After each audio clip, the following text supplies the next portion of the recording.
as the night shrouds Jeongju City. Suddenly, the city's tranquility is shattered by an explosion of purple lightning, striking the central tower. A massive rift tears open above the city, from which an ancient, powerful warrior emerges. In response, the city's defenders, known as the 3rd Division, spring into action.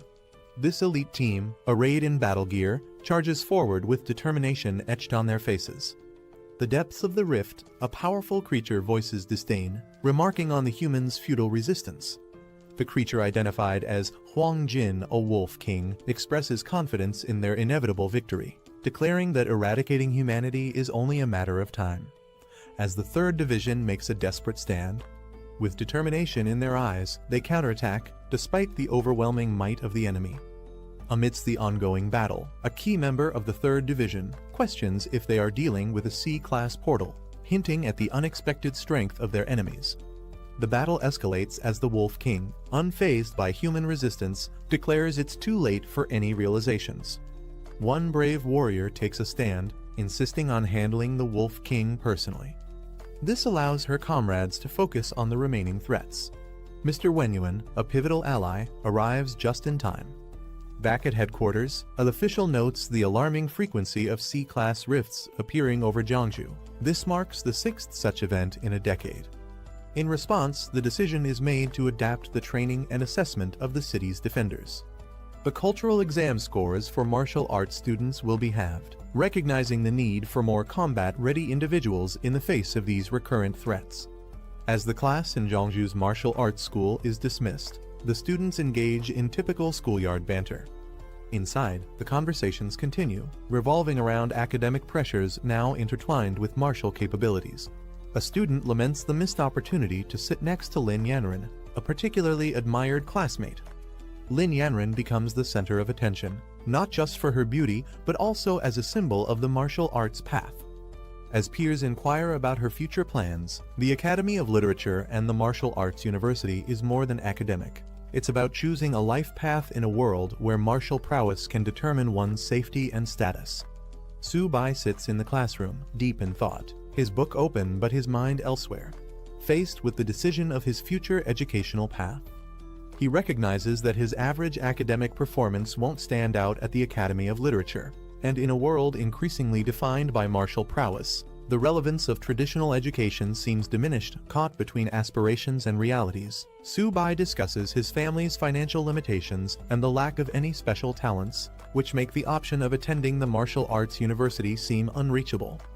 His frustration is palpable as he questions the fairness of a system that seems to favor those with inherent abilities or resources. As he engages in a wistful conversation with his peers, Su Bai muses about the concept of talent awakening in another world, hoping for a scenario where he could have special powers or a significant edge.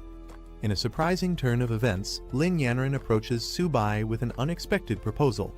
Sensing his despair and frustration with the limited options available due to his lack of special abilities or financial resources, Lin offers him an opportunity to join her at the Academy of Literature without needing to pass the traditional entrance exams.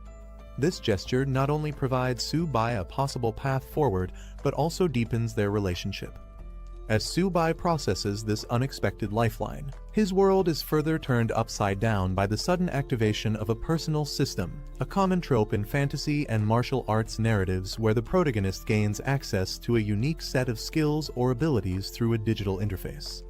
This system classifies him as a beast tamer and provides detailed stats about his capabilities, including the potential to evolve his talents infinitely. Overwhelmed and unsure, Su Bai stands at the cusp of a new beginning, his previous concerns about his future momentarily overshadowed by the new and mysterious opportunities that the system might offer him. As Su Bai tries to comprehend the sudden appearance of a system interface only he can see, Lin Yanren concerned for his sudden distress. Despite his assurances that he's fine, the situation quickly escalates when a jealous classmate, infuriated by Su Bai's proximity to Lin, confronts them aggressively. As the classmate threatens to teach Su Bai a lesson, driven by envy and misplaced loyalty towards Lin. The escalating conflict in the classroom is swiftly interrupted by the arrival of a formidable teacher, who commands immediate silence. She brings with her exciting news for the students, effective immediately. Individuals who have awakened their abilities can enroll directly at Jeonju Martial Arts University without the need to pass the cultural exam. Additionally, the cutoff score for the literature exam has been halved for those with the potential to become martial artists, significantly easing the academic burden on students aiming to pursue a path in martial arts. This announcement offers a new horizon for Su Bai and his classmates, potentially altering their educational and professional futures. With the announcement of the new education policy, excitement ripples through the classroom. Students chatter about the lowered exam requirements and the new opportunities for those with awakened abilities. As the teacher offers immediate registration for awakened students, Lin Yanren and Su Bai share a significant glance. Lin speculates about the possibilities this new path could open for Su Bai, hinting at a future where he might not only attend the martial arts university but also rise to prominence within it. Su Bai walking confidently through the city streets, a mere high school student to a potential martial arts contender, setting the stage for his journey in a world where academic and martial prowess are intertwined with one's destiny. On September 18, 1906, a massive spatial rift opened in the sky above Jeonju, changing the course of history. From this rift, a host of terrifying monsters emerged, wreaking havoc across the city. The creatures were relentless, their attacks causing widespread destruction and chaos. As the situation grew increasingly dire, the armies of various countries mobilized, launching a concerted effort to combat these monstrous invaders. The battles were fierce and prolonged, with significant losses on all sides, but eventually, the combined military forces managed to repel the monsters. This event marked a pivotal moment for Jeonju, highlighting the city's vulnerability to supernatural threats and the global community's capacity to respond to such unprecedented crises. Despite repeated military efforts to contain the threat, the persistent rift continued to spawn monsters, prompting a drastic measure. Recognizing the relentless nature of the threat, a daring decision was made to send a suicide squad into the rift to gather intelligence and explore its origins. Inside, they discovered an expansive and boundless land, suggesting a complex network of worlds beyond their own. Faced with the enormity of this discovery, the world's militaries united to construct a formidable military base directly within the rift. This strategic move aimed to fortify humanity's defenses, allowing forces to engage the monsters at the source and potentially control or even close the rift. This base represents humanity's resilience and commitment to safeguarding their world from the continuous onslaught of extraterrestrial dangers. A new era for humanity officially began with the appearance of additional rifts in the sky. Following the first rift in 1906, a second and third rift appeared in quick succession by 1907, and soon more followed. Over the century, these rifts grew more frequent, each introducing a unique breed of monsters, leading scientists to name the interconnected dimensions behind the rifts the battlefield of 10,000 races. As these rifts proliferated, so did the battles and the species of monsters emerging from them. This ongoing war necessitated global cooperation, resulting in the construction of military bases within the rifts to combat the threats directly at their source. Interestingly, alongside the physical battles, a transformation occurred within humanity itself. The spiritual energy of Earth began to rise, awakening latent abilities in humans, giving rise to a new era of martial artists and superpowered individuals. As the intensity of the battles escalated, traditional weaponry began to fall short, replaced by the power of these newly awakened beings. This ongoing war between humans and the myriad of alien races from the rifts has continued to the present day, profoundly impacting every aspect of life on Earth, including educational reforms like those seen at Jeonju Martial Arts University, indicating the severity and widespread nature of this global crisis. Su Bai, having activated a system that grants him the ability to tame beasts, decides to harness this newfound power to safeguard his family in a world increasingly fraught with danger. Recognizing the urgency to enhance his abilities, he resolves to attend a martial arts university backed by the military, which would not only provide him with the training he needs, but also place him in a position to directly contribute to humanity's defense against the rifts. Fortunately, Su Bai's special ability to tame beasts qualifies him for admission without the need for traditional exams, a boon that aligns perfectly with the recent educational reforms. Armed with his savings of more than 2,000 coins, he approaches the university with determination, hopeful that his financial resources will be sufficient to cover any additional expenses. As he steps into the university, he remembers that his system is supposed to automatically detect and guide him towards suitable opportunities. Yet, upon entering, nothing happens, leaving him momentarily confused. He approaches the reception, seeking guidance on how to proceed, a tangible step towards realizing his dream of becoming a protector not just for his family, but for his city as well. Upon entering the university, Su-bai, declaring his newfound ability as a beast tamer, inquires about the types of beasts available for taming. He's directed to several options, each with varying prices and capabilities. The first beast he considers is a common black cat with a netherworld sliver bloodline, priced at 36,000 yen, which he finds prohibitively expensive given his savings. His attention then shifts to a 4-eared dog, which boasts a 6-eared demon wolf bloodline and comes at a slightly lower cost of 33,000 yen. Still exploring his options, he's shown more beasts, including one priced at 56,000 yen and another at 90,000 yen, escalating his dilemma as he balances the potential of each beast against the financial constraints he faces. Confronted with these high prices, Su-bai realizes that his savings might not stretch as far as he had hoped, putting him in a position to make strategic decisions about which beast might offer the best balance of cost and potential for his journey as a martial artist. Frustrated by the high prices at the university and feeling like the options available are ripping him off, Su-bai returns home. There, he expresses his discontent with how expensive each beast is just for their bloodline. Upon his return, Su-bai's mysterious system, which had been unresponsive until now, suddenly activates and proposes an unexpected taming opportunity, a small turtle. At first, Su-bai is taken aback and even amused that the system suggests taming a turtle, especially since it turns out to be the very turtle his father has been raising. This revelation brings a moment of comic relief and a touch of irony to his journey. Despite the initial surprise and seeming triviality of the beast, this twist might hint at hidden potentials or qualities in the turtle that are not immediately apparent. This situation sets the stage for Su-bai to explore and perhaps uncover unique abilities that could significantly aid him in his quest to protect his family and thrive in a chaotic world. After his initial shock and amusement at the prospect of taming a seemingly unremarkable turtle, Su-bai reassesses the situation. His system highlights the turtle's potential, revealing it as an ordinary beginner-level creature with a latent bloodline that can evolve infinitely and eventually attain formidable capabilities. Intrigued by this revelation, Su-bai decides to embrace the challenge, tapping into his newfound ability to see beyond the surface and explore the unique advantages his first tamed beast might offer. Choosing to accept the turtle as his ally, Su-bai's attitude shifts from skepticism to curiosity and determination. He commits to enhancing the turtle's abilities, utilizing the system's guidance to unlock and maximize its potential. This decision not only marks the start of his journey as a beast tamer, but also symbolizes his growth in adapting to the challenges of his new abilities and the realities of a world where the supernatural becomes an everyday element of survival and combat. Su-bai's initial skepticism about his first tamed beast, a turtle, quickly transforms into delight as he discovers its potential. The turtle, affectionately named Xiaoba, turns out to possess the Xuanwu holy bloodline. Despite its humble appearance and size, Su-bai recognizes the turtle's significant potential and decides it's worth far more than he initially thought, refusing to consider replacing it for anything else. At home, Su-bai's enthusiasm about his new beast is met with protective suspicion from his sister, Su Xiaomai, who asserts her attachment to Xiaoba, referring to it as Daddy's baby.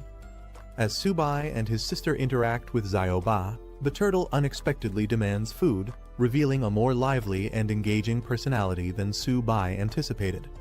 Su-bai's situation escalates as Xiaoba, the seemingly unremarkable turtle, reveals a ravenous appetite that surprises everyone, including Su-bai and his sister Xiaomai. When Su-bai notes the turtle's insatiable hunger, he speculates it might be a sign of impending evolution, hinting at the turtle's hidden potential linked to its holy bloodline. As Su-bai scrambles to find more food to satiate Xiaoba's hunger, the situation at home becomes chaotic. The turtle's appetite leads to an uproarious scene, leaving the house in disarray.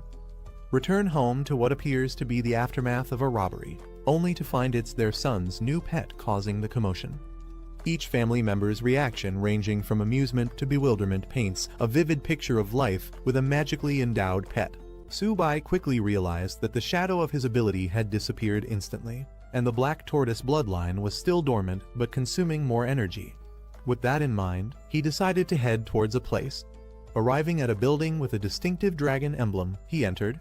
Inside, a familiar woman greeted him, asking if he had finally decided on his purchase.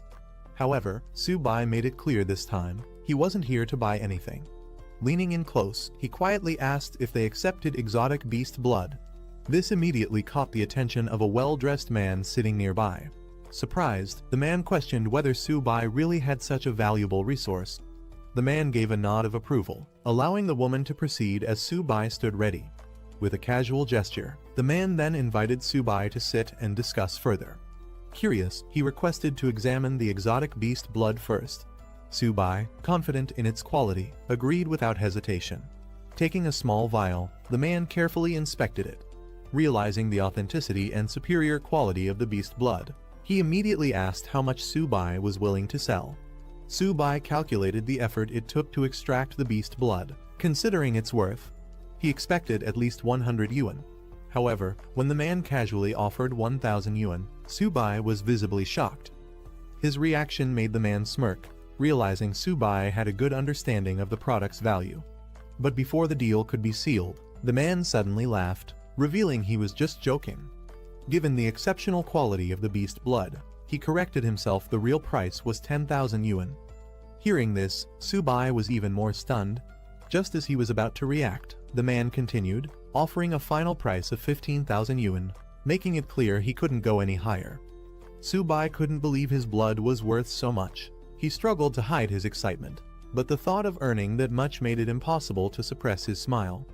Without hesitation, he agreed to the deal, though he casually remarked that if he weren't in urgent need of money, he wouldn't have sold it so easily.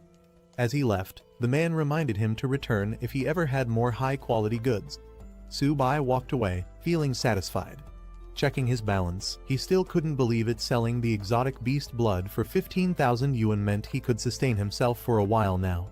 As Su-bai walked, he received a call from his teacher, informing him that the academic results were out, and there was important news. He was instructed to come to school that afternoon to complete his application. However, before he could get more details, the signal cut out. Frustrated by the sudden loss of connection, he tried calling back but had no luck. Just then, a warning screen appeared before him, detecting hostile intent nearby. It identified 3 enemies within range, all targeting him. Realizing he was being ambushed, Su-bai quickly turned around. One of the attackers was already approaching, gripping a large spiked club while grinning menacingly. Their leader confidently assumed he had something valuable after seeing the pet store owner's reaction. Without hesitation, he demanded Su-bai hand it over. Trying to reason with them, Su-bai explained that he only sold items, not bought them. Yet, luck was clearly not on his side. He quickly assessed the situation. Only one of them was a primary warrior, which meant he had a chance. Confidence sparked in his eyes. He wasn't afraid. However, the thug laughed at his expression, mocking his supposed cowardice and demanding the money. Su-bai appeared to surrender, curling up slightly, as if preparing to comply. He suddenly made his move, pretending to surrender, but instead hurling his turtle companion straight at the bald thug.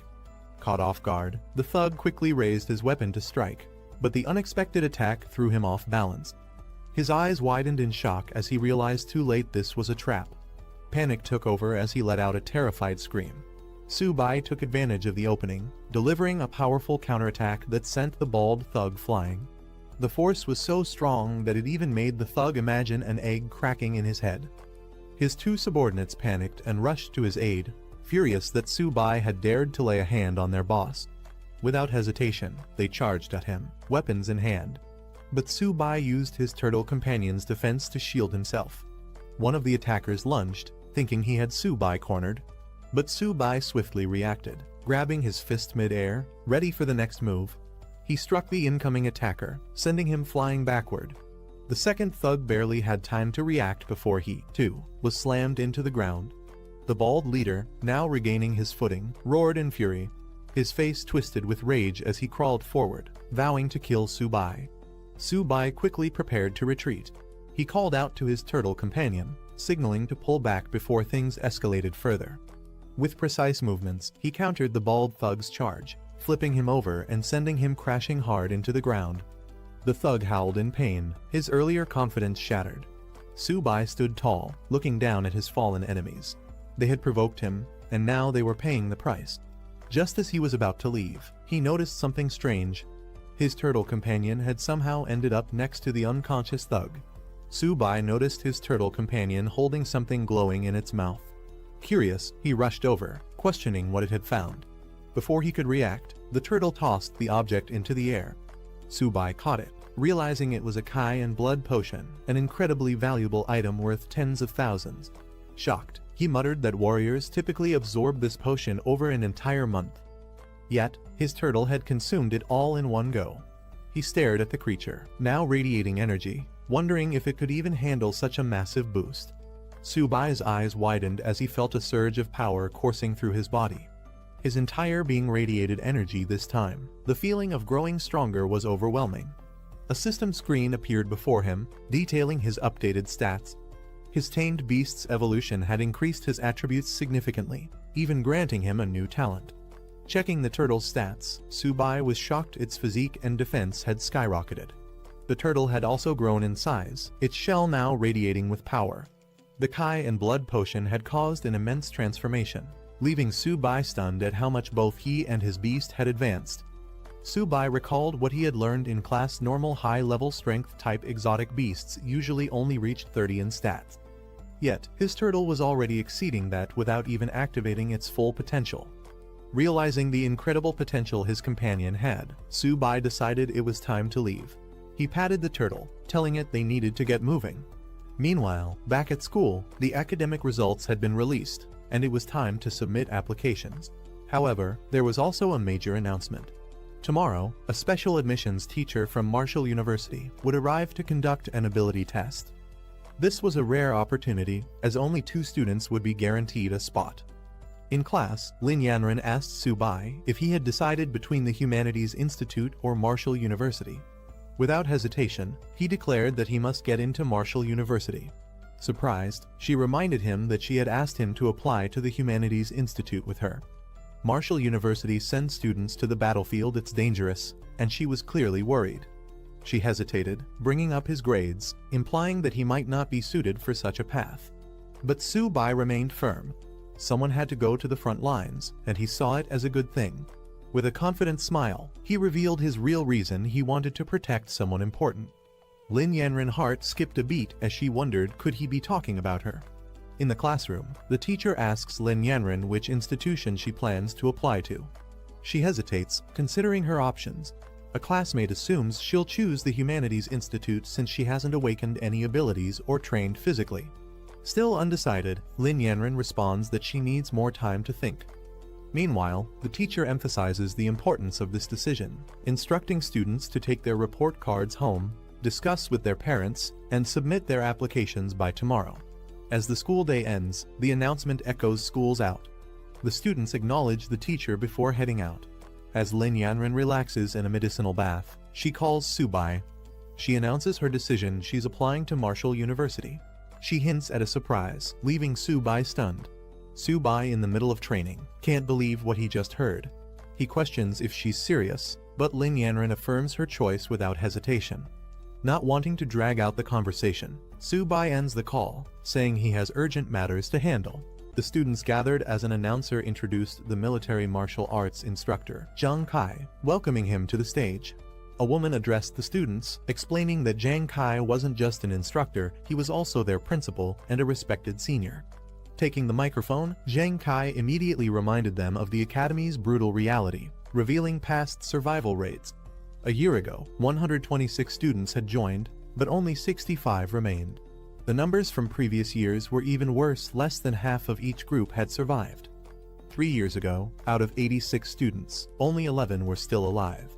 He made it clear that he wasn't trying to scare them, but to ensure they understood the truth.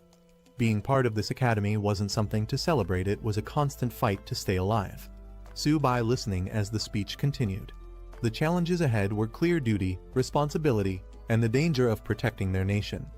The instructor then addressed the crowd, reinforcing the academy's purpose.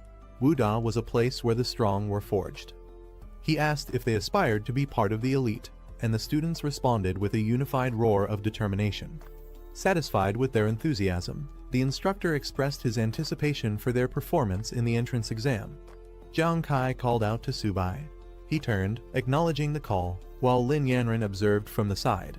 Approaching him, Jiang Kai confirmed his identity and informed him that a spot had been reserved for him at Wuda. He was instructed to head there immediately and prepare for the entrance examination.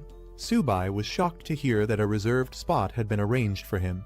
He couldn't believe it, but the instructor confirmed that a vehicle was waiting to take him to the academy's entrance. Meanwhile, other students reacted with surprise and frustration. Some called it favoritism, while others wished they were in his place, envious of the special treatment. Shortly after, the students arrived at Wuda. The instructor announced their arrival, instructing them to disembark. As they stood outside, the instructor called for the students to follow, signaling the beginning of their journey at Wuda.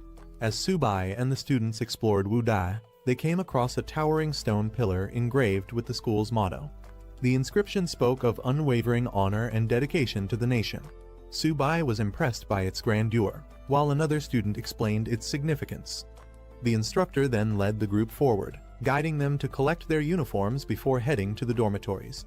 Once there, she directed the male students to their designated area, informing them that they would soon receive further instructions regarding the examination. Subai acknowledged her guidance before heading inside. Reaching his assigned room, Subai reflected on the importance of resources in martial arts training. Inside the dormitory, a red-haired student showed off a rare bottle of medicine, explaining that it was made from extremely rare monster blood his father had acquired.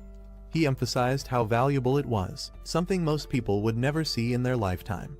The others were fascinated, some admitting they had never encountered anything like it before, while one mentioned having bought similar products, but never something this rare. At that moment, Subai entered the room, introducing himself as their new doormate in room 303. A student Han Jiagang acknowledged him, noting that now everyone was present. He then introduced the other two students Tao Jiajun, who casually greeted Subai, and Fan Keon, who gave a friendly nod. Han Jiagang's doormates welcomed Subai, telling him there was no need for formalities since they were all roommates. They showed him the rare monster blood that Han Jiagang's father had obtained, explaining that it was difficult to acquire and required extensive effort to find. Subai, while unpacking, was surprised to hear it came from Yu Mountain and wondered if he was the one who had originally sold it. He casually asked about its price, assuming it must have been expensive.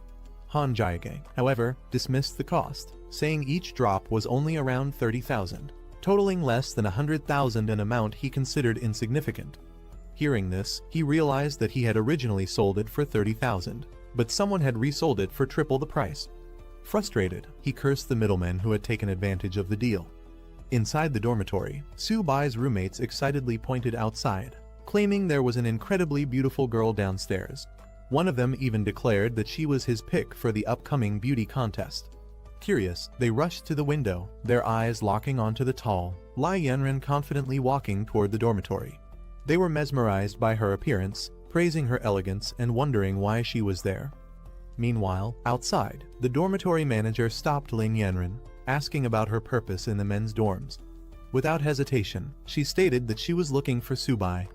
The dormitory manager called out for Subai, announcing that a beautiful girl was waiting for him outside. His roommates were stunned by the revelation, unable to believe what they had just heard. Subai, without hesitation, decided to leave, while his roommates watched in disbelief. They couldn't understand why someone as stunning as her would be looking for him.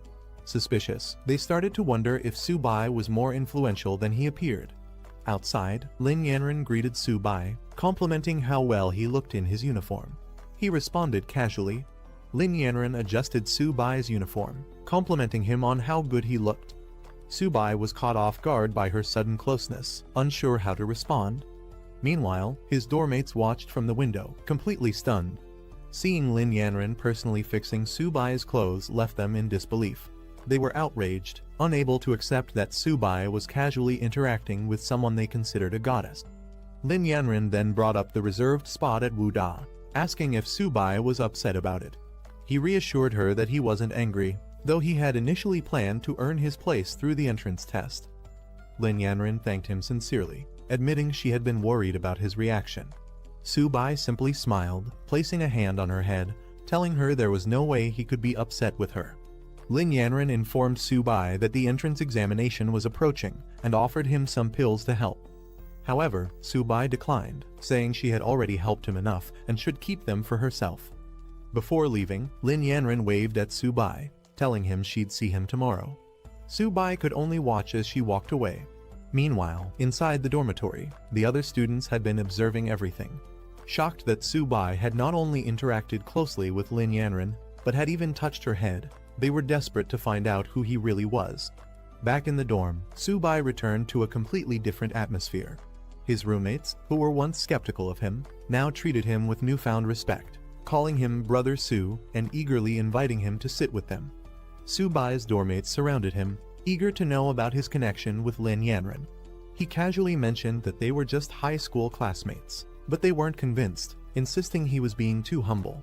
Taking advantage of their newfound camaraderie, Han Jiagang suggested that since they were dormmates, Su-bai should invite Lin Yanren to bring some of her friends over. Su-bai was caught off guard, unsure how to respond. To celebrate their first meeting, Han Jiagang proposed taking Su-bai out for a good meal and a chat. The others quickly agreed, deciding to handle all the arrangements themselves while telling Su-bai to rest. As they excitedly rushed out, Su-bai was left standing there, slightly overwhelmed by how quickly their attitude toward him had changed. After his dormmates left, Su-bai reflected on how interesting they were. He then took out Little Ba, letting it stretch out and breathe. Curious about what Lin Yanren had given him earlier, Su-bai checked the package and found a blood essence potion. He smiled, realizing that it would be beneficial for his little companion Little Ba. With a mischievous grin, Su-bai teased Little Ba, asking if it knew what to do after consuming the potion. Meanwhile, his dormmates arrived at an extravagant hotel for their gathering. Su-bai was surprised at the high-end choice, questioning if it was necessary. However, Han Jiagang assured him that all he needed to do was enjoy himself and leave the rest to them. At the luxurious hotel, Han Jiagang raised a toast, expressing how fortunate he felt to have such great dormmates, especially Su-bai. The others eagerly joined in, welcoming the camaraderie. As they settled down, Su-bai mentioned his connection with Lin Yanren, casually implying that he could arrange introductions to some of her friends later. Shifting the topic, he told Jiagang that he needed his help with something. Revealing a bottle of rare monster blood, Su-bai downplayed its importance but asked for Jiagang's assistance in handling it. The others were instantly intrigued, recognizing its incredible value. Jiagang examined the blood carefully, realizing that it was of even higher quality than his own. Shocked, he admitted that he had never seen anything like it before. Han Jiagang was shocked by the rarity of Su-bai's monster blood and immediately offered to call his father for assistance. Later, Jiagang stepped aside to make the call, but his father was initially unimpressed, assuming his son had once again run out of pocket money. Jiagang quickly reassured him that this was serious. Explaining the situation, he told his father that his classmate had 7 drops of rare monster blood far superior to what they had obtained before. Unable to determine its value, he sought his father's advice. Hearing this, Jiagang's father was stunned, questioning if it was truly better than before. Jiagang swore by it, urging him to come see for himself. Without hesitation, his father instructed him to send the location, promising to dispatch Master Cao immediately. An hour later, Master Cao arrived to examine the monster blood. The moment he saw it, he was in awe, calling it the purest and most potent he had ever encountered. He excitedly declared that with such high energy content, he could create something extraordinary. Jiagang's father, still skeptical, questioned if Master Cao was exaggerating. However, Master Cao insisted that even with the finest equipment, the value of this blood would only increase. Meanwhile, Su-bai casually sipping a drink as Jiagang marveled at how overpowered his monster blood truly was. Jiagang's father inquired about the price for Su-bai's monster blood. However, Su-bai clarified that it wasn't for sale, he was only willing to exchange it for blood essence of equal value. Acknowledging their connection through Jiagang, his father assured Su-bai that he wouldn't be shortchanged. He offered to take all the monster blood in exchange for 14 bottles of blood essence, a deal that Su-bai readily accepted. With a knowing smile, Jiagang's father then made an unexpected offer. He invited Su-bai to join the Han family, promising free resources and additional benefits. Su-bai politely declined Jiagang's father's offer, stating that he had no plans to join a family for now. However, Jaegang's father tried to persuade him to reconsider. Before the discussion could continue, Lin Yanren suddenly entered the room with a commanding presence. She firmly declared that Su-bai had already made his decision and that no one had the right to pressure him into joining any family. She made herself clear her stance was non-negotiable. Su-bai was surprised to see Lin Yanren and asked why she was there. The others in the room were equally shocked, recognizing her instantly and wondering why she had suddenly appeared. Lin Yanren casually stated that she had come to take care of her own matters and hadn't expected to run into Su-bai. Meanwhile, Jaegang's father and Master Cao observed the situation closely. Jaegang's father was clearly unsettled, realizing there was something significant about her presence. As Master Cao tried to explain who she was, his expression changed to shock as he fully grasped her identity. Jaegang's father explaining that it's all a misunderstanding. He insists that Su-bai and his son are not just classmates but also close brothers. Lin Yanren asking if he's heading back to school. She suggests they go together. Su-bai nods saying he's done with his matters here and is ready to leave. Before leaving, Su-bai bids farewell to Jaegang's father and Master Cao, telling Jaegang that they'll meet back at the dorm. Jaegang's father responds, wishing him well. As Su-bai walks away with Lin Yanren, Jaegang suddenly panics and rushes forward, calling out to her, saying he's heading back too. But his father grabs him, scolding him and demanding he come back, clearly frustrated by his reaction. Jaegang's father sternly advises him to get along with Su-bai, emphasizing that the future of the Han family might depend on their relationship. Jaegang is confused by this statement, but is even more shocked when his father warns him to keep a respectable distance from Lin Yanren. Later, Jaegang questions his father, wondering why he never noticed how exceptional both Su-bai and Lin Yanren are. 2 days pass, and at the Marshall University campus training ground, the students gather for their freshman special training. The instructor announces that this session's training will take place at a significant location. The students are stunned to learn that they will be training at the battlefield of myriad races, a place filled with danger. Some voice their concerns, questioning the safety of such a decision. The instructor reassures them that while failing the training isn't a big deal, survival is what truly matters. He assures them that the designated training area has been secured and that their safety will be ensured. The instructor announces that each class will consist of 50 students, led by a bronze-level teacher who will be responsible for their training.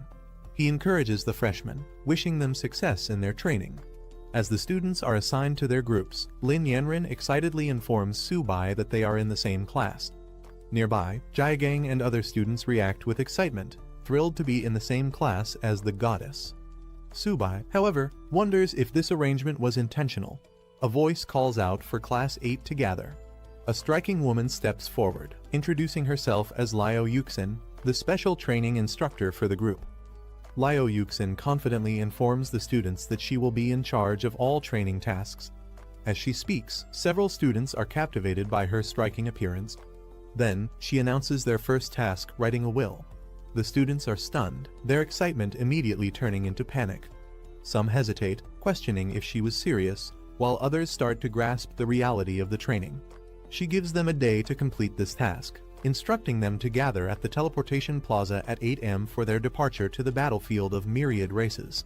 Some students wonder if their lives are truly at risk, while others start worrying about the future. A few are left reflecting on their unfinished goals, realizing they might not return. Lin Yanren asks Su-bai about his plans before departure. He replies that he doesn't have much to prepare and plans to head back to the dorm. As they part ways, she tells him they'll meet tomorrow. Meanwhile, other students feel the pressure of the upcoming battlefield training and focus on their preparations. Later, at the dorms, a group of students invites Su-bai to join them for a fun night before their departure. However, Su-bai declines, saying he has things to take care of. Jaegang, understanding his decision, offers to bring anything back for him if needed. Su-bai acknowledges and lets them go. Jaegang notices Su-bai's pet turtle and comments on its tough shell. Su-bai introduces it as Little Bai, explaining that it's quite a foodie. As the others leave for their night out, they bid farewell to Su-bai, who stays behind. He tells them to enjoy themselves. Alone in the dorm, Su-bai prepares food for Little Bai, teasing it for always eating. He lets it feast, reminding it to prove its worth on the battlefield. Meanwhile, he prepares his own supplies, making sure everything is ready for tomorrow. Little Bai eagerly devours its meal, and Su Bai reassures it that no one will take its food away. As Su Bai feeds Little Bai, a notification appears, announcing that the tamed beast has evolved into an ordinary high-tier beast. Along with Su Bai's level increasing, Little Bai gains a new talent, Heavy Strike. A detailed status screen reveals Little Bai's improved attributes, including Constitution, Defense, and Agility. Its talents now include Shell Defense, which boosts defense when fully retracted, Turtle Skin Defense, which enhances durability at the cost of stamina, and Heavy Strike, which increases attack power depending on stamina consumption. Another screen displays Su Bai's updated stats, confirming that he, as a beast tamer, benefits from his beast's evolution. His base attributes have grown, and Little Bai's abilities will partially enhance him as well. Excited about the improvements, Su Bai acknowledges that the Blood Kai powder played a crucial role in the upgrade. He praises Little Bai, encouraging it to give its best performance in the upcoming battle. Little Bai responds confidently, ready for the challenge ahead. The preparations for battle are complete, and a report is sent to the chief instructor confirming that all students are ready. Instructors stand by as orders are given to activate the teleportation array. With a command, the massive portal begins to hum with energy. Students marvel at the enormous teleportation array, acknowledging that only Marshall University could provide such a grand sight. Before departure, Lin Yanran expresses concern for Su Bai, urging him to stay cautious on the battlefield. Su Bai reassures her with confidence, promising that they will complete their mission successfully. She nods, wishing him luck as they prepare to embark on their journey. As the teleportation process begins, Su Bai and the students step forward, preparing for the transfer. A bright glow surrounds them as the command is given. The students arrive at their destination, disoriented but amazed. Jiagang stumbles slightly, exclaiming in surprise, while others look around in awe. A student wonders if this is the military base within the battlefield of myriad races. They take in the vast structure, realizing they have truly arrived. Some are excited, marveling at the incredible technology, while others remain cautious about their new surroundings. Before the excitement can escalate, Liu Yuxin commands everyone to quiet down. She addresses a high-ranking officer, Deputy Commander Liatao, apologizing for the students' reactions, explaining that they are all new recruits who haven't seen much yet. The Deputy Commander of Military Base F-269 introduces himself, making it clear that rank doesn't matter here, everyone follows his orders. He demands acknowledgement, and the students, led by Liu Yuxin, respond in unison, affirming their understanding. As the commander addresses them, Jiagang questions why they should be impressed by a mere deputy commander. However, Su Bai observes the scar on his face, recognizing that he must be a seasoned officer. The commander then assigns their first task, cleaning the battlefield. However, it's not just about clearing debris. They must also eliminate any remaining shadow cats lurking in the area. He deems it a perfect test for new recruits stepping onto the battlefield for the first time. The deputy commander explains the reward system. Eliminating shadow cats earns merit points, which can be exchanged for valuable resources like blood kai powder and body refinement elixirs, helping students enhance their strength. Hearing this, the students become excited. Jiagang and others realize why so many risk their lives to enter the battlefield of myriad races. The opportunity to exchange merit points for potions makes the mission even more rewarding. Noticing their enthusiasm, the commander smirks, acknowledging their eagerness for action. Without wasting time, he gives the order to move out. The students respond energetically, ready to start. Su Bai, confident in his skills, looks forward to accumulating merit points. He also considers how much Little Bai will benefit from this hunt, anticipating a feast for his pet. The group arrives at a section of the base where wounded soldiers are being treated. Many are covered in injuries, fresh from battle, groaning in pain as they receive medical attention. Seeing this, the students are shocked. They question whether these injuries were caused by shadow cats, the lowest ranked monsters. Doubt and fear spread among them. If even such weak creatures are this dangerous, how will they survive? One student panics, worrying about making it back alive. However, Liu Yuxin quickly shuts down the fear-driven murmurs, reminding them that the battlefield of myriad races is not a place for hesitation. Anyone who joined Marshall University should already be prepared for danger.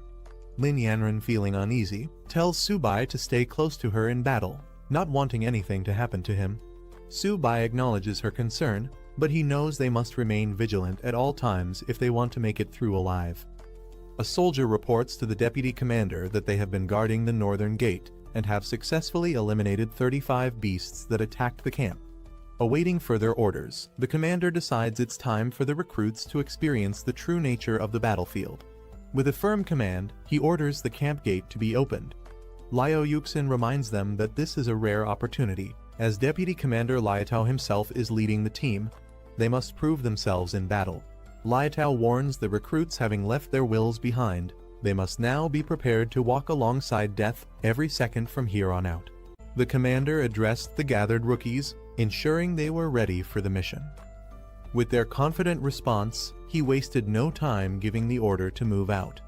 Meanwhile, the strike force was instructed to follow and provide protection. As they proceeded, Liao Yuxin questioned why Captain Fu was personally leading the team, noting that clearing a battlefield wasn't particularly dangerous.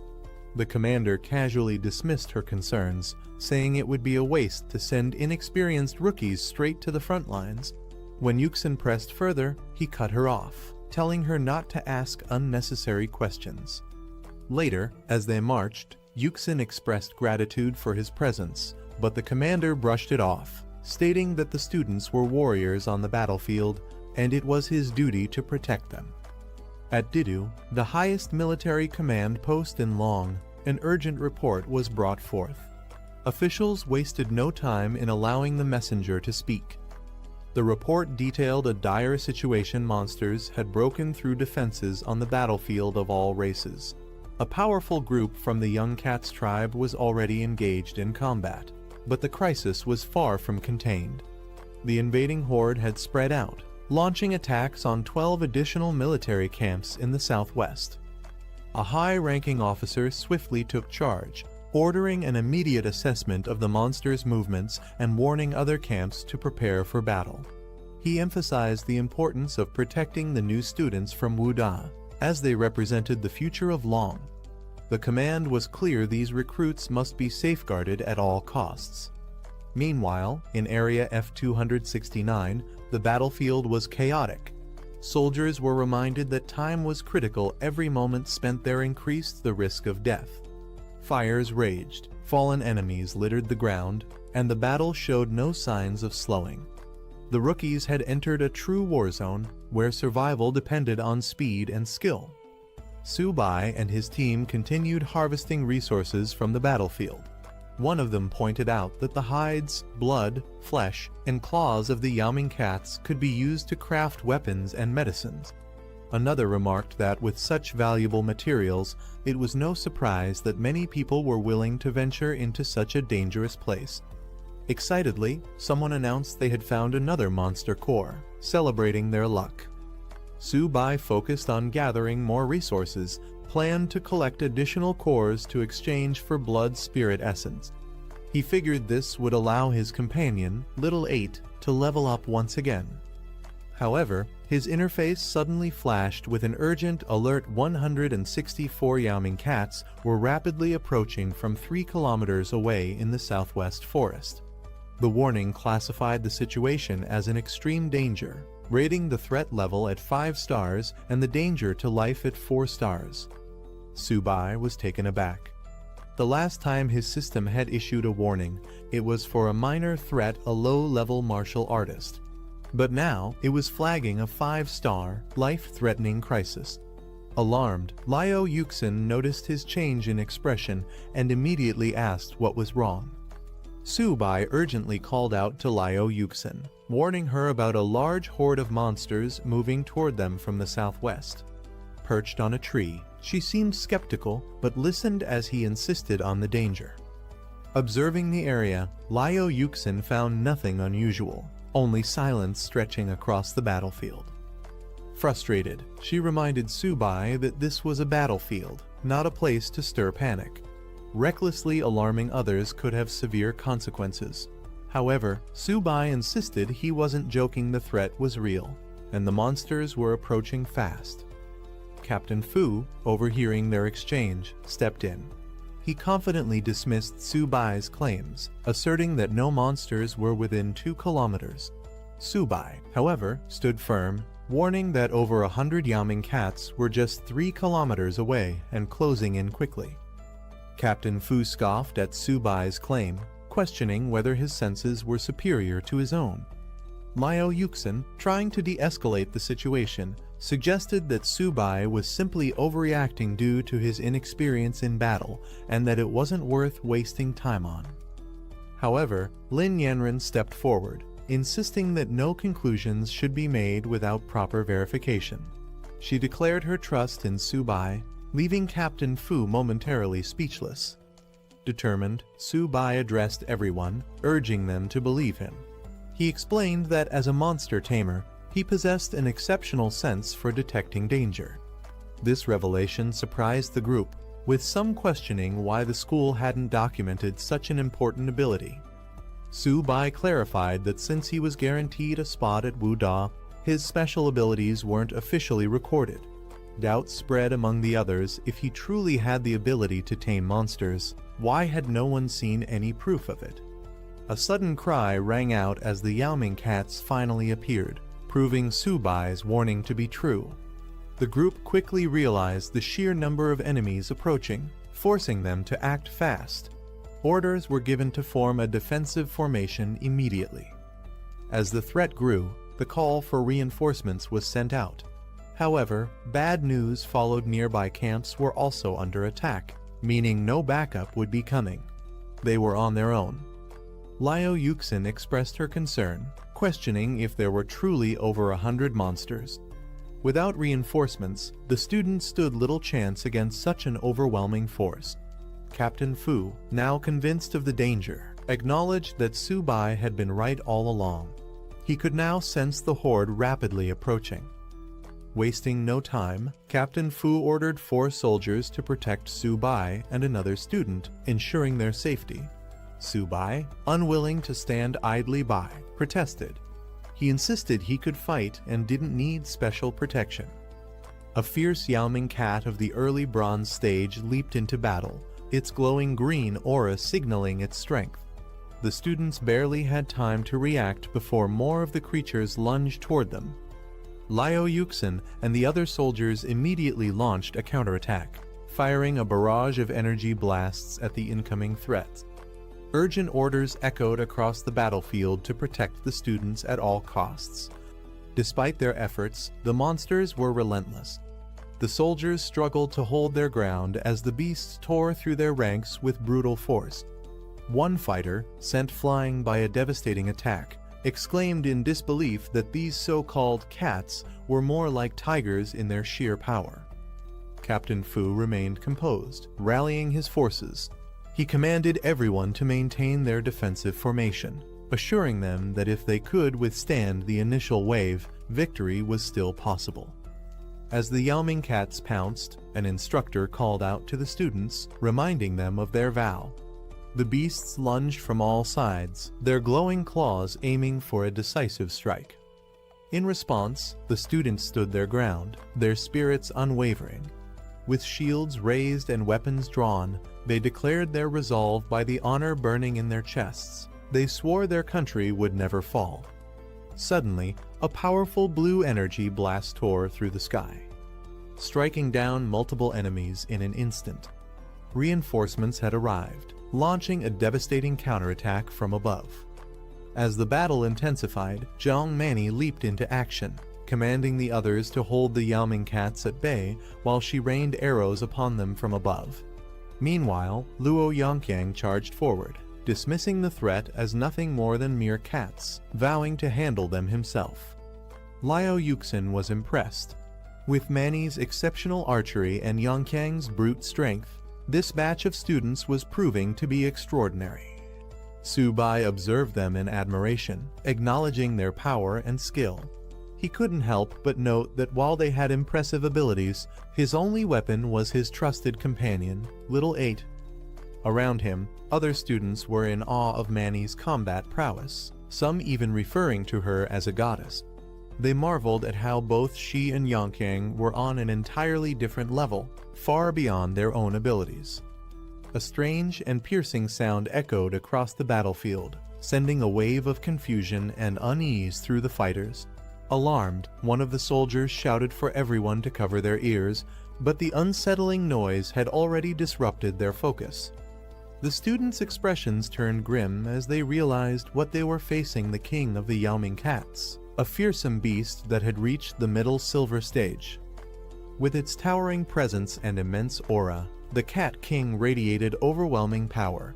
Its stats confirmed the worst: its agility was off the charts, making it an even deadlier threat. Captain Fu, now visibly shaken, demanded an immediate call for reinforcements. A silver stage monster of this caliber had no business being here, and their chances of survival were now slimmer than ever. Determined to strike first, a warrior lunged at the Yaoming Cat King, dismissing its threat and launching an attack. Another student attempted to assist, aiming to disrupt the beast's vision and create an opening. However, Liao Yuxin's expression turned to panic as she realized the recklessness of their actions. She shouted at them to retreat, warning that a silver stage monster was not something they could handle so carelessly. Before they could react, the Cat King countered with a devastating energy attack, sending its challengers flying through the air. The overwhelming force of the beast was undeniable, and the reality of its power became clear as one of the students crashed hard into the ground, unable to withstand the impact. Liao Yuxin shouted in frustration, urging the students to fall back immediately. But it was too late. The Cat King had already launched its counterattack.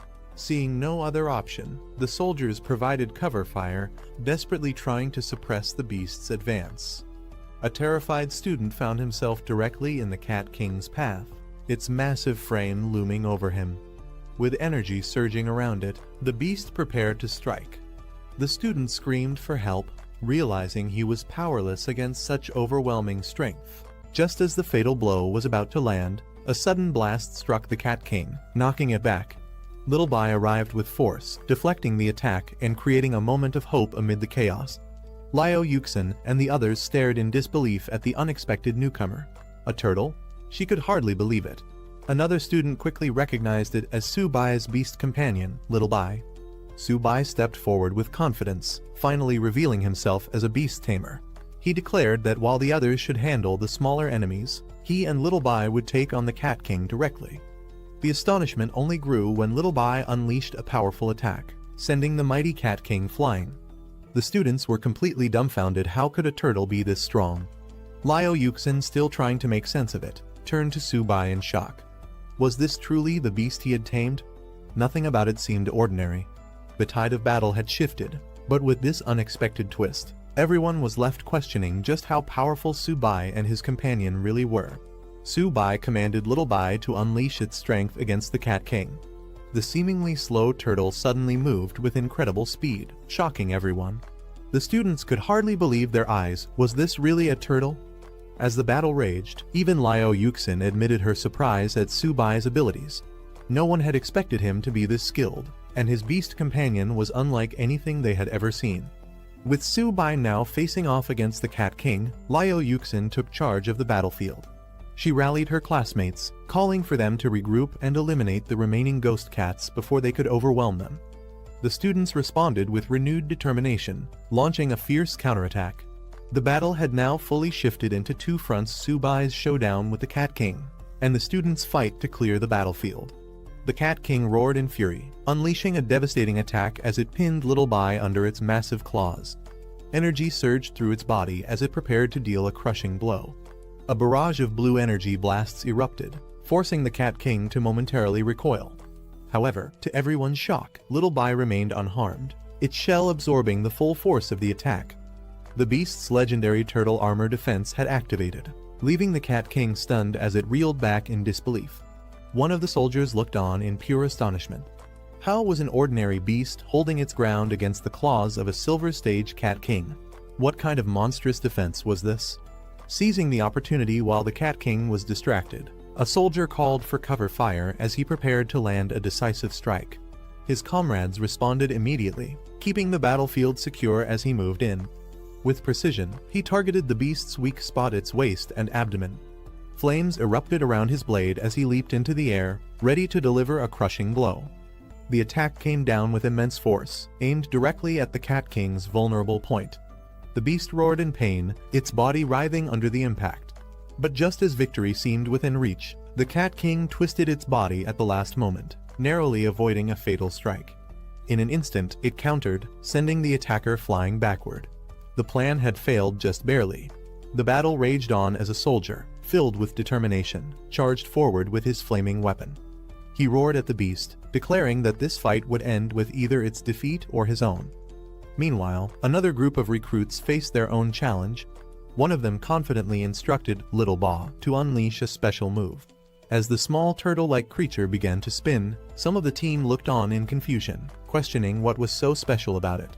Doubt filled the air as they observed the turtle rotating in place. They weren't sure how this was supposed to be an effective attack. However, one of them quickly recalled knowledge from a book, noting that the Cat King's weakness lay in its waist and abdomen. One of the recruits charged in, launching a powerful attack with a swift aerial strike, his determination unwavering. The force of his strike sent shockwaves through the battlefield, carving through the ground as energy erupted from the impact. The spinning turtle move, which had initially seemed questionable, now came into play. The energy it generated surged toward the enemy, targeting the exact weak spot mentioned in the book, the waist and abdomen. The beast, caught off guard, roared in pain as the attack connected, proving its effectiveness. Seeing the direct hit, another fighter stepped forward, ready to capitalize on the moment. A smirk crossed his face as he acknowledged that the weak spot had been struck. Now, the real challenge was whether the enemy could endure what was coming next. The battlefield raged on, but with each moment, the recruits grew stronger and more confident in their strategies. The fight was far from over, but they had proven that teamwork and knowledge were just as crucial as raw strength. The Cat King let out a final agonized roar as the attack struck its weak point. Blood dripped from its wounds as it struggled to stay on its feet, but its strength quickly faded. The once mighty beast collapsed onto the battlefield, defeated. The recruits stood in stunned silence for a moment, watching the fallen enemy. They had fought hard, but had they really won? Then, confirmation came. Someone triumphantly announced that the Cat King had been defeated. Relief and excitement spread through the group as the realization set in. One of the recruits, still processing the moment, hesitated before asking if they had truly won. The battle had been intense, and victory felt almost surreal. Then, before he could react, a teammate rushed forward, embracing him in excitement. She praised him for his incredible feat, exclaiming that he had managed to defeat a gold Cat King. Still catching his breath, he stood there, dazed, wondering if it was really over. With the battle over, admiration for Subai spread among the recruits. They praised his strength, impressed by his victory over the gold Cat King. Some, however, were more interested in his turtle companion, wondering where they could get one for themselves. Meanwhile, Little Ba, the turtle, wandered off and found something intriguing in energy-filled crystal. As it happily grabbed its newfound prize, Subai called out in exasperation, demanding it return before causing trouble. Just then, an ominous presence filled the air. One of the recruits noticed something strange in the sky. Looking up, they saw dark shapes approaching fast. Realization hit. The Cat King's dying roar had not just been a cry of pain, but a call for its kin. Danger was far from over, and an even stronger threat might be on the way. At the base combat center, alarms rang as a report came in. Energy fluctuations from the front lines had revealed the emergence of multiple unidentified dangerous beasts at base F-269.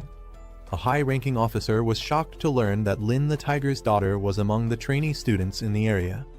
At the command center, Wen Yuan urgently requested full support for the battlefield.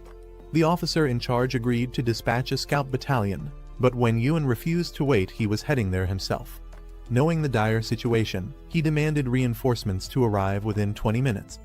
Though the officer hesitated at the short time frame, he had no choice but to issue the order immediately. Meanwhile, another officer analyzed the unfolding crisis. He realized that if Lin the Tiger were to lose control, Jiangju wouldn't be able to contain the disaster. The situation was spiraling out of control fast. Back on the battlefield, an even greater threat emerged. A towering, shadowy beast loomed above, its glowing eyes filled with malice. To the shock of the recruits, it spoke in the human language, insulting them as a lower species. The realization hit hard. Beasts capable of understanding and speaking like humans were supposed to be at the peak of the food chain, far beyond anything they should be encountering. Panic set in as they rushed to form a defensive formation, placing their wounded in the center. As the recruits caught their breath, a dark and menacing presence emerged. A massive shadowy beast loomed over the fallen Cat King, its sinister red eyes filled with rage. It growled in contempt, furious that mere humans had dared to slaughter its kin. Before anyone could react, the creature lunged at the Cat King's lifeless body, devouring it in an instant. The recruits stood frozen in horror. Something this powerful shouldn't even exist here. It was an impossibility, a nightmare come to life. A warning notification suddenly flashed in front of one of the recruits. The system detected an extreme threat. A gold-level beast had appeared. The message was clear. Immediate evacuation was the only chance of survival. Then, the true horror revealed itself. Standing before them was a mutated Shadow Cat King, a monstrous entity unlike anything they had faced before. The combat analysis was grim. It was bloodthirsty, with the ability to enter a frenzy state, doubling its attack power at the cost of its defense. Panic spread among the recruits as they faced the reality of their situation. A gold-level beast was something even their instructors had never encountered before. One of them broke down, terrified and desperate to leave, while another grimly pointed out that reinforcements hadn't arrived yet. With no other option, the deputy commander took charge. He ordered everyone to escort the wounded to safety, while he stayed behind to hold off the monstrous enemy. With a determined battle cry, he charged straight at the beast, ready to risk everything. However, his courage was met with brutal reality. The beast barely acknowledged his attack, swiping him aside effortlessly. The deputy commander was sent flying, the overwhelming power difference evident. The creature mocked him. Was he really foolish enough to challenge it alone? Seeing their leader in danger, one of the recruits quickly shouted for Little Ba to step in and protect him. The battle was far from over, but the gap in strength was becoming painfully clear. Little Ba launched itself into action, intercepting the gold-level beast's devastating attack. Flames and energy surged through the battlefield as the turtle bravely took on the monstrous foe, its shell acting as an impenetrable barrier. The beast staggered back in disbelief. Despite its overwhelming power, it couldn't break through the turtle's defenses. It was forced to acknowledge the creature's resilience. This turtle's shell was unbelievably tough. But even the strongest defense had its limits. Deep cracks formed across Little Ba's shell as it bore the brunt of the attack. One of the recruits rushed forward, eyes filled with concern, calling out to see if the brave turtle was still alright. Su Bai staggered, blood trickling from his lips. Lin Yanren, noticing his condition, immediately panicked. He was injured. But something was off. Su Bai wasn't in a direct fight, so how could he be wounded? Liao Yuxin, observing from a distance, couldn't believe it either. She speculated that this might be due to the beast's tamer talent, Origin Confluence, a rare ability.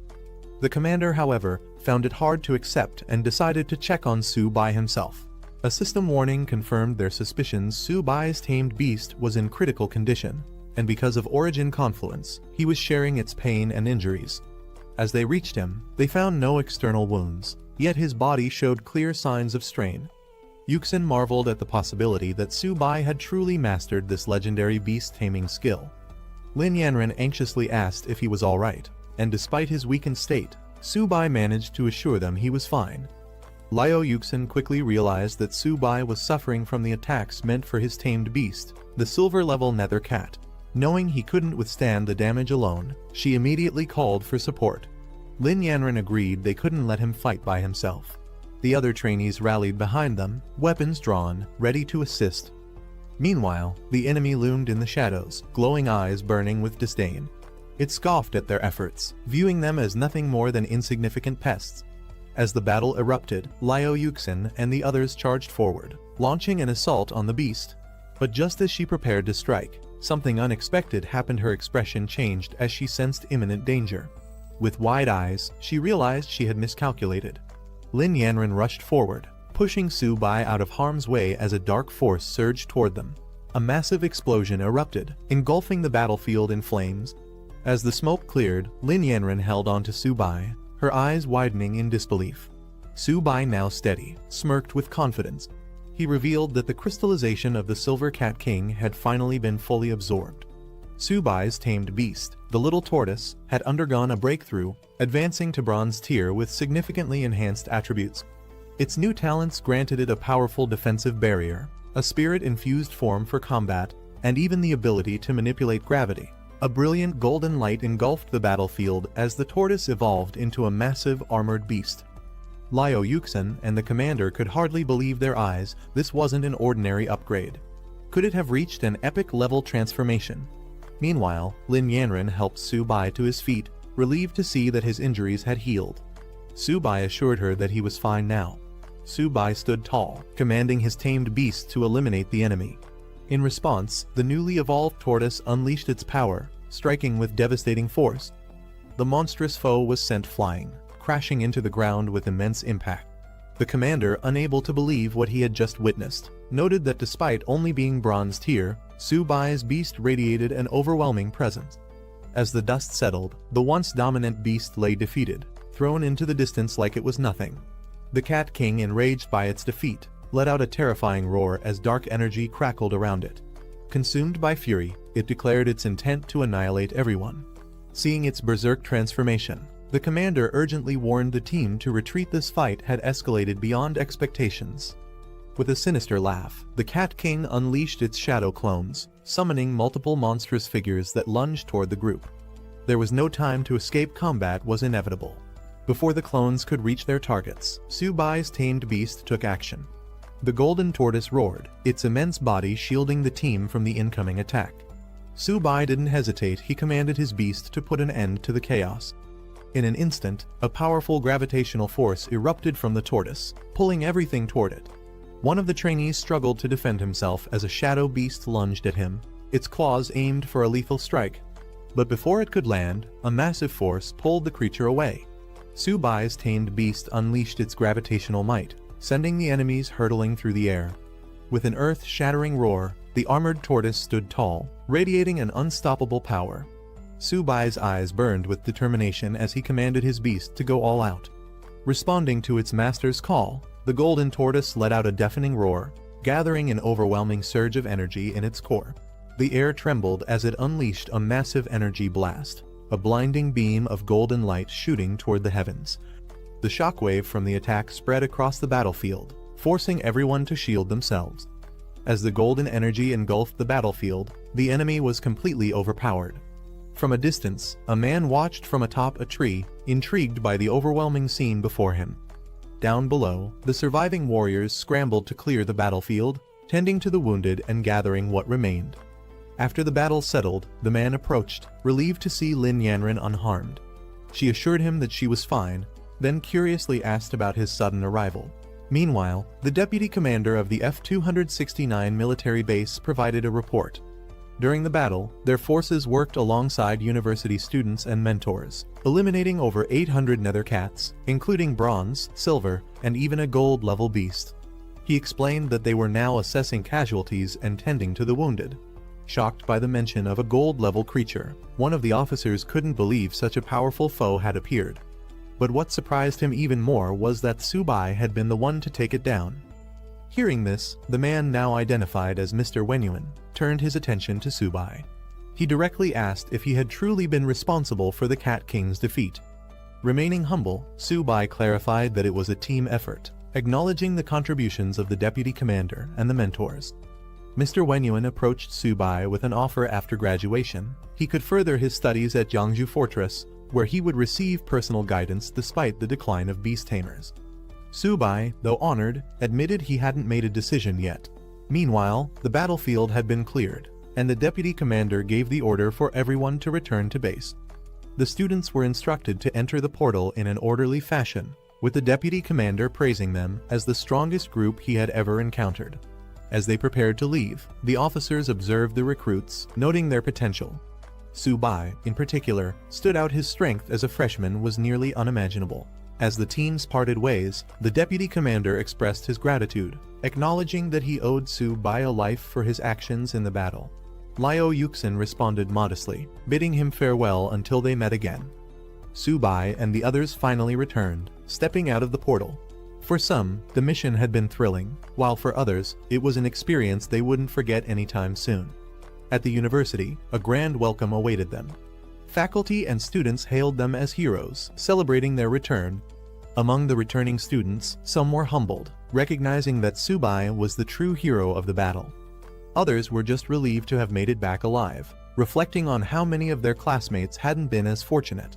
As the students returned, they were praised for their achievements, with their battlefield performance set to be one of the highest in history.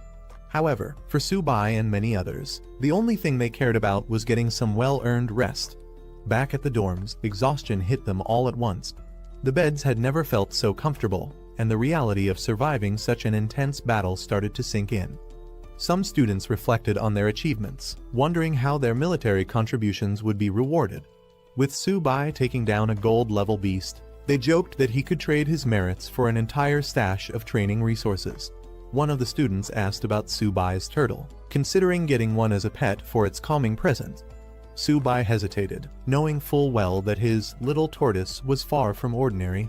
Loud knocking echoes through the dormitory, waking Jayagang up. Still half asleep, he groggily complains about the noise, questioning who would be knocking so early. Rubbing his eyes, he reluctantly makes his way to the door and opens it, only to be caught off guard by the unexpected sight before him. Standing outside are several senior female students from the Jiangwu Student Council, holding breakfast and smiling warmly. They cheerfully introduce themselves, explaining that since the juniors had just returned from the battlefield, they decided to bring them food as a reward. One of them teasingly warns that since the meals were personally prepared by their senior sisters, no one is allowed to complain. Still struggling to process what's happening, Jayagang looks on in confusion as the students then ask which one of them is Subai. The senior students confidently enter the dorm, assuring the juniors that they appreciate their efforts and won't let their kindness go to waste. However, they remain focused on their primary concern, finding Subai. They ask once again, eager to meet him. One of the dorm residents, still in his pajamas, looks confused but asks if he can take a photo with them. Meanwhile, another dormmate informs them that Subai has already gone out for a run, questioning if they personally know him. The senior students are momentarily frustrated, wondering why no one mentioned Subai's absence earlier. One of them remarks that Subai has become incredibly well known, implying that practically everyone in the school knows about him now. However, she laments that Subai himself doesn't seem to know her. Curious about Subai's rising fame, one of the juniors wonders if he has become popular. The senior students confirm this, suggesting they turn on the TV to see for themselves. As the conversation continues, one of the seniors playfully decides to take the breakfast away, since Subai isn't there to receive it. While Subai is out on his morning run, an urgent news broadcast airs on the country's military channel, drawing attention from students on campus. The news report announces a major event just the previous day. A large-scale attack occurred across multiple military bases, led by 10,000 races of ferocious beasts. The attacks devastated several provinces, leading to chaos and destruction. The report highlights that among these beasts, some exhibited golden-level combat power, making the battle even more intense. Many students from different regions lost their lives in the onslaught, unable to withstand the overwhelming force of the beasts. However, amidst the tragedy, there was also resistance. The broadcast then shifts focus to Zhongzhou Martial University, where both instructors and students fought bravely against the invading creatures. Their efforts led to the defeat of several high-ranking beasts, including one golden-level ferocious beast, a silver-level beast, multiple bronze-level creatures, and countless ordinary monsters. The news serves as a reminder of the harsh reality of battle, but also a testament to the strength and resilience of those who stood their ground. The news broadcast takes an unexpected turn as it highlights Subai, a first-year student who astonishingly held back a golden-level ferocious beast single-handedly. Despite being under heavy attack, he achieved the remarkable feat of cross-tier killing, fighting alongside instructors and military experts. The report emphasizes that while many forces were overwhelmed, Zhongzhou Martial University stood victorious, proving their strength in battle. Following this revelation, the military announces honors for the university's participants. All involved students and instructors will receive a second-class merit and be awarded the Great Wall Silver Medal. However, Subai, recognized for his outstanding military achievements, is granted a first-class merit and receives the prestigious Great Wall Golden Medal, a highly coveted honor. As the news spreads, students across campus react in disbelief. The idea that a freshman could receive such a prestigious award is almost unimaginable. Many express admiration, wondering who Subai really is and how he managed such an accomplishment.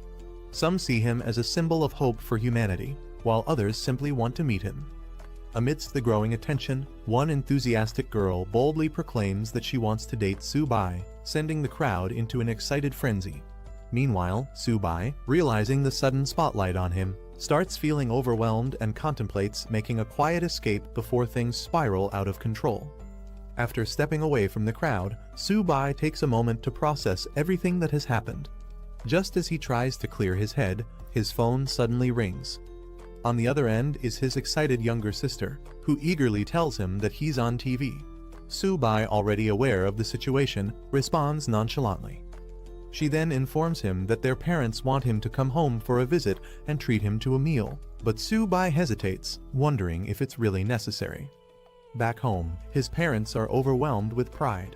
His father mentions how all the neighbors are talking about him, and his mother adds that a relative even called, eager to introduce him to a potential girlfriend. His sister, realizing the growing attention on their family, urges him to return soon before people start showing up at their house uninvited. After considering everything, Su-bai decides to take a short break and visit home since his tests have just ended. He acknowledges that his sudden fame will likely make his father so proud that he'll be grinning in his sleep. As Su-bai arrives home, he is immediately met with an overwhelming reception. The entire neighborhood seems to be gathered, excitedly announcing his return as if welcoming a legendary hero. Caught off guard, Su-bai is bewildered by the attention, questioning whether all of this excitement is really for him. Before he can process it, a crowd quickly surrounds him, showering him with praise. Familiar faces from his childhood emerge, eagerly reminding him of their past connections. The overwhelming enthusiasm makes Su-bai realize that his sudden fame has spread far beyond what he expected. As he finally steps into his home, his family rushes to greet him. His sister excitedly throws her arms open, thrilled that he has returned, while his parents beam with pride. The warm welcome, though intense, reminds Su-bai that no matter how much his world changes, his family will always be his anchor. As soon as Su-bai arrives, the overwhelming hospitality of his neighbors kicks in. One of his aunts invites him over for dinner, proudly announcing that she made seafood dumplings, only for Su-bai to politely decline, explaining that he is allergic. Another enthusiastic neighbor insists on bringing him over for a drink, boasting about a special dish he has prepared just for the occasion. Realizing that the situation is getting out of hand, Su-bai's father steps in, thanking everyone for their kindness but explaining that the family has already prepared a meal at home. He assures them that once things settle down, Su-bai will make time to visit each of them. Su-bai agrees, knowing he can't refuse everyone outright, but hoping to escape the immediate flood of invitations. The situation takes a turn when one of the elders eagerly suggests introducing Su-bai to her granddaughter, hoping to set them up. Before Su-bai can even react, another person interjects, claiming that she isn't worthy and that they should introduce him to someone else instead. Overwhelmed and unsure of how to respond, Su-bai finds himself stuck in the middle of their matchmaking plans. Later, back home, Su-bai vents to his sister, regretting that he didn't sneak in under the cover of darkness to avoid all the attention. His sister laughs, teasing him that it wouldn't have mattered one of their aunts had already stationed herself near their house, waiting to introduce her granddaughter to him no matter what. Realizing he's completely trapped by his newfound fame, Su-bai sighs, wondering how long this chaotic homecoming will last. After the chaotic welcome from his neighbors, Su-bai finally makes it home, where his parents prepare a warm family meal. His mother informs him that his father is personally cooking today, and she asks his sister to assist in the kitchen while telling Su-bai to take a break. Dropping his bag onto the couch, Su-bai slumps down and stretches, savoring the rare moment of peace. He leans back, relieved to finally take a breather after everything that has happened. A glowing Sitem screen suddenly appears before him, flickering with mysterious data. Shocked, Su-bai instinctively reacts, raising his hand as he tries to comprehend what's happening.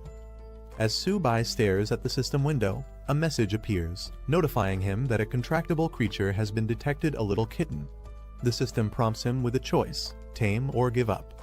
Confused by the sudden activation of what seems to be a Beastmaster ability, he hesitates, trying to make sense of it. His sister notices his distracted state and asks what's wrong. Su-bai, still bewildered, turns to her and asks if their family has a cat.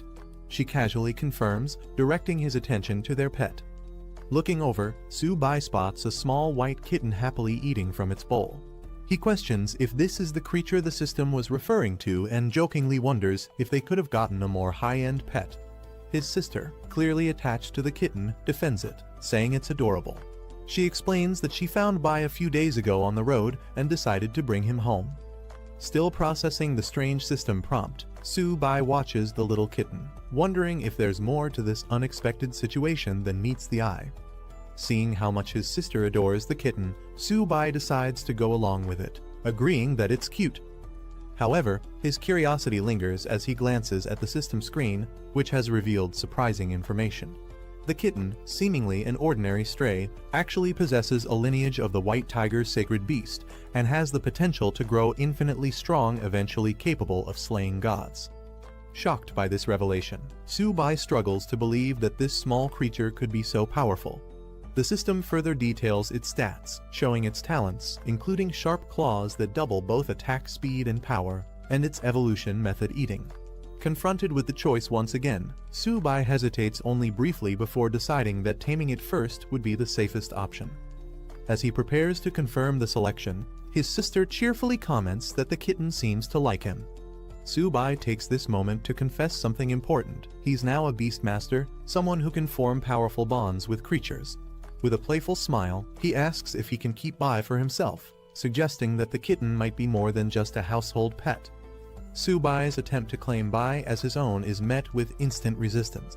His sister, visibly shocked and furious, shouts in defiance, refusing to give up her beloved pet. Su-bai, unfazed by her reaction, tries to reason with her. With a smirk, he hints that negotiation is always an option. Sensing an opportunity, he casually suggests offering her a laptop in exchange for the kitten. Determined to convince her, Su-bai ups the ante, reminding her about a dress she had been eyeing. But before he can even finish his sentence, his sister dashes away, declaring that there will be no negotiations whatsoever. Amused, Su-bai chases after her, trying to bargain while she evades him at all costs. Their mother watches the ridiculous scene, completely bewildered by their antics, questioning what on earth is happening between the two siblings. After 2 days at home, Su-bai finally returns to campus, relieved yet slightly exhausted. As he walks through the school gates, students begin whispering, questioning if he's really Su-bai.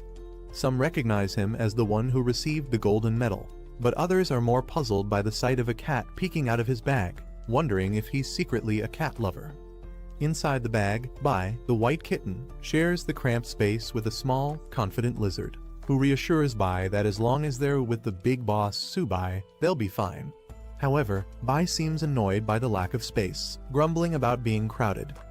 As Su-bai walks across campus, more students take notice of him. Some seem unimpressed by his average appearance, yet they're shocked by how many girls visit his dorm looking for him.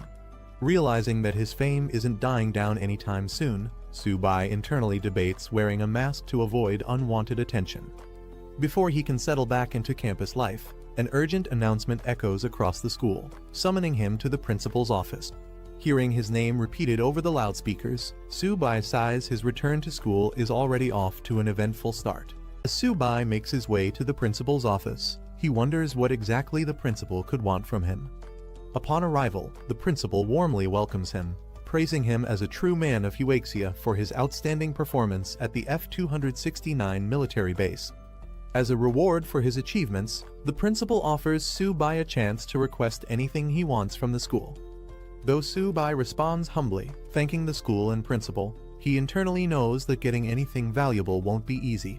With the principal known for being notoriously stingy, even securing a little food money for Zio by his kitten could be a struggle.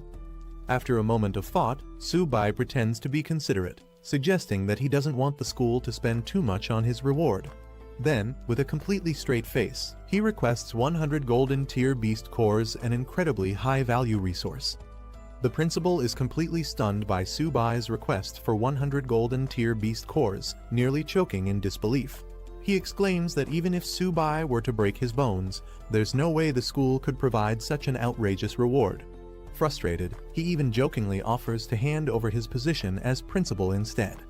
Seeing the reaction he expected, Su-bai quickly lowers his demand, saying that 100 silver tier beast cores would also be acceptable. However, the principal immediately shuts down that idea, reminding Su-bai that his current military merit isn't even enough for a fraction of that.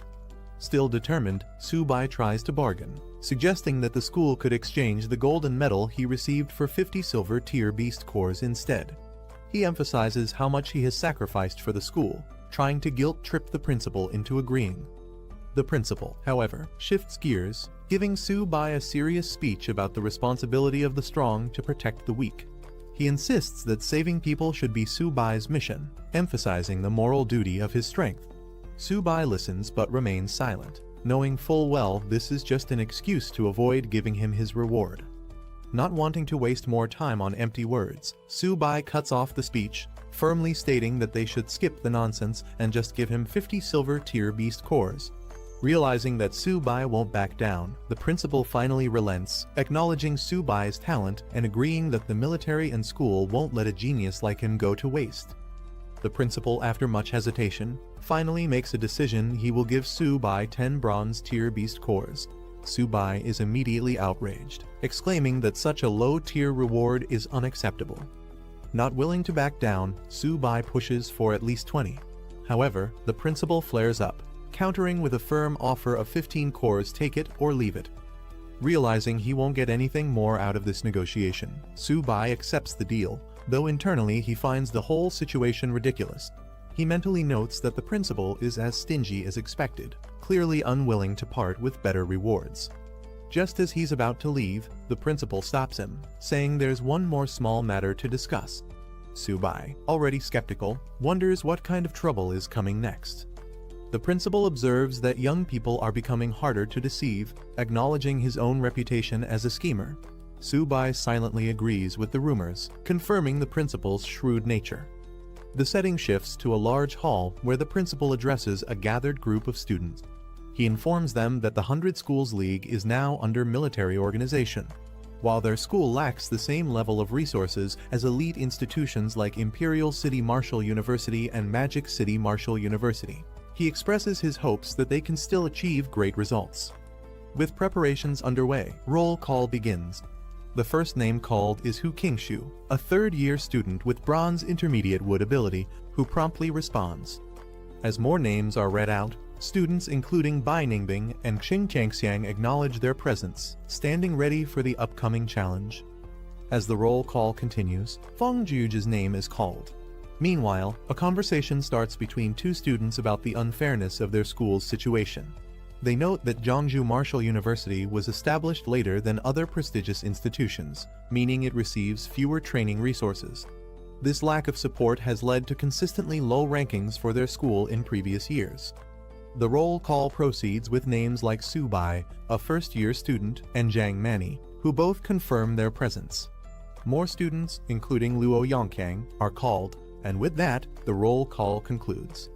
The principal, standing before the assembled students, addresses them. He announces that this year, 10 representatives from their school will participate in the 100 Schools League, emphasizing that they are the most outstanding students from each grade. However, before proceeding further, he has an important announcement to make. The principal makes a surprising announcement: Su-bai will be the captain of the school's 100 Schools League team. The students react with shock, and Su-bai himself is caught off guard, questioning if there has been some mistake. One of the students steps forward, arguing that this decision is unfair. He points out that Senior Qingshu is the strongest among them in both power and experience, making him the more obvious choice for captain. Others agree, emphasizing that Su-bai is only a bronze beginner-level power user, a whole rank below Qingshu, and question why a freshman should be leading them. The principal, however, remains firm in his decision. He reminds everyone that Su-bai's strength has already been proven. He was able to slay a gold-tier vicious beast, a feat none of the other students have accomplished.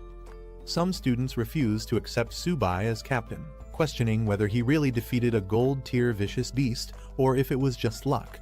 Doubting his strength, they directly challenge him, demanding a battle to prove his worth. Another student joins in, eager to test Su-bai himself. Feeling overwhelmed, Su-bai tries to explain that he had nothing to do with the decision and never expected to be chosen as captain. Internally, he realizes that the principal has made him a target for criticism and potential fights. Before the situation escalates, the principal intervenes, dismissing further disputes and instructing everyone to focus on preparing for the upcoming 100 Schools League, which is less than 20 days away. He encourages the students to train hard and show their best performance. Seeing an opportunity to escape, Su-bai quickly makes a run for it, pretending to have urgent matters to attend to. As he dashes off, the other students call after him, demanding answers. Meanwhile, he can't help but note how quickly the principal left the scene, avoiding any further arguments. After Su-bai hurriedly leaves, the skeptical students continue to mock him, refusing to believe he actually defeated a gold-tier vicious beast. One of them calls him a coward, convinced it must have been luck.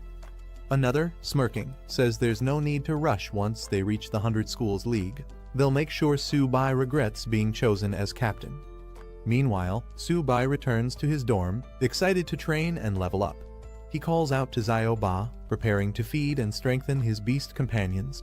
As he sits down with his white cat, Xiao-bai, he acknowledges that the principal kept his word, providing him with 15 bronze-tier beast cores, which should be enough to boost their strength. He affectionately feeds Xiao-ba, calling it a little foodie, while assuring Xiao-ba that there's something for it as well.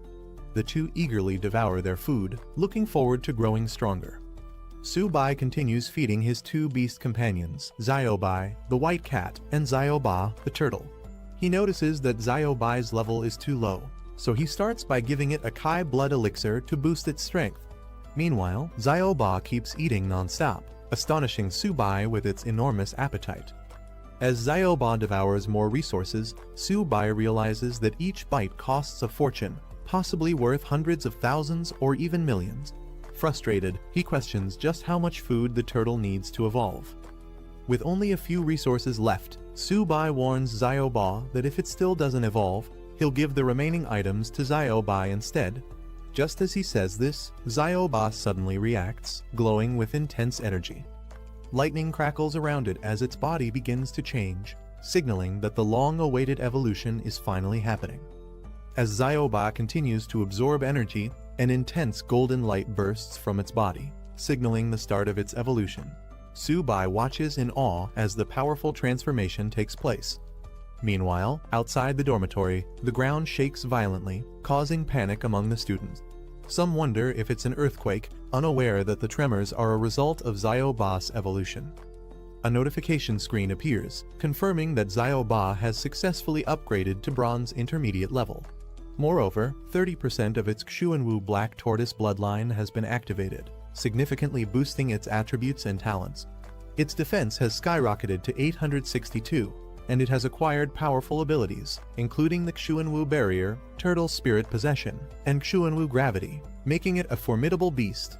Su-bai is thrilled, realizing that although Xiao-ba didn't gain new talents, its existing abilities and stats have drastically improved, making it far stronger than before. After Xiao-ba's evolution, Su-bai is thrilled to see that Xiao-ba has also leveled up. The system notification confirms that Xiao-ba has upgraded to a high-level normal beast, awakening a powerful new talent, Ghostly Phantom Step. Additionally, it possesses the White Tiger Sacred Beast bloodline, meaning it has limitless potential for future growth. Xiao-bai's stats have also significantly improved, with its agility increasing explosively, making it much faster and deadlier in combat. Su-bai is ecstatic, realizing that both of his tamed beasts have successfully evolved, strengthening his team immensely. Meanwhile, Su-bai himself has also advanced to the bronze intermediate level, gaining attribute boosts from both Xiao-bai and Xiao-ba. His constitution, agility, and spirit have all improved, and he now benefits from powerful talents, including infinite evolution of contracted beasts, universal beast taming skills, and origin confluence, allowing him to share energy and damage with his tamed beasts. Now, with his newfound strength and his beasts at their peak, Su-bai looks ahead with excitement, ready to prove himself and his companions on the grand stage of the 100 Schools League. At Zhongzhou Martial University's library, a student is impressed by its massive size, not expecting it to be this grand. Inside, he approaches the librarian to access resources. The librarian proudly explains that the library is the foundation of the university, existing even before the school itself, highlighting its deep historical significance. As she processes his request, she is surprised that he, a freshman, already has 180 credits, which is quite unusual. She then directs him to the section containing books on beast taming, telling him to browse freely for any information he needs. Thanking her, he heads towards the bookshelves. Entering the section, he notices a vast collection of beast taming books and realizes that it will take a considerable amount of time to go through all the available materials. Determined, he prepares himself to dive into the study ahead. As Su-bai browses through the bookshelves, he comes across a book by someone named Luo Fan, a name that feels oddly familiar to him. Curious, he picks up the book and begins reading, coming across passages about the convergence of heaven and earth, the undying soul, and the gathering of divine weapons and sacred beasts. The text intrigues him, particularly a concept called origin confluence, which he realizes he has already mastered. However, the phrases about the undying soul and sacred beasts being armed leave him with lingering questions. As he continues to read while walking through the library, a few other students notice him. Recognizing him as the freshman they've heard about, they seem unimpressed.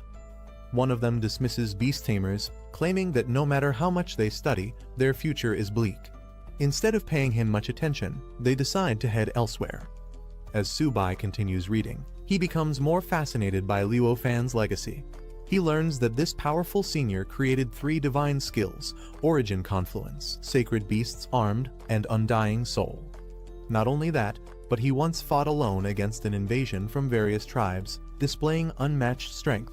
However, despite his incredible abilities, he was ultimately outnumbered and fell on the battlefield. Realizing the significance of this knowledge, Su-bai decides to study the book carefully. Suddenly, something strange happens. His eyes widen in shock as an unusual energy stirs within him.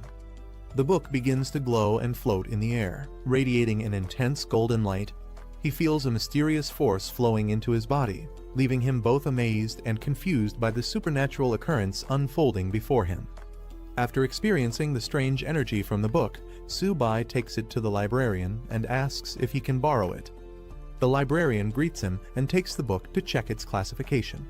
However, she quickly realizes something odd. It has no library label and may not belong to the collection. Confused, Su-bai insists that he found it on the bookshelf. As she inspects the book further, something even stranger happens. No matter how hard she tries, she cannot open it. Shocked, she struggles with the book, unable to understand why it won't budge. Su-bai, who was reading it just moments ago without any issue, is equally surprised and steps in to take a closer look. The librarian remains puzzled about how the book refuses to open in her hands while Su-bai holds it with ease. Deciding that something unusual must have happened, she allows him to take it, instructing him to return it whenever he is done. Su-bai asks if he can borrow it indefinitely, and when she confirms, he thanks her and leaves. After he is gone, the librarian makes a phone call to the principal, informing him that the mysterious book he left on the shelf has been taken by Su-bai. The principal is shocked to hear that Su-bai was able to open the book. As he processes this revelation, a pleased expression crosses his face, and he acknowledges the development as something very good. The principal, standing in his office, reflects on the recent events. He speaks as if addressing someone from the past, stating that after 100 years, the person Luo Fan had been waiting for has finally appeared. He imagines that if Luo Fan's spirit in the underworld knew about this, he would be pleased. 2 weeks later, Jeongju Martial University becomes the stage for an important event, the 100 Schools League. A large welcome sign is displayed as buses arrive from various universities. The competition is divided into 5 major battle zones: East, South, West, North, and Central, with each zone selecting 2 qualifying teams. A reporter covers the event, explaining that 8 martial universities from Jeongju Province will be competing at Jeongju Martial University. Meanwhile, a cheerful live streamer excitedly tells his audience that tickets for the tournament are scarce, promising to broadcast the entire event and even give out small gifts to viewers. The atmosphere is charged with anticipation as the competition is about to begin. Meanwhile, tensions rise as students from different martial universities arrive. A group clad in red uniforms from Longying Martial University is immediately met with hostility from Fuchuan University's team, dressed in blue and white. The 2 sides exchange sharp words, with one mocking Longying for showing up just to be beaten, while the other fires back, insisting that the outcome is far from decided. Their rivalry is evident as they prepare to prove themselves in the competition. Inside the grand tournament arena, spectators are left in awe as they witness the vast battlefield where the matches will take place. The stadium is packed, and anticipation runs high. Backstage, a team gathers and checks for their members. They realize that Subai, their team captain, has not yet arrived. Concerned but confident, one of them reassures the others, stating that Subai would never back out at the last minute. However, his absence leaves a lingering sense of unease as the matches draw closer. Just as his teammates begin to worry, Subai makes his entrance, confident and determined. He dismisses the idea of backing out at the last minute, stepping forward with newfound strength. His presence surprises everyone despite only a few days passing. His aura feels much stronger than before. Standing before Teacher Liao, Subai reassures her that he has everything under control. With the match about to begin, she informs him that they still need to finalize their lineup. But he confidently states that he has already made all the necessary preparations. As the tournament commences, the stadium's large screens display a grim report. A month ago, the myriad beast clans launched a large-scale assault, forcing the military to focus on the front lines. Meanwhile, smaller groups of beasts infiltrated rear military bases, causing devastation. The report reveals a shocking reality: Marshall University students in the affected regions suffered catastrophic losses, with fewer than 1 in 100 surviving. The atmosphere in the stadium turns somber as the gravity of the situation sinks in. A passionate announcer, filled with intensity, addresses the crowd, rallying them with a powerful call to action. He asks if they are ready to avenge those lost in the myriad beast clan attacks, igniting a surge of emotions among the audience. The crowd erupts with fury and determination, chanting their resolve to defeat the vicious beasts and ensure victory for humanity. Seeing this strong response, the announcer praises their fighting spirit, declaring that such determination is the essence of the 100 Schools League. With this declaration, he officially opens the Jiangsu Provincial League, signaling the beginning of the tournament. He then explains the rules. The tournament will follow a team battle format, with each team consisting of up to 5 participants per match. The last standing team member determines the winner, while defeated opponents are eliminated from further participation.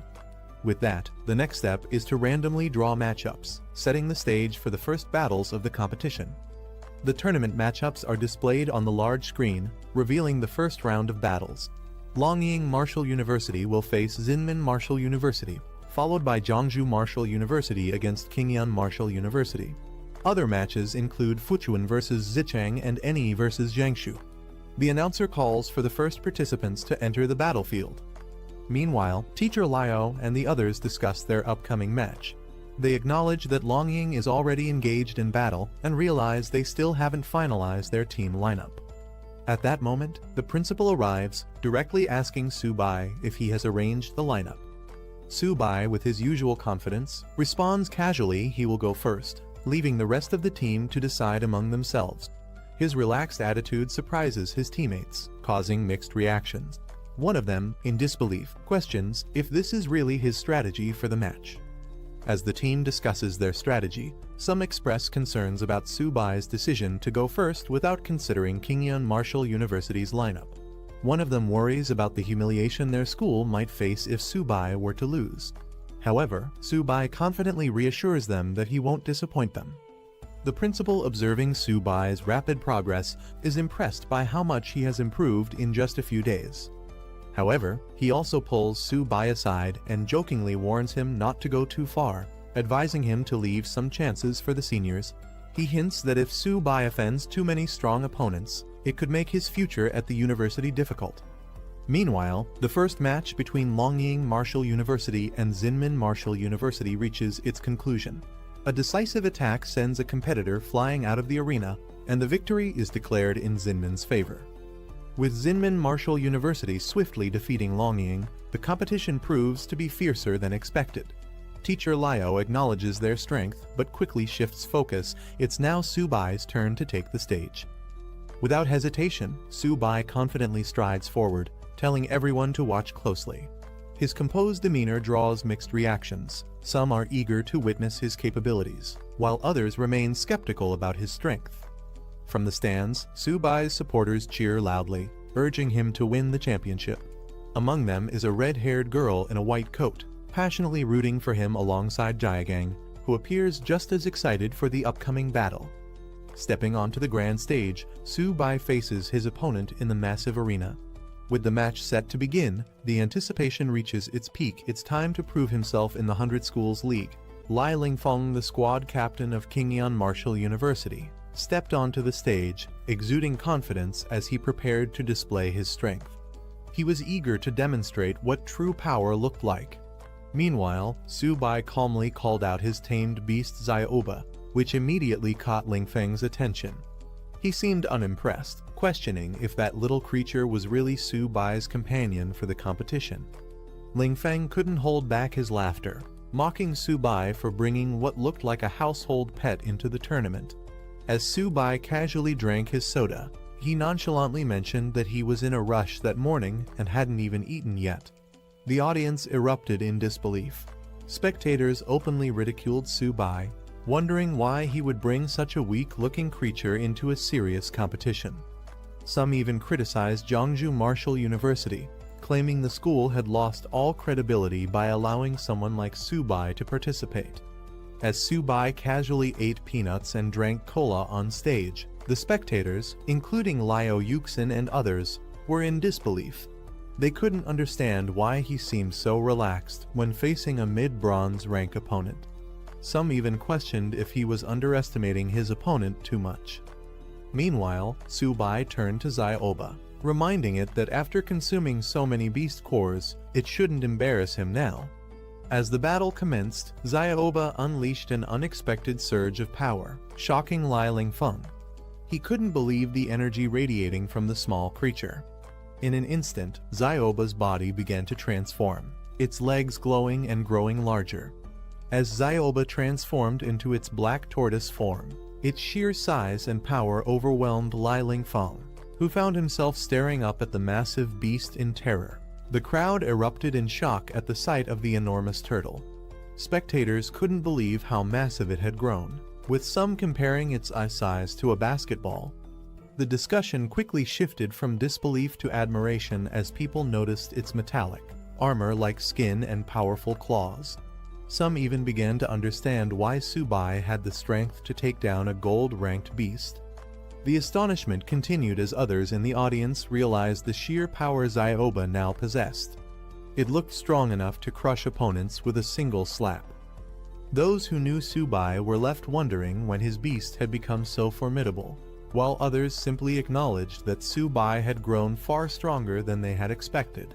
Su-bai sipping his soda as he casually gave Xiaoba the order to finish the fight quickly. Lai Lingfeng, still confident, barely had time to react as Xiaoba launched its attack. He barely managed to register what was happening before the massive turtle's strike came crashing down with incredible force. The sheer speed and power of the attack left Lingfeng stunned. Before he could properly react, he was already sent flying, crashing hard onto the battlefield. Lying on the ground, he gasped in disbelief, unable to comprehend how a turtle could move so fast. Su-bai casually told Lai Lingfeng to hold on just a little longer. He wanted to finish his cola before this fight ended.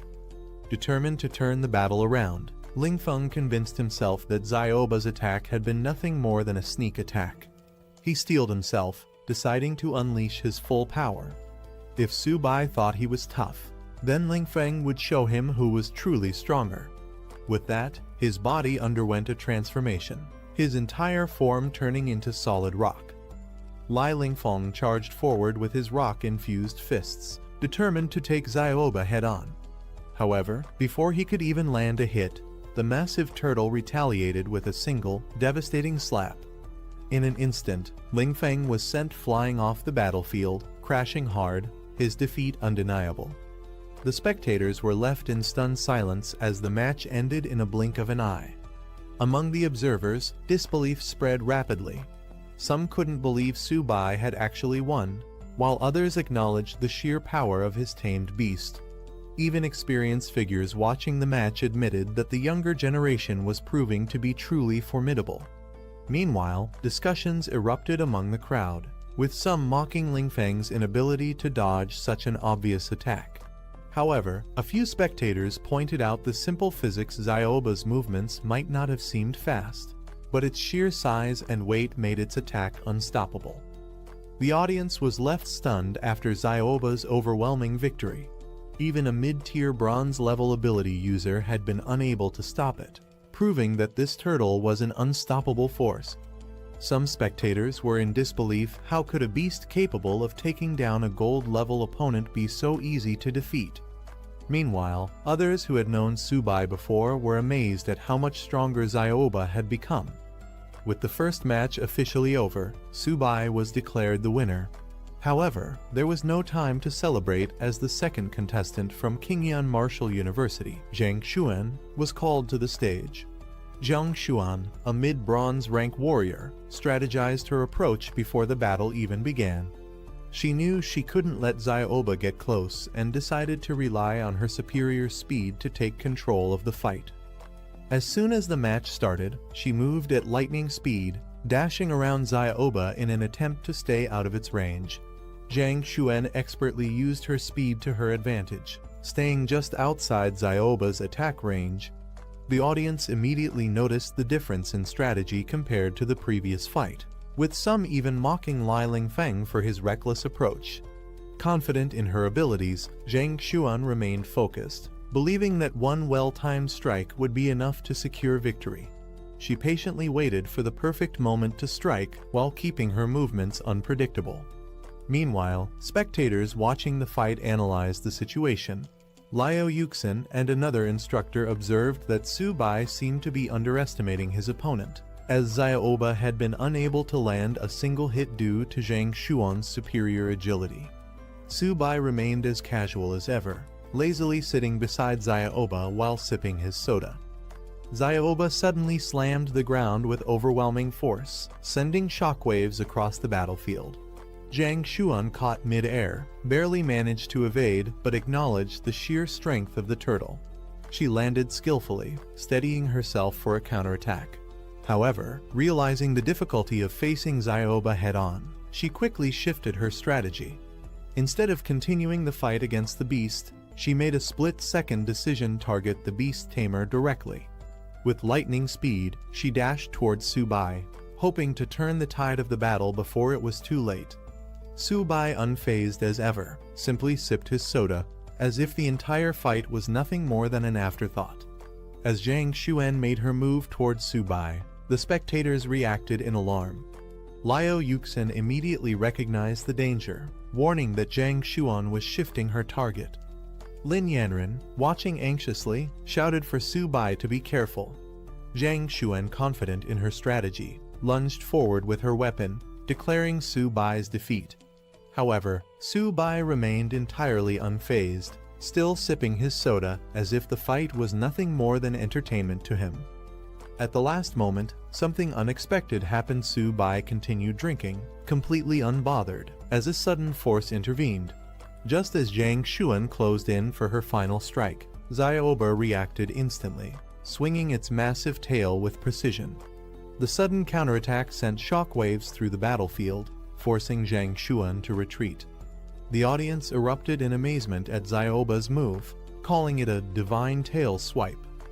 Lin Yanren and others breathed a sigh of relief, realizing how close that encounter had been. As the dust settled, it became clear the match was over. Tsubai had claimed another swift victory. The spectators were in disbelief at how quickly he had won again, while Liu Yuxin and the other instructors acknowledged Tsubai's true strength. Meanwhile, Zhang Xuan, now on the ground, seemed completely drained. However, instead of frustration, she simply muttered something unexpected. She was finally full. Tsubai casually stretched, commenting that Zyoba might have been a bit too rough this time. Without much concern, he told Zhang Xuan to go heal herself before turning his attention back to the competition. Meanwhile, Zhang Xuan, exhausted and lying on a stretcher, muttered weakly while Tsubai nonchalantly declared that he was finally going to get serious. With complete confidence, he stood alongside Zyoba, issuing a challenge to the remaining competitors who was brave enough to step up next. The crowd erupted as another opponent was sent crashing into the water, the large screen replaying the dramatic fall. Without hesitation, he called for the next challenger. His confidence was unshaken as another opponent fell before him, knocked down with ease. Amid the competition, Subai casually snapped a picture, flashing a grin while Zioba dealt another decisive blow, sending yet another fighter flying. Finally, the match concluded with the announcement of his victory. The referee raised his hand, declaring Jeonju Martial University's Subai as the winner. The audience erupted in disbelief and admiration as Subai dominated the match, effortlessly securing victory with Zioba at his side. Despite relying on his turtle companion, he had taken down 5 opponents in a row without breaking a sweat. Spectators were in awe, calling him both incredible and unorthodox. As chants of "one man, 5 wins" echoed through the arena, Subai couldn't help but feel amused and slightly puzzled. The way they phrased it made him feel more like the turtle in the fight rather than the actual fighter. After his impressive performance, officials and mentors approached him, praising his victory over the formidable King Shan Martial University. His success had brought great honor to Jeonju Martial University, and he humbly accepted the recognition. With the morning matches concluded, contestants were given time to rest and recover before the next round. The cafeteria was open to all, ensuring they could replenish their energy for the battles ahead. The competition was far from over, but for now, the fighters had earned a well-deserved break. As the competition continued, an announcement declared that food in the cafeteria was free of charge, much to the delight of the contestants. Meanwhile, in the Fuchuan Martial University lounge, the team strategized for their upcoming match. They anticipated facing Jeonju Martial University again, which meant they would likely go up against Subai. His tamed beast Zioba was nearly unbeatable in close combat, making them anxious about how to counter him. In another lounge, Xinmin Martial University was also preparing. Their coach reassured them that despite Subai's strength, he wasn't invincible. He had weaknesses that could be exploited. Their best chance to win was to find a way around Zioba's formidable defense and target Subai directly. Back in the arena, the announcer praised the fierce spirit and determination displayed by the students in the morning matches. With the first round complete, the second round of the competition was about to begin. Spectators marveled at Subai's dominance, some joking that the rest of Jeonju Martial University's team didn't even need to participate. With him alone, they believed he could defeat all the other schools. His teammates couldn't deny that having such a powerful ally was a great advantage. However, not everyone shared the same enthusiasm. A cautious observer reminded others that they were still in the provincial stage. Once Jeonju Martial University faced stronger opponents from outside the province, their overwhelming success might not continue. While the team had struggled for recognition in the past, Subai's presence now made their other members seem even more insignificant. As the excitement built up, the second round matchups were announced. Jeonju Martial University was set to face Xinmin Martial University, while other schools were also paired for their respective battles. In the first match of the round, Subai was chosen to fight against Lai Feng from Xinmin Martial University. As he stepped onto the stage, his opponent remained calm. Xinmin had anticipated this matchup and had already prepared a strategy specifically to counter Subai and his beast companion, Zioba. Subai leaned casually against Zioba, completely at ease as he watched his opponent.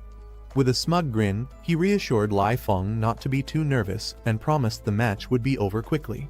However, as soon as the battle began, Lai Feng refused to let Subai's arrogance go unchecked.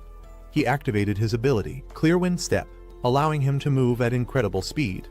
As a high-level bronze rank fighter and captain of Xinmin Martial University, he was determined to prove that Subai wasn't invincible. Using his swift movements, Lai Feng closed in, aiming to break through Zioba's formidable defense. Zioba, unfazed, braced itself as the attack approached. Whether Lai Feng's strategy would be enough to bypass its defense remained to be seen. Lai Feng moved swiftly, dodging Zioba's massive attack with ease, using his speed to create afterimages across the battlefield. With an opening in sight, he launched a powerful kick at the turtle's side, confident in his strategy. However, as his attack landed, reality struck. Zioba's defense was far too strong. Despite his speed and force, his attack barely made an impact. Shocked, he realized he couldn't even break through the beast's sturdy shell. Frustration set in as Zioba turned its head, seemingly unfazed by the attempt. Lai Feng had aimed for a weak point, but instead, he found himself facing an impenetrable defense. Spectators watched in surprise as Zioba struggled to land a hit on Lai Feng. Some laughed at how easily the Zinmin captain was provoking the turtle, making it angry and reckless. This unexpected development raised a question: if Lai Feng suddenly went after Subai, could he actually win? Excitement filled the stands as more people started cheering for Lai Feng. While some saw it as taking advantage of Xiaoba's dim-witted nature, others found the strategy entertaining. Lai Feng smirked, taunting the enraged turtle as he dodged its attacks. Meanwhile, the Jiangsu team observed the battle with concern. Liu Yuxin questioned why Subai wasn't making a move to counter this strategy. Instead of strategizing, he rummaged through his bag and finally found what he was looking for: a drink. Casually, he took a sip, remarking that his lunch had been too salty. As the audience continued cheering for Lai Feng, Subai stood calmly, drinking as if he wasn't even in a match. Lai Feng saw an opportunity. Subai was at a distance, seemingly vulnerable. He was confident that Xiaoba's attacks couldn't reach him from this range. Fueled by frustration, Lai Feng launched a powerful attack, accusing Subai of underestimating him. Frustrated by Subai's nonchalant attitude, Lai Feng launched himself into the air, determined to make him pay for his arrogance. Subai, still calm, simply called out to Xiaoba. Suddenly, glowing golden rings spread across the battlefield, catching Lai Feng off guard. In an instant, his body froze mid-air, unable to move. Panic set in as he struggled to understand what was happening. Subai, still sipping his drink, watched as Lai Feng flailed helplessly, Xiaoba radiating an overwhelming presence. Lai Feng was in disbelief. This was beyond what he had prepared for. Subai, unbothered as ever, casually told Xiaoba to stop playing around and finish the battle. Xiaoba unleashed its ultimate move, Black Tortoise Gravity, as the golden armored illusion roared to life. Panic took over as he desperately pleaded, realizing he had lost control of the situation. With a sudden burst of energy, the golden projection launched Lai Feng like a shooting star across the battlefield. The audience gasped as he was sent flying out of the arena at incredible speed, disappearing into the distance. A moment later, a loud crash echoed through the stadium. Spectators rushed to the edge to see where he had landed, only to find a smoking crater in the concrete. The audience was left in shock, but realization quickly set in: Lai Feng wasn't weak. Subai was simply too strong. Some even admitted that if they were in Lai Feng's place, they would have surrendered immediately. Fighting against Subai seemed like a hopeless battle. Meanwhile, Zinmin Martial University's staff assessed the situation. With Lai Feng badly injured and no chance of turning the tide, they had no choice but to give up. The principal sighed in resignation. There was no point in continuing the match. The official announcement confirmed it: Zinmin Martial University had forfeited. The competition moved on, but the next team to face Jiangsu Martial University had a difficult decision to make. When the matchup was revealed, Fuchuan Martial University shocked everyone by immediately forfeiting before even stepping onto the stage. Spectators were stunned. How could they surrender without even trying? With Zinmin Martial University forfeiting, Subai barely had to exert any effort. His teammates acknowledged that this gave him more time to prepare for the next match against Fuchuan Martial University. However, some questioned whether he even needed to conserve strength in the first place. Despite Subai's overwhelming power, they remained cautious. Fuchuan's captain was a poison-type user, which could pose a real challenge. As the match began, Xiaoba roared, ready to engage. But before the fight could even start, Fuchuan's captain, Mao Kai, suddenly called for a pause. Mao Kai openly admitted that he had no chance of defeating Subai. Rather than fighting a hopeless battle, he suggested making a deal instead. Subai, still unfazed and sipping his drink, barely reacted. Raising an eyebrow, he casually asked, "What deal?" Mao Kai acknowledges Subai's strength, admitting that he stands no chance against him. However, instead of fighting outright, he brings up a discussion about beast tamers, hinting at a deeper motive. Subai is puzzled by this sudden shift in conversation, wondering what Mao Kai is really trying to do. As Mao Kai subtly channels energy into his hand, Subai quickly realizes the truth. This isn't about discussion at all. Mao Kai is stalling for time, attempting to activate his poison-type abilities, which take longer to fully unleash. Without hesitation, he calls upon his beast. He sends Xiaoba into battle, ready to put an end to Mao Kai's schemes before they can take effect. Mao Kai smirks as Subai finally realizes his true intention. The delay had given him just enough time to unleash his poison mist, which now spreads rapidly around the battlefield. Confident in his ability, Mao Kai taunts Subai, claiming that no matter how skilled a beast tamer he is, there's no escaping the deadly toxin. The mist engulfs the arena, leaving Su-bai seemingly trapped with no way to avoid the attack. Watching from the sidelines, Liu Yuxin and the others begin to worry. They recall Mao Kai's past victories, where he managed to poison even high-level beasts. Mao Kai moves confidently through the dense poison mist, unfazed by its effects. With a smug grin, he mocks Su-bai, knowing that his opponent is blinded and vulnerable while he remains unaffected. He believes the battle is already decided, convinced that Su-bai was too careless from the start. As the toxic fog thickens, Mao Kai watches Su-bai, who appears to be meditating in an attempt to resist the poison's effects. However, Mao Kai isn't concerned. He has more than just the mist at his disposal. With a sudden burst of energy, Mao Kai lunges, aiming to finish the fight. His hand surges with poison as he delivers his final blow, determined to eliminate Su-bai once and for all. Mao Kai launches his attack, aiming to strike from behind, but Su-bai remains completely unfazed. A defensive energy shield blocks the strike effortlessly, leaving Mao Kai stunned. Su-bai smirks, unfazed by the poison mist, remarking that attacking from behind was a mistake. Mao Kai, in complete disbelief, questions how Su-bai could possibly withstand his full-power poison claw attack within the toxic mist. From the observation deck, the onlookers quickly understand the secret behind Su-bai's resilience. He's using Origin Confluence, an advanced beast tamer ability that transfers the defense of his beast onto himself. Su-bai casually waves away the mist, mocking its foul stench. As the poison mist swirls, revealing Zioba's glowing eyes, Mao Kai freezes in shock. He's been exposed. Before he can react, Su-bai launches a decisive attack, sending Mao Kai flying out of the mist. The spectators erupt in excitement. One of them, Lin Yanren, watches with determination, refusing to let Su-bai outpace her. Meanwhile, others are in awe, declaring that Su-bai is far too overpowered for his opponents. The entire stadium bursts into chants of Su-bai's name alongside Zioba's, acknowledging their overwhelming strength. With Mao Kai defeated and unable to continue, Fuchuan Martial University decides to forfeit. The announcer officially declares the champion of the Provincial League Su-bai from Jeongju Martial University. Standing beside Zioba, Su-bai acknowledges his victory with relief, knowing the competition is finally over. After the match, the principal of Jeongju Martial University congratulates Su-bai for bringing honor to their institution. Seizing the moment, Su-bai playfully suggests that, given his achievement, he should receive additional resources for his cultivation. The principal, however, sees right through Su-bai's opportunistic request. With a knowing smirk, he chuckles to himself, amused that this clever brat is already trying to take advantage of the situation. With Jeongju Martial University emerging as the Provincial League champion, the principal announces that the military will reward them with military merit points, which can be exchanged for valuable resources. However, some students murmur their doubts, noting that only Su-bai participated in the competition. They question whether they would receive any benefits from the victory, leaving the principal struggling to respond.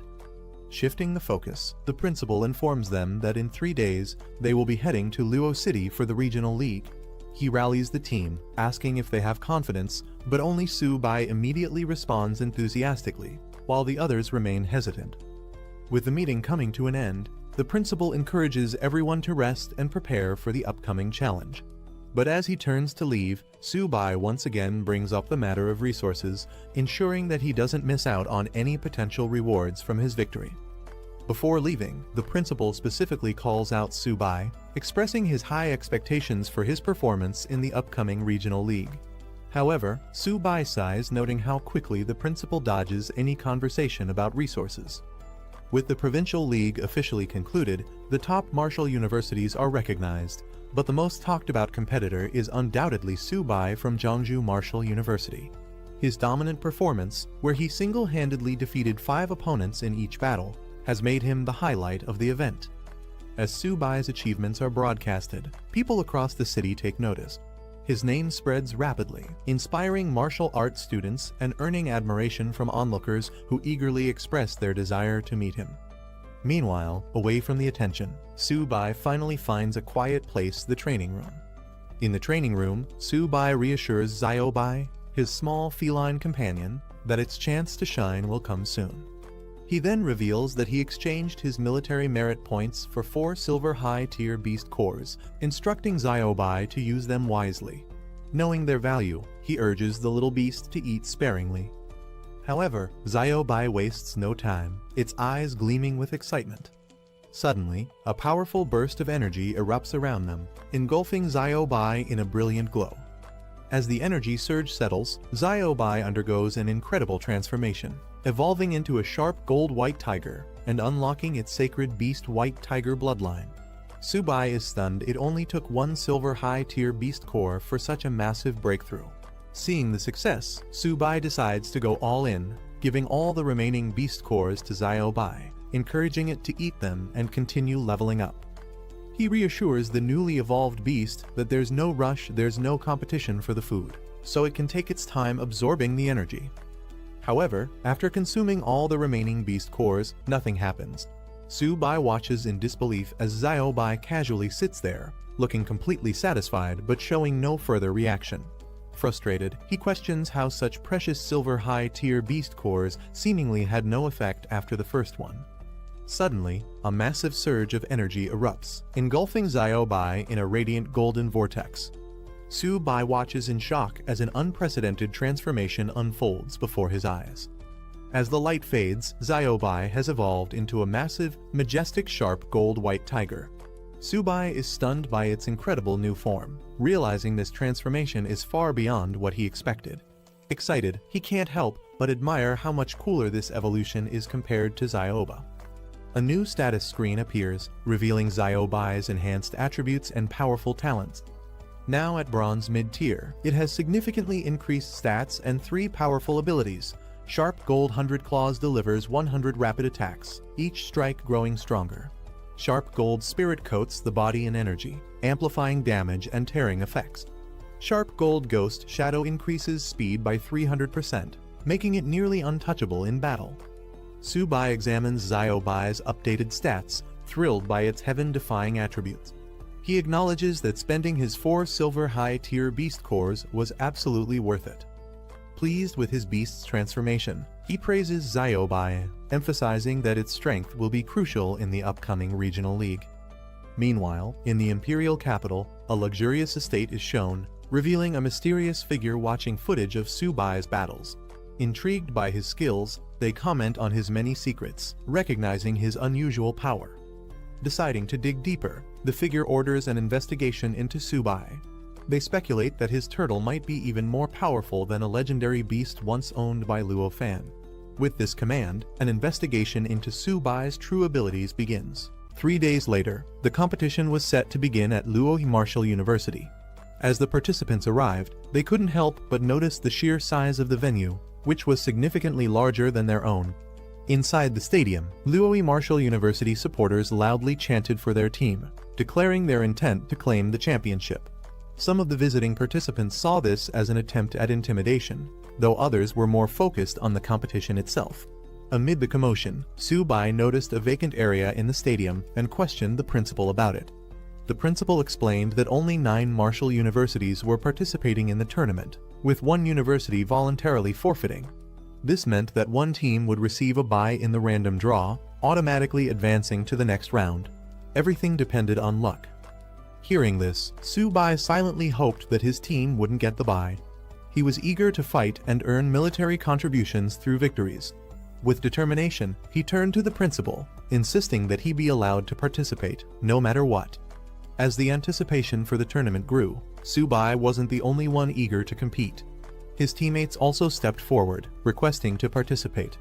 The principal assured them that this time, everyone would get a chance to fight. However, first, they needed to go through the lot drawing process, and all eyes were on Subai as he prepared to draw. Once the draw was completed, the matchups were announced. The first battle would be between Luo Martial University and Fuchuan Martial University. As the announcer continued, it was revealed that 1 university would automatically advance due to the odd number of participants.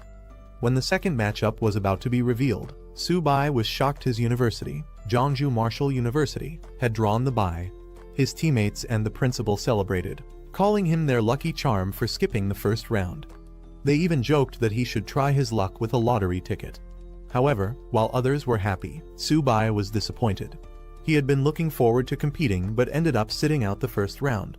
Frustrated, he couldn't help but think that, despite what others said, he was actually quite unlucky. The first round matches kicked off, with contestants giving it their all. Luoli Marshall University's representative dominated their match, relentlessly pressuring their opponent from Fuchuan Marshall University, who struggled to keep up. 2 hours later, the quarterfinals concluded, and the tournament moved on to the second round draw. As anticipation built up, the results were announced. To everyone's surprise, Jeongju Marshall University received a bye once again, skipping another round. The crowd erupted in disbelief. Some spectators began to question the fairness of the draw, wondering if something suspicious was going on. Others were frustrated, pointing out that Jeongju Marshall University hadn't fought even once and was still advancing. Some had even traveled far just to see intense battles, only to watch Su-bai comfortably sitting in the audience, snacking and drinking soda. While a single bye was understandable, getting 2 in a row seemed absurd. As whispers and complaints spread, Su-bai found himself at the center of attention, though not in the way he had hoped. Frustration spread among the audience as some competitors started questioning the fairness of the tournament.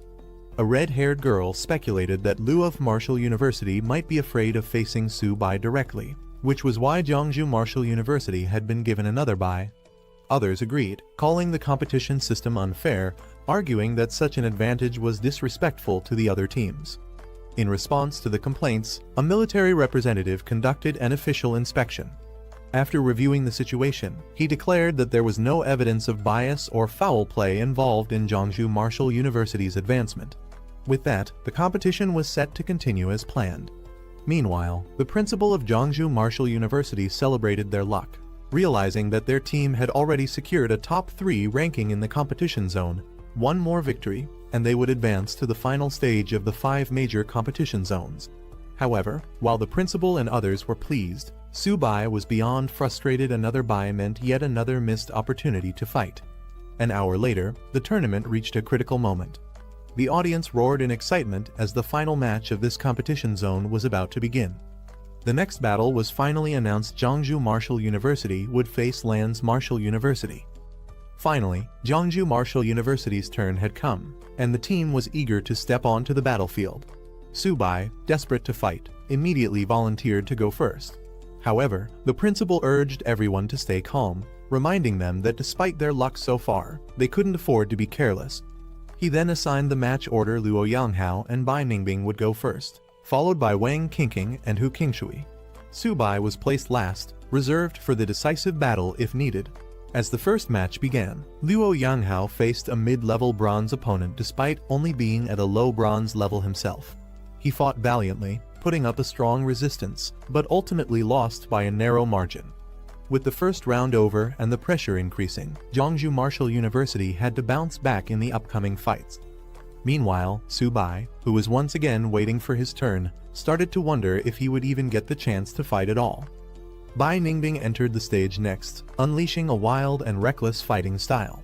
Ignoring defense entirely, she launched a relentless assault, forcing her opponent to retreat under the sheer pressure of her attacks. Her overwhelming offense secured Jeongju Marshall University's victory in the match. Following her, Wang Qingqing demonstrated her own impressive skills. Utilizing a whip technique that seamlessly balanced offense and defense, she quickly overpowered her opponent, sending them flying out of the ring. With another decisive victory, Jeongju Marshall University continued its winning streak. Watching from the sidelines, the principal and Liao Yuxin cheered, amazed at the rapid improvement of their students. Meanwhile, Su-bai remained frustrated, wondering when he would finally get his turn to fight. His military contributions were slipping away while his teammates kept securing victories without him. Next up was Hu Qingshui, stepping onto the battlefield with confidence. Facing his opponents, he didn't even see the need for a fair match, calmly suggesting that both of them should come at him at once to save time. Hu Qingshui's confidence irritated his opponents, who warned him not to be too arrogant or he'd face an embarrassing defeat. However, the competition rules allowed a single fighter to take on multiple opponents, and the match was set for a 1-on-2 battle. Watching from the sidelines, Su-bai grew even more frustrated. If Hu Qingshui won this match on his own, Su-bai wouldn't get a chance to fight at all. With a calm yet slightly apologetic expression, He acknowledged his opponents before unleashing his abilities. Hu Qingshu revealed his true strength, summoning a massive, ancient tree with his wood-type supernatural ability. The glowing blue energy radiating from it left his opponents stunned. Realizing the danger, one of the opponents warned his teammate to be cautious. They quickly noticed that the swirling leaves weren't ordinary, they seemed to hold a hidden threat. Despite their wariness, they tried to hold on, believing that Hu Qingshu's psychic power wouldn't last forever. From the sidelines, Subai and the principal observed the battle closely. Subai was particularly impressed, noting that Hu Qingshu's strength had grown significantly. Summoning such an ancient maple tree was no small feat, proving just how terrifying his psychic power was. Meanwhile, the principal acknowledged that Qingshu was truly living up to the reputation of his prestigious family. The audience was buzzing with excitement as Zhongzhou Martial University continued to reveal its hidden talents. Many were impressed by Hu Qingshu's overwhelming strength, with some finding it hard to believe just how powerful he actually was. However, others still held Subai in higher regard, pointing out that his tamed beast had already defeated a golden-ranked opponent. Meanwhile, Hu Qingshu's opponents were struggling to keep up. Despite their hopes that his psychic power would weaken over time, they saw no signs of it diminishing. The relentless storm of leaves and energy kept them on edge, forcing them into a defensive stance. Hu Qingshu controlled the swirling leaves with precision. Gathering his power, he made his next move, unleashing a breakthrough attack that sent his energy surging forward, aiming to finish the battle in one decisive strike. Hu Qingshu's devastating attack landed with full force, sending his opponents flying out of the ring. The referee wasted no time announcing Zhongzhou Martial University as the winner of the round, further cementing their dominance in the competition. With their victory, Zhongzhou Martial University, alongside Luohe Martial University, officially secured their spot in the national finals. After the match, the principal congratulated Hu Qingshu on his impressive performance, acknowledging that he had surprised everyone with his display of power. Qingshu humbly accepted the praise, but the principal wasn't finished. To Subai's surprise, the principal announced that he was the real hero of the competition. Confused and frustrated, Subai couldn't help but wonder if they were mocking him since he hadn't even stepped onto the battlefield.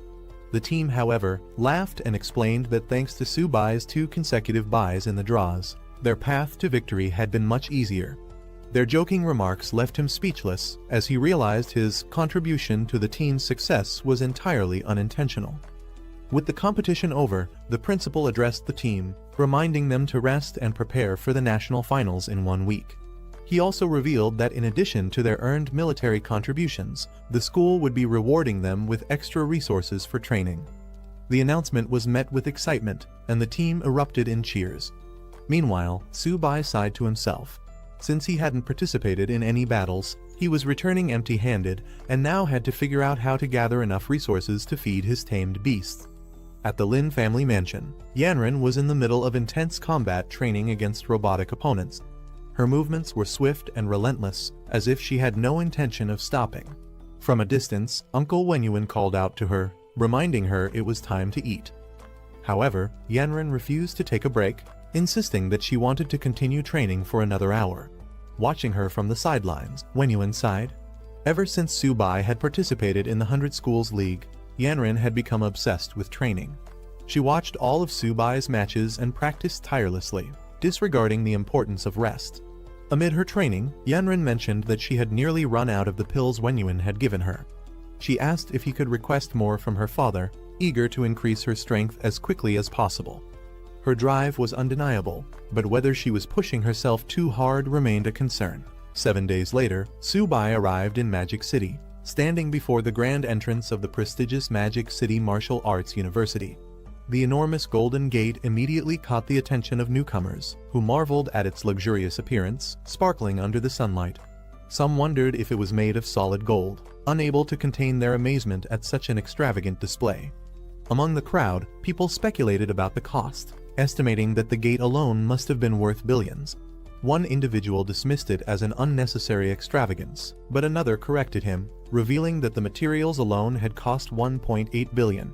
The principal, walking alongside Subai, explained the significance of the gate. It wasn't just about wealth, it was a testament to power. Built in a single day by 20 gold level and 5 platinum level experts, it stood as a symbol of strength. He pointed out the university's motto, emphasizing that only the strong could protect the nation. Su-bai listened, taking in both the grandeur of the university and the deeper meaning behind its opulence. As the students from Jeongju Martial Arts University arrived, they were greeted by a representative of Magic City Martial Arts University. The man welcomed them warmly, introducing himself as Jiang Ming, the vice president of the student council. Principal Zhu, leading the visiting group, acknowledged the greeting and prepared to follow the guide. As they walked, some students couldn't help but comment on the reception. They found it underwhelming that their principal had made the effort to come in person, yet only a student council vice president was sent to welcome them. Some speculated that if it had been representatives from Imperial City Martial Arts University, the principal himself would have greeted them instead. As they continued their tour, Su-bai noticed an unusual building and inquired about it. Their guide explained that it was the Gravity Adjustment Training Ground, an advanced facility used for specialized training. The principal couldn't help but express his envy at the state-of-the-art facilities. He lamented that if his academy had a gravity adjustment training ground, they could train hundreds of silver-level students annually, drastically improving their capabilities. Soon, they arrived at their accommodation, a grand hotel where they would be staying and dining. Their guide explained that the first floor featured a 24-hour buffet, an exciting perk for the visitors. The real surprise came when it was revealed that the buffet wasn't just any ordinary meal. It was made entirely from the meat of ferocious beasts, cooked by top-tier chefs. The meals were designed to enhance a martial artist's blood energy, providing unlimited nourishment. The principal, skeptical at first, asked if the food was truly unlimited. Their guide reassured him, stating that Magic City Martial Arts University would never let their guests go hungry. He encouraged everyone to eat to their heart's content, further showcasing the university's abundant resources and hospitality. Excited by the idea of an unlimited feast, Su-bai eagerly rushed ahead, ready to indulge. His enthusiasm didn't go unnoticed, and some couldn't help but joke about how much he was looking forward to the meal. Others, however, began to worry if he ate that much. Would there be anything left for them? One student remarked that they had no idea just how much Su-bai could consume, hinting that his appetite was far beyond normal. The concerns grew as some feared they might go hungry if they didn't hurry inside. Meanwhile, the principal and the guide observed the energetic younger generation with amusement. Laughing it off, they acknowledged their boundless enthusiasm, apologizing for their liveliness before finally heading toward the dining hall themselves. The next day, the focus shifted from feasting to competition. The stadium roared with commands as an intense training or battle event was about to begin, marking the next phase of their experience at Magic City Martial Arts University. As the students stepped into the massive competition venue, they were in awe of its sheer scale. Many had only seen such a grand arena on television, and experiencing it in person left them amazed. The principal, however, quickly brought them back to focus, telling them to stop acting like they had never seen the world before. With that, he began explaining the competition rules. He revealed that this final tournament would feature martial arts universities from 13 different schools, competing for the top ranks. However, one school had a distinct advantage: the Great Wall Guard's military academy, directly under the military, was automatically placed in the top 4. This ensured there would be no buys in the tournament. Hearing this, some students immediately voiced their frustration, questioning why the military academy was given a free pass while the rest had to fight for their positions.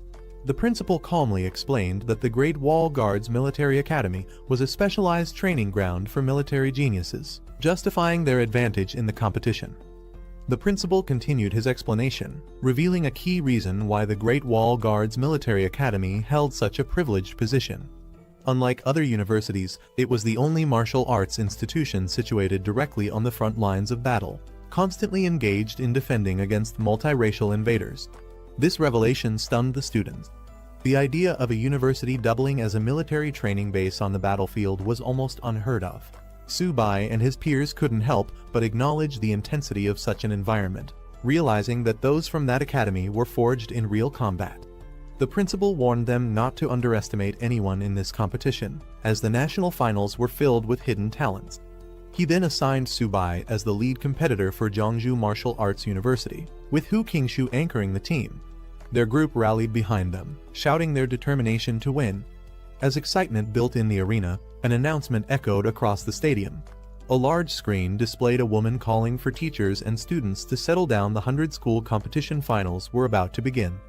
The first round matchups were announced, with Jeongju Martial Arts University set to face Yokohama Martial Arts University. Meanwhile, other battles were lined up between Imperial City and East China Martial Arts Universities, as well as Magic City against Nanjing Martial Arts University. All three matches would happen simultaneously, raising the stakes for every team. Jeongju's group breathed a sigh of relief, realizing they had avoided drawing any of the top three universities in the first round. Their opponent, Yokohama Martial Arts University, was about on par with them, making it a fair challenge. One eager teammate immediately volunteered to fight first, wanting to take the lead. However, Subai wasn't about to let anyone steal the spotlight. He stepped up, insisting that he would go first to set the tone for Jeongju and show their strength. With that, the battle commenced. Stepping into the arena, Subai faced off against his opponent, who immediately recognized him. Subai's acknowledging Jeongju Martial Arts University's impressive achievement in reaching the finals. Unfazed, Subai wasted no time. Summoning his beast, he called out to Xiaoba, preparing to finish the fight as quickly as possible. With a burst of energy, flames erupted as his attack launched toward his opponent. Xiaoba, a massive turtle, emerged in the arena, shocking the audience. Many in the crowd were surprised that Jeongju had sent a beast tamer to compete, especially one using a turtle. Yet, some spectators noticed that the creature looked much larger than before, making them eager to see what would unfold. Subai's opponent was in complete disbelief. Staring up at Xiaoba's massive form, he struggled to accept what he was seeing. The beast was far too large, far too powerful, it had to be cheating. Before he could process it any further, the battle was already over. With a single, overwhelming attack, he was sent flying out of the arena, screaming in frustration. Meanwhile, Subai barely seemed interested in the match's outcome. Casually sitting down, he remarked at how weak his opponent was. He hadn't even started eating his peanuts yet. Lying on the ground in defeat, the martial artist couldn't believe it. He had always thought beast tamers were weak, but this battle proved otherwise.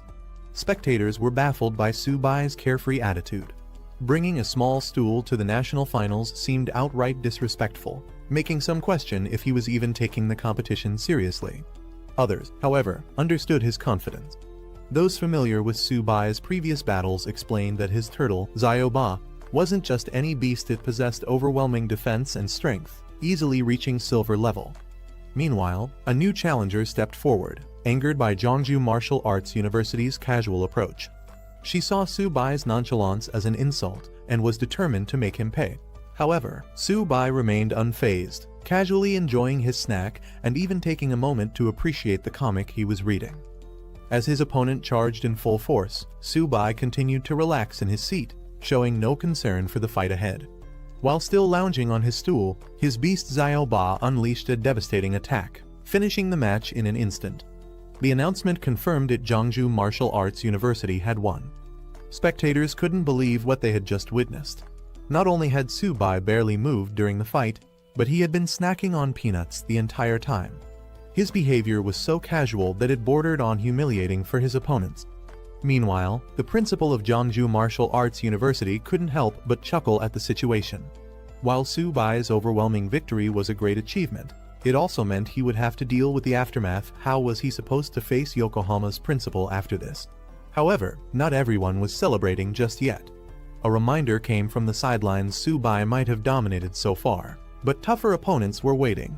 Attention shifted toward a new figure emerging from the crowd. The team captain from Imperial City Martial Arts University had arrived, and the real challenge was just beginning.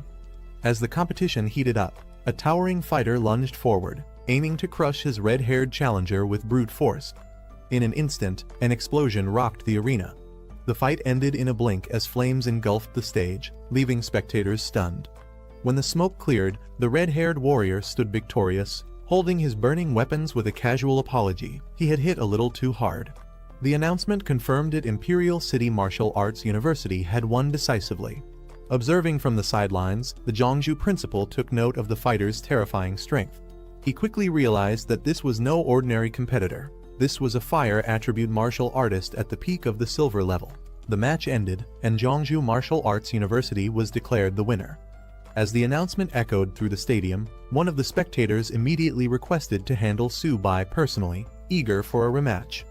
standing beside his principal, Wang Minkun confidently vowed to give Jiangsu Martial Arts University a taste of fighting against overwhelming odds. His principal, not wanting him to take unnecessary risks, advised him to use his speed rather than confronting Su Bai's defenses head-on. Minkun, however, showed no concern, assuring his principal that he had it under control. As the next match was set, Su Bai faced off against Wang Minkun. The latter, still bitter about Su Bai's previous victory, was determined to turn the tables this time. He believed Jiangsu's luck had run out and that their victory would not be repeated. Meanwhile, Su Bai, unbothered, sat back and assessed his opponent. Noting that Minkun was a silver rank wind attribute user, Wang Minkun unleashed his power, calling upon the force of the wind. With swirling gusts forming around him, he boasted about showing the true strength of his rank. A powerful wind vortex erupted from him, rushing towards Xiao Ba and Su Bai with overwhelming force. As the attack intensified, Su Bai realized the gravity of the situation. The force of the wind was so strong that even Earth's gravity struggled to restrain Minkun. Wang Minkun overwhelmed the battlefield with his wind attacks, moving too fast for Su Bai to react. Confident in his speed, he taunted his opponent, certain that the match would end before Su Bai could even make a move. With a smirk, Minkun leaped into the air, preparing to strike the final blow. Calling Su Bai a mere bronze-ranked fighter, he unleashed a powerful wind slash. Meanwhile, Su Bai remained seated, casually sipping his drink, annoyed that the wind was interfering with his snack time. Determined to end things quickly, Minkun intensified his attacks, launching a barrage of wind slashes at Su Bai. As the dust settled, he turned away, assuming victory. He casually remarked that he might have hit a little too hard, suggesting that Su Bai should take the time to recover. As the dust settled, Su Bai remained completely, sipping his drink with a smirk. A golden barrier shimmered around him. Minkun's powerful wind attacks had done nothing. Su Bai casually questioned what had just been said. Minkun was stunned. Seeing Su Bai's defensive ability, he quickly realized that this was no ordinary technique. Su Bai had mastered source synchronization, something thought to be nearly impossible. Shocked that someone could actually wield Luo Fan's divine technique, he hesitated, realizing this battle wasn't going to be as easy as he had assumed. Meanwhile, Su Bai remained relaxed, mocking Minkun's reliance on speed. With an amused expression, he challenged the wind attribute user, implying that sheer speed wouldn't be enough to take him down. Finally, as the battle escalated, Su Bai called Xiao Ba back, signaling a shift in his strategy. Su Bai decided to turn the battle into a game of speed. With a smirk, he reached into his bag and pulled out a small, seemingly harmless white cat. Confidently, he declared that he would match his opponent's speed on his own terms. Su Bai encouraged it, signaling that it was time to shine. The small feline let out a fierce cry, surprising the audience. Minkun, however, was unimpressed and burst into laughter, mocking Su Bai for bringing a pet cat to a serious battle. He ridiculed him, questioning whether he had lost his mind. Meanwhile, the spectators were equally entertained, with some questioning what kind of university would allow a contestant to bring a pet into a fight. While many laughed at the absurdity, others were charmed by Xiao Bai's appearance, with one girl in particular gushing over how adorable the little cat was, even expressing a desire to have one herself. As Su Bai casually pulled out his small stool and drink, the audience grew more confused. Some spectators questioned his actions, wondering if he was simply mocking his opponent. First a stool, then a drink, and now a pet cat. Was he even taking this fight seriously? However, among the onlookers, one experienced figure urged patience. He recognized that Xiao Bai was no ordinary cat and suggested they wait and see what Su Bai had planned. Meanwhile, Minkun continued to laugh, still underestimating Su Bai's choice. He dismissed the cat entirely, insisting that Su Bai should bring out his turtle instead. Amused but calm, Su Bai gave Xiao Bai a simple instruction not to hit too hard. In the next instant, Xiao Bai roared, unleashing a monstrous energy that took Minkun completely by surprise. The small cat transformed into something far more terrifying, forcing Minkun to reconsider everything he had assumed about his opponent. Minkun stood in shock, still trying to process what had just happened. The deafening roar and the massive shadow that appeared behind Xiao Bai made him question if he had imagined it. Before his eyes, the small cat had grown into a massive, imposing white tiger. The sheer size and power radiating from it sent a chill down his spine. Minkun could hardly believe it. The spectators were just as stunned. What they had assumed to be a harmless pet had transformed into a majestic, towering white tiger. Some compared it to the ones they had seen in zoos, though none had ever witnessed one this massive. Among the observers, questions arose. Had Xiaobai always been a tiger in disguise, or was this another one of Subai's tamed beasts? The audience was left in disbelief. For a silver rank beast tamer, having one strong beast was already an achievement, but taming a second one was nearly impossible. Yet, Subai had just revealed another powerful creature, making it clear that he was far more capable than they had assumed. He quickly gathered his strength and unleashed a powerful wind-based attack, determined to regain control of the fight. Minkun's eyes widened as he realized what had happened. He wasn't seeing the real beast, but only an afterimage. Subai's so-called pet wasn't just a trick, it was a beast powerful enough to dominate the battlefield, and Minkun was now forced to fight on its terms. Minkun was in complete disbelief. No matter how much he relied on his wind abilities, Xiaobai was simply too fast. He refused to accept that anything could surpass the speed of wind itself. But the reality was unfolding right in front of him. Xiaobai's. Frustrated and desperate, Minkun changed tactics. If he couldn't keep up with Xiaobai, then he would take down Subai directly. Ignoring his opponent's beast, he fixated on the one controlling it. With all his strength, he launched himself at Subai, determined to end the fight in one decisive move. However, just as he was about to strike, Xiaobai intercepted him with overwhelming force. The massive beast loomed over him, its power undeniable.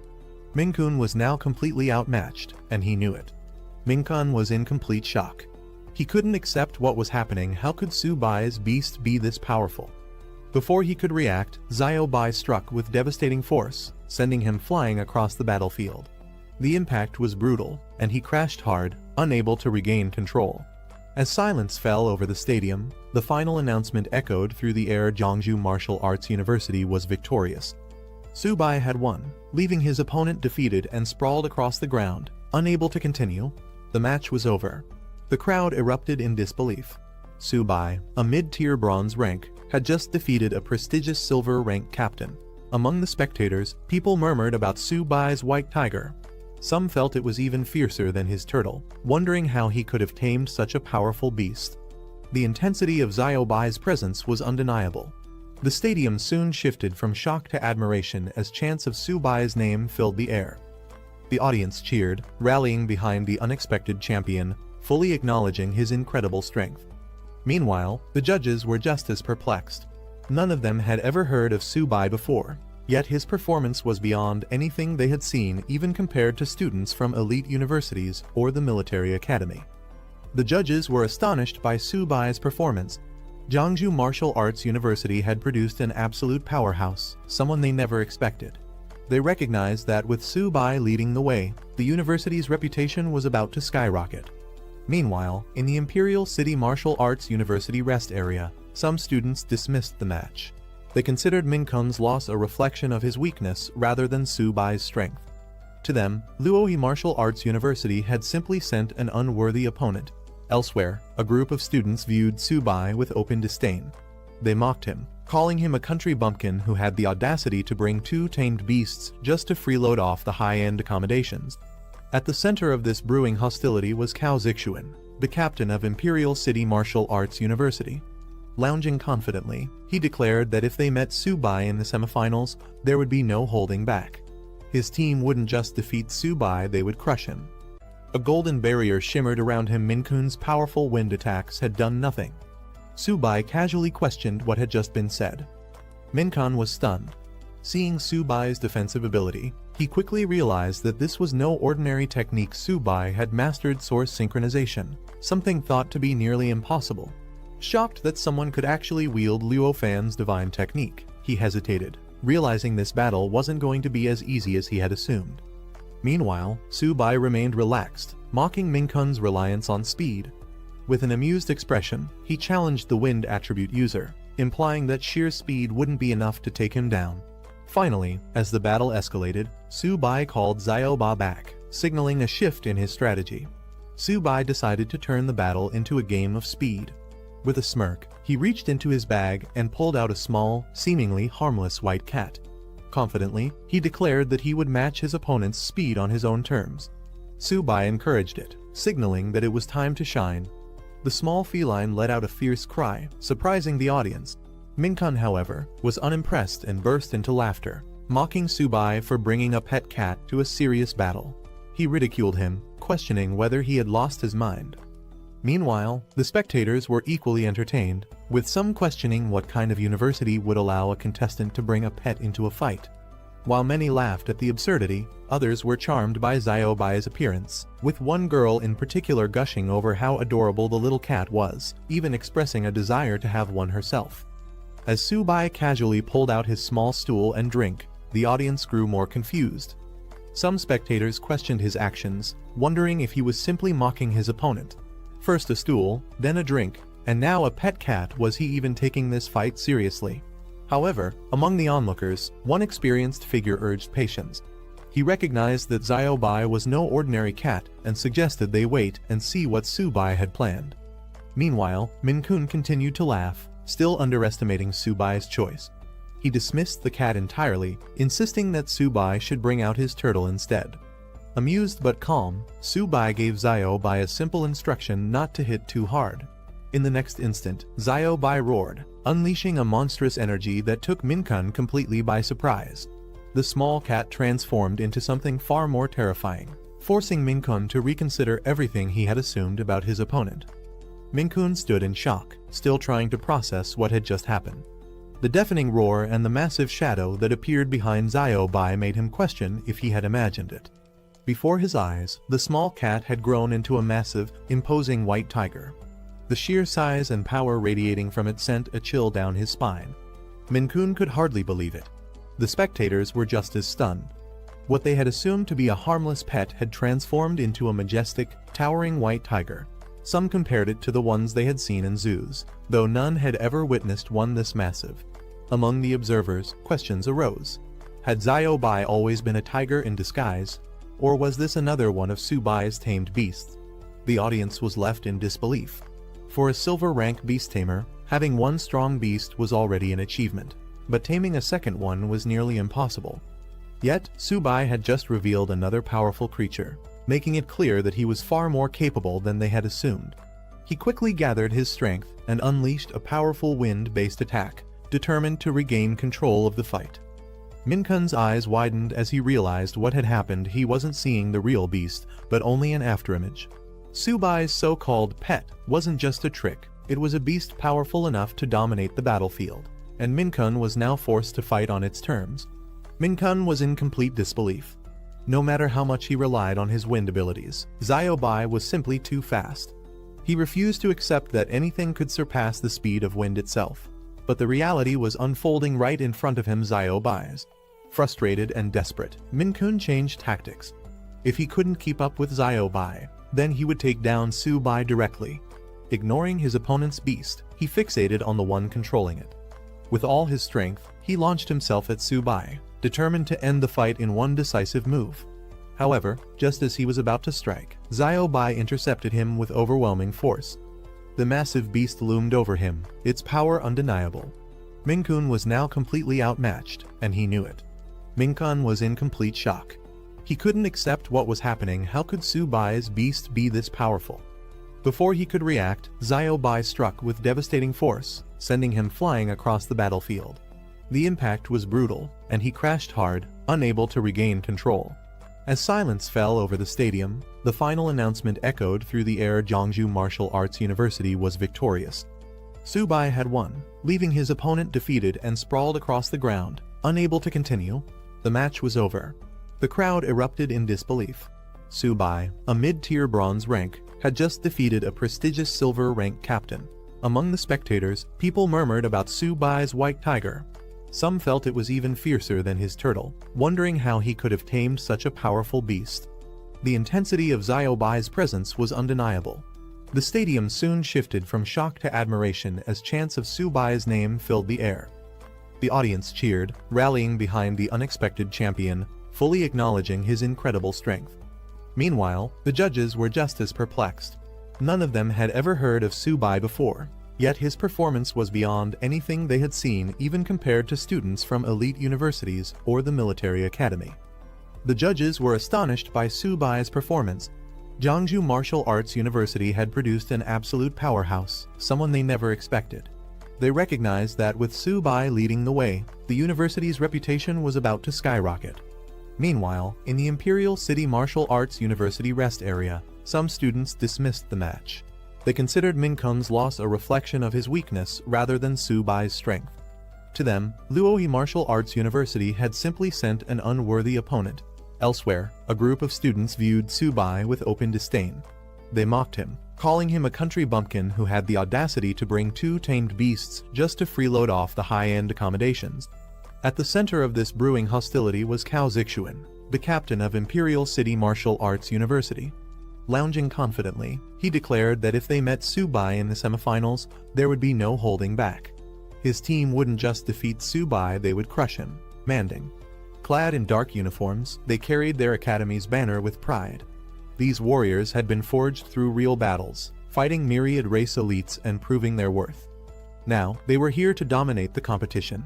The Great Wall Guardian Military Academy stood by its unshakable motto, as long as the myriad races exist, the Great Wall will never fall. A legacy built on war and resilience, the academy was home to warriors forged in real battles. At the helm of this formidable institution was Nai King, the strongest human and the only king-level expert, serving as its honorary principal. His presence alone was enough to deter any myriad race from setting foot near their territory. Recognized as the most powerful martial academy in the Dragon Nation, the Great Wall Guardians were more than just competitors. They were the frontline barrier of humanity itself. The audience buzzed with anticipation. The academy's reputation was legendary. Every student there was considered a hero. If Madu Martial University and Capital Martial University were already terrifying, the strength of the Great Wall Guardians was unimaginable. Some spectators questioned why the academy only had 5 team members and no substitutes. However, others quickly dismissed the concern. An academy of their caliber didn't need replacements. As the competition intensified, the legendary king-level expert, Nai King, was praised as the ultimate protector of humanity. For Jeongju Martial University, merely competing against an academy of such prestige was considered an honor. Watching from the sidelines, Su Bai couldn't help but wonder when would he reach such a level of strength.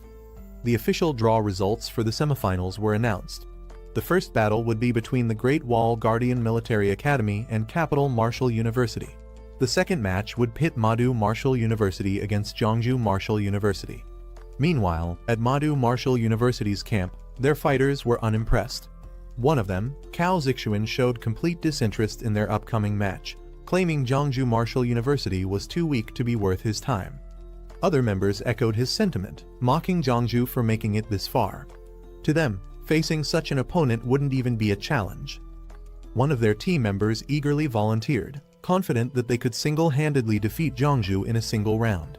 The first battle of the semifinals began as the Great Wall Guardian Military Academy sent out their captain, Han Zhan, a lord-level expert and grandson of the legendary General Han Dang.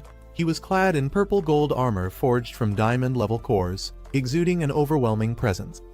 The crowd watched in anticipation, wondering who Capital Martial University would send to face him. Without hesitation, Han Zhan called out his opponent Wang Yang, the captain of Capital Martial University, challenging him to settle their rivalry on the battlefield. Excitement erupted among the spectators. A direct clash between 2 captains at the start of the match. This was shaping up to be a king versus king battle, a fight between top-tier powerhouses. The battle commenced with lightning-fast action. Han Zhan's overwhelming strength sent Wang Yang flying across the arena, leaving the crowd in shock. Wang Yang, the captain of Capital Martial University, stepped onto the battlefield with an air of confidence. He downplayed the situation, treating Han Zhan's challenge as unnecessary, but his smug demeanor hinted at his arrogance.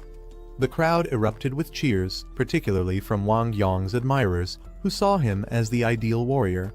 Su Bai, however, remained unimpressed, questioning what was so special about him. As the match continued, Su Bai turned to his team, instructing Luo to go first. Luo hesitated, unsure if he was up to the task, but Su Bai reassured him it was time to prove themselves. Meanwhile, Han Zhan prepared to fight, standing tall in his battle armor. With overwhelming confidence, he gave his opponent the first move.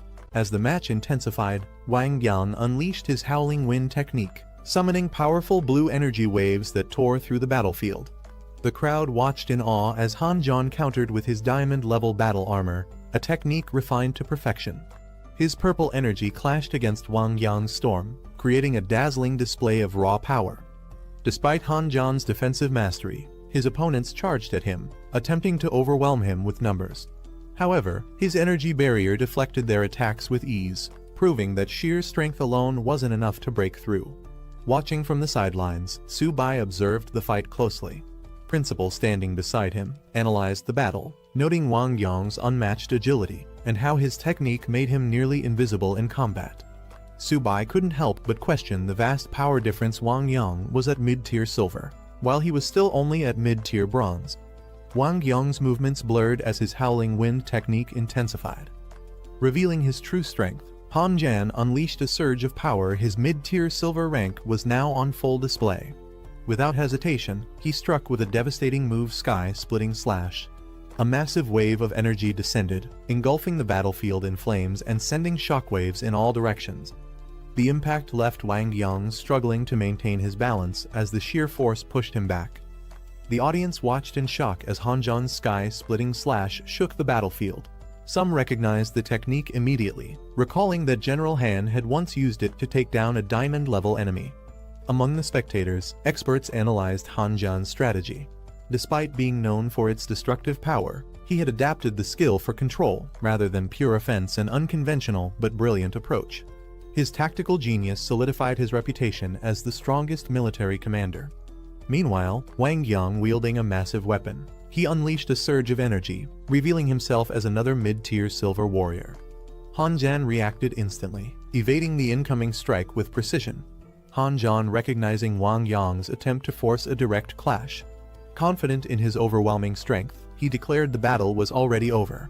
In an instant, his attack landed, creating a fiery explosion that shook the arena.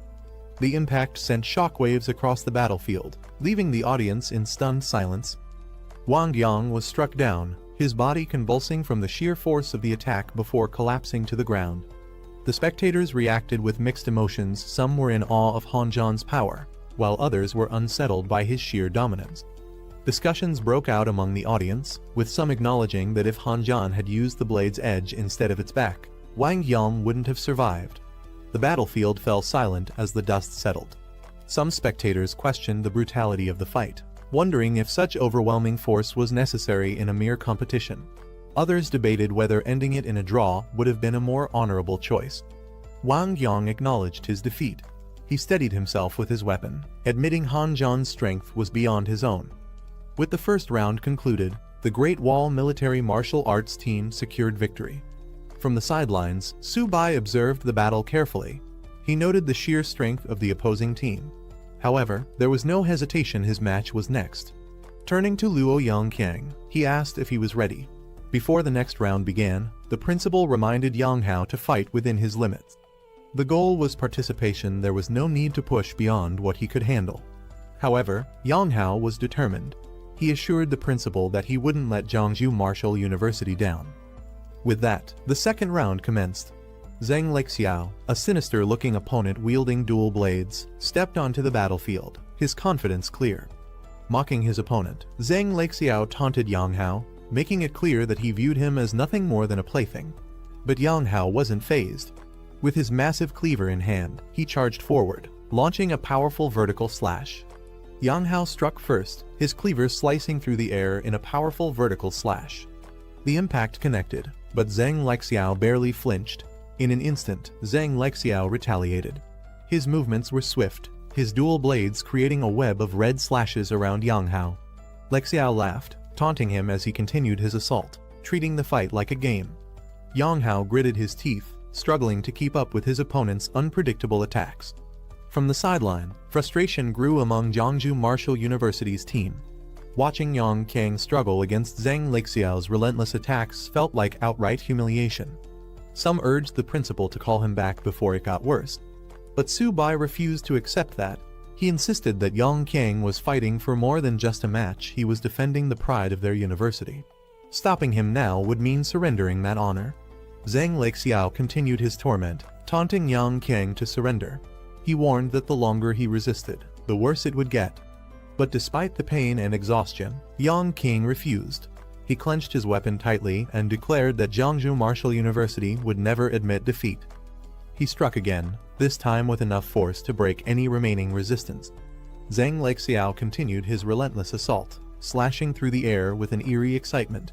He mocked Yang King's stubbornness, taunting him to surrender. But even as his body trembled, covered in wounds, Yang King refused to yield. With one final strike, Lexiao delivered a devastating blow, sending Yang King crashing to the ground. The impact echoed through the arena, leaving him motionless on the floor. The crowd murmured in shock. Some questioned the cruelty of the fight. Was there really a need to push an opponent this far? Others wondered if Lexiao had any humanity left, as his actions went beyond mere competition. The match ended with Zhang Lexiao's victory. Jiangsu Martial University's team was furious, seeing their comrade humiliated. Su Bai clenched his fists, determined to make Madu Martial University pay for their arrogance. Before he could step forward, Bai Ningbing took the stage. Confident and composed, he promised not to let Zhang Lexiao continue his unchecked arrogance. The principal warned him not to be reckless, but Bai Ningbing had already made up his mind. As Bai stepped into the ring, Zhang Lexiao greeted him with a smirk, unimpressed. He mocked his new opponent, finding him far less entertaining than the last. But Bai Ningbing wasn't interested in banter. He immediately shattered his own sheath, signaling he had no intention of playing games. The second round began. Without hesitation, Bai Ningbing launched forward using Void Step. His blade aimed to end the fight in an instant. Bai Ningbing wasted no time, launching himself at Zhang Lexiao with his White Spirit Blade technique. His movements were swift and precise, aiming for a decisive strike. Lexiao smirked, amused at his opponent's ruthlessness, but he wasn't about to let himself be taken down so easily. With a burst of red energy, he countered, deflecting Bai's assault while maintaining his eerie grin. The spectators watched in awe. The sheer brutality of the battle left many questioning whether they were really witnessing a fight between students. The arena was filled with a scent of blood, heightening the tension. Some onlookers suggested stopping the fight before it escalated further, fearing one of them might die. But neither Bai Ningbing nor Zhang Lexiao had any intention of backing down. The battle was only getting started. Zhang Lexiao weaved his twin blades through the air, forming a deadly net of crimson slashes. But Bai didn't hesitate. With burning determination, he charged straight through the attack, his White Spirit Blade technique tearing through the red streaks. Lexiao dodged at the last moment. Bai's attack had real force behind it. Still, he laughed, unfazed by the threat. He taunted Bai, questioning if he truly had what it took to end him. Bai struck again, his movements razor-sharp. But Lexiao countered effortlessly, blocking the attack. With a cruel smile, he belittled Bai, dismissing him as nothing more than a low-tier fighter from a nameless university. Zhang Lexiao smirked, pressing his blade against Bai Ningbing's throat. He declared the fight over, confident in his victory. But Bai refused to accept defeat. With a fierce glare, he tightened his grip on his sword, forcing himself forward despite the searing pain. Then, Bai impaled himself to strike Lexiao at the same time. Blood splattered across the arena as both fighters were locked in a fatal exchange. For Bai, winning didn't matter anymore. If taking his opponent down meant sacrificing himself, so be it. His grin widened as he declared that killing Lexiao was enough. Bai Ningbing tightened his grip, as he declared that Jiangsu Martial University fought differently, unlike cowards who preyed on the weak. He drove his blade forward, aiming to end it all. Zhang Lexiao's arrogance shattered in an instant. He begged for his life, his voice desperate. He called out to his principal, pleading to be saved. A firm hand reached out, stopping Bai's blade just before it could strike. The principal of Madu Martial University stepped in, swiftly restraining Lexiao and conceding defeat on behalf of their team. The announcer declared Madu Martial University's defeat, leaving their team stunned. Bai Ningbing stood firm, while Zhang Lexiao, who had moments ago been so arrogant, now trembled in disgrace. One of the Madu representatives lashed out in frustration, unable to accept their loss. But Jiangsu's principal stepped in, ensuring order was maintained. Bai Ningbing was quickly shielded, his victory secured. Madu's principal turned toward Jiangsu's team. He reminded them that reaching the top 4 didn't mean they were strong enough to challenge Madu. However, Jiangsu's side stood their ground, making it clear that their students' lives were just as valuable. The principal's calling Su Bai to the stage. Su Bai rushed forward, ready for the next match. As Su Bai sprinted toward the battlefield, the crowd's expectations weighed heavily on him. He assured the principal that he wouldn't disappoint, fully prepared to carry the honor of Jiangsu Martial University. Meanwhile, a severely injured Ningbing was carried off on a stretcher. The principal commended him for his efforts, reminding him that his performance had already brought honor to Jiangsu. The medical team reassured him that his well-being came first, but Su Bai would ensure their team's revenge. On the opposing side, Cao Zixuan impatiently stepped forward, eager to fight. With an arrogant smirk, he volunteered to take down Jiangsu's team himself. However, his principal advised restraint, reminding him that the championship match still awaited. Su Bai stepped into the arena, as he directly challenged Madu Martial University. If Madu lost, he demanded a public apology for their disrespect toward Jiangsu. Jiangsu's supporters erupted in cheers, fully backing Su Bai. They were eager to see Madu humbled and forced to admit their mistake. Among the onlookers, a group of reporters and live streamers quickly picked up on the story. They saw it as the perfect headline: Jiangsu Martial University boldly calling out one of the top-tier schools, demanding an apology in front of everyone. Meanwhile, on the Madu side, Cao Zixuan and his team scoffed at the demand. To them, Jiangsu didn't even deserve consideration. One of Madu's fighters, Huang Sheng, volunteered to accept the challenge, eager to show Jiangsu the overwhelming difference in strength. Su Bai stood confidently in the arena, looking at his opponent. His tone was calm but firm. Was Madu finally here to apologize? To him, strength was the only truth, and the strong never bowed to the weak. His arrogance was met with approval from his side, reinforcing their belief in superiority. Instead of dragging things out, he suggested Madu send up another fighter. Taking them on one by one was a waste of time. He had more important things to do. The spectators were stunned. Many saw Su Bai's challenge as sheer arrogance. Madu's top fighter, Cao Zixuan, hadn't even stepped in yet. Some questioned whether Su Bai was being reckless, but others admitted that Madu had indeed gone too far. Still, taking on multiple opponents at once seemed impossible. Su Bai extended his hand, signaling his opponent to step forward. His confidence was undeniable, challenging Madu without hesitation. The Madu fighters were stunned, since when did Jiangsu Martial University dare to provoke them so openly? The Madu principal responded coldly, ordering his fighters to use their strength to remind Jiangsu of their place. Their dignity couldn't be trampled so easily. Cao Zixuan smirked, stepping onto the battlefield alongside his teammate. If Jiangsu wanted to act arrogant, he was more than happy to crush them. As he took his stance, a powerful aura erupted around him. His twin swords glowed with intense energy, red and blue flames surrounding his figure. The spectators watched in awe. Cao Zixuan's true power was being unleashed. As Cao Zixuan unsheathed his twin swords, the audience was stunned. Forged from millennium cold iron and molten lava iron, these weapons were crafted from some of the rarest materials. But what truly shocked them was the power embedded in their hilts: platinum-level cores from immensely powerful beings. The spectators whispered among themselves, recognizing the immense investment Madu and the Cao family had placed in him. Each sword alone was worth a fortune. Some even speculated if he had mastered the legendary technique left behind by the Ice-Fire War God, a former Madu graduate. Cao Zixuan smirked, offering Su Bai a chance to summon his beast. He claimed he didn't want the fight to be called unfair, giving Su Bai a moment to prepare. Su Bai, unfazed, responded with a smirk of his own. He didn't need a beast to handle this fight. The crowd was in disbelief. Su Bai, a beast tamer, had chosen to fight without summoning his beast.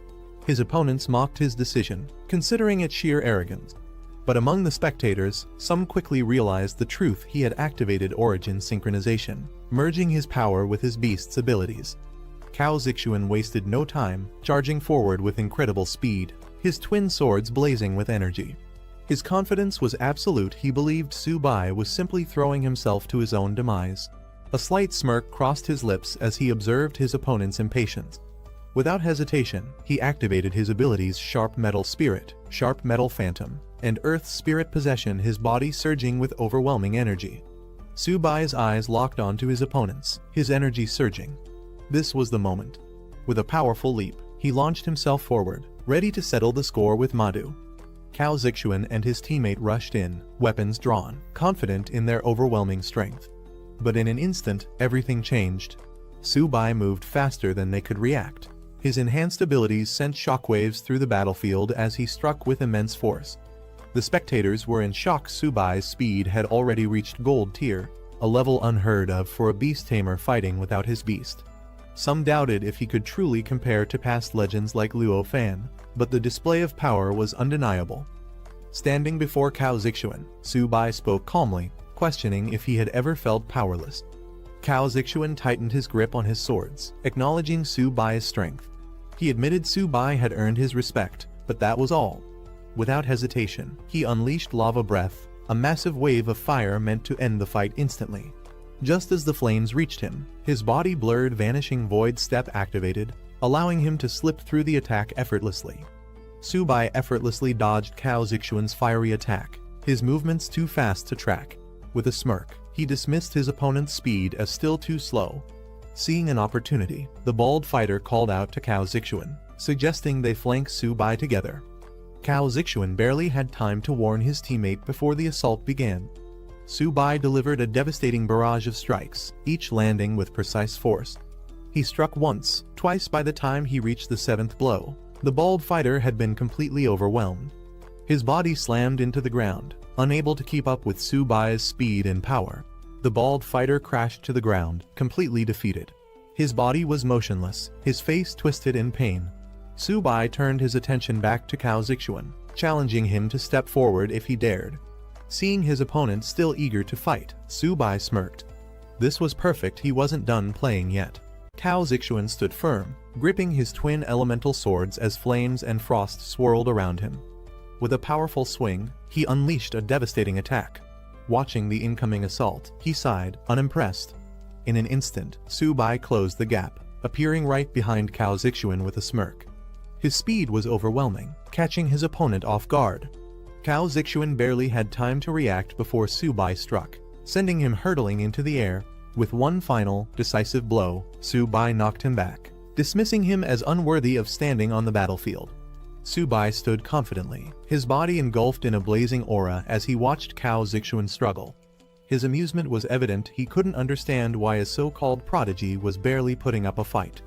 Without hesitation, Subai launched himself into the air, closing the distance in an instant. His movements were ruthless, forcing Cao Zixuan to defend himself, but each strike made it clear that he was being completely overwhelmed. With a powerful downward smash, Subai sent Cao Zixuan flying. The impact was devastating. As the dust settled, Subai scoffed, finding the match far too easy. Subai stood over Cao Zixuan, his foot pressing him down with ease. Amused, he mocked his opponent, clearly enjoying the one-sided battle. Cao Zixuan, humiliated and enraged, swore revenge, his fury boiling over. A sudden surge of power flared around him, catching Subai's attention. Watching the outburst, he acknowledged the increase in power, but dismissed it as nothing more than uncontrolled aggression. Engulfed in a fiery aura, Cao Zixuan roared, his energy spiraling out of control. His rage had reached its peak. He was no longer fighting with strategy. As the principal and others watched in shock, Cao Zixuan had completely lost control, unleashing a deadly move. Some questioned if Subai's taunts had pushed him too far, wondering if he had underestimated his opponent's rage. Cao Zixuan, now consumed by fury, charged at Subai with his flaming swords, declaring his intent to end the fight decisively. Subai, however, showed no fear. If anything, he found the situation finally becoming interesting. As Cao Zixuan's attack came crashing down, Subai effortlessly raised his defense, summoning an impenetrable golden barrier. Cao Zixuan's disbelief was evident. His strongest attack had been blocked with ease. His frustration boiled over, questioning how such a defense was even possible. Subai smirked as he absorbed the energy around him, his golden aura flaring even brighter. He mocked Cao Zixuan, unimpressed by his attack, before deciding it was time to retaliate. Subai launched a counterattack. His power surged, sending shockwaves through the arena. Cao Zixuan had no time to react as Subai's strike shattered his defense, sending him flying. Cao Zixuan's twin swords crashed onto the battlefield, a clear sign of his defeat. The entire arena fell silent for a moment before gasps and murmurs erupted. The spectators struggled to process what they had just witnessed. Subai wasn't just strong, he was terrifying. The spectators remained in awe. Some recognized Subai's overwhelming power, comparing him to legendary figures of the past. Despite being only at mid-bronze rank, His potential was undeniable, perhaps even more terrifying than those from elite families. Meanwhile, Su-bai casually picked up Cao Zixuan's fallen swords, inspecting them with interest. Cao Zixuan, barely able to stand, shouted in frustration. He demanded Su-bai return the weapons, enraged at the thought of losing them. However, Su-bai remained indifferent. Given how Martial University treated others, he doubted they would offer an apology or compensation. With a smirk, he decided the swords would serve as proper repayment. Cao Zixuan, seething with rage, refused to accept defeat. With reckless determination, he lunged at Su-bai, declaring his intent to end the fight on his terms. Su-bai watched him with a calm expression. As Cao Zixuan lunged, Su-bai swiftly dodged and countered, questioning if his opponent even had the strength left to continue. Without hesitation, Su-bai delivered a powerful knee strike, sending Cao Zixuan soaring through the air. As Cao Zixuan crashed onto the battlefield once again, it was clear this fight had been over long before he realized it. Su-bai charged forward, his eyes locked onto Cao Zixuan. He wouldn't allow anyone to trample over Zhongzhou Martial University. With lightning speed, he closed the distance, unleashing a barrage of strikes. Cao Zixuan had no time to react. Each attack landed with crushing force, punishing him for his arrogance. The crowd erupted in shock. Su-bai's strength was beyond anything they had imagined. His speed, technique, and overwhelming power left no weaknesses. Some questioned if anyone from Martial University could even stand against him, while others speculated that only Hanja might pose a challenge. As the dust settled, the arena echoed with cheers for Su-bai. Zhongzhou Martial University had made its statement loud and clear. The humiliation of Martial University was complete. This was the price of provoking them. The referee officially declared Su-bai the winner as he stood over Cao Zixuan's defeated body. The outcome had been decisive. Zhongzhou Martial University had secured yet another victory. As Su-bai turned, he noticed a strong gaze fixed on him. Han Yan had been watching him intently since the start of the match. Han Yan made his intentions clear. He wasn't just observing, he was waiting. A future battle between them was inevitable. Meanwhile, Su-bai examined the twin swords in his hands, amused by Cao Zixuan's earlier desperation. If he had been that anxious over them, they must be valuable. However, before he could leave, a voice suddenly called out, stopping him in his tracks. A senior official from Martial University stepped forward, demanding the return of Cao Zixuan's swords. However, Su-bai reminding him that the battlefield's rules dictated that seized weapons did not have to be returned. With a smirk, Su-bai made an offer. If Martial University apologized to Zhongzhou Martial University and all the weaker academies they had bullied, while also compensating for the damage they caused, he would consider returning the weapons. The official was furious, finding the demand outrageous. But Su-bai merely pointed out that he was treating them with the same philosophy they had always followed: survival of the fittest. The crowd erupted in support of Su-bai, eager to see how Martial University would recover from such a humiliating defeat. The tables had turned, and their usual arrogance had backfired. However, Martial University's principal had no intention of letting things end this way. His aura flared with immense power, his diamond rank energy surging through the air. Declaring that Su-bai needed to be taught a lesson, he prepared to take matters into his own hands. Gasps of shock filled the arena as bystanders realized what was about to happen. A high-ranking expert was about to attack a student. Warnings rang out, urging Su-bai to retreat before it was too late. But before anyone could intervene, the powerful figure charged forward. The Martial University principal unleashed his full power, his diamond rank energy exploding outward with terrifying force. Su-bai braced himself, feeling the overwhelming pressure of a warrior far beyond his level. As the attack bore down on him, another force intervened. A powerful clash of energies erupted as a high-ranking figure stepped in to shield Su-bai, preventing the principal's assault from landing. Anger flared among the spectators. Accusations flew. How could a diamond rank expert justify attacking a student? The tension escalated as multiple influential figures took sides, some demanding that Martial University back down, while others defended their authority. Before the situation could spiral further, a devastating force struck, shaking the battlefield. The sky crackled with energy as an even greater power prepared to intervene, threatening to change the course of the confrontation entirely. As the battlefield trembled from the overwhelming clash of power, Zhao Yi, a Lord-level expert ranked 6th, arrived, his presence alone enough to shatter the oppressive energy. The Martial University principal's face darkened. He recognized this man immediately. Elder Zhao, once absent for years, now stood before him, furious at the chaos Martial University had become. Elder Zhao didn't hold back his disappointment. Seeing a high-ranking expert resort to attacking a student was disgraceful.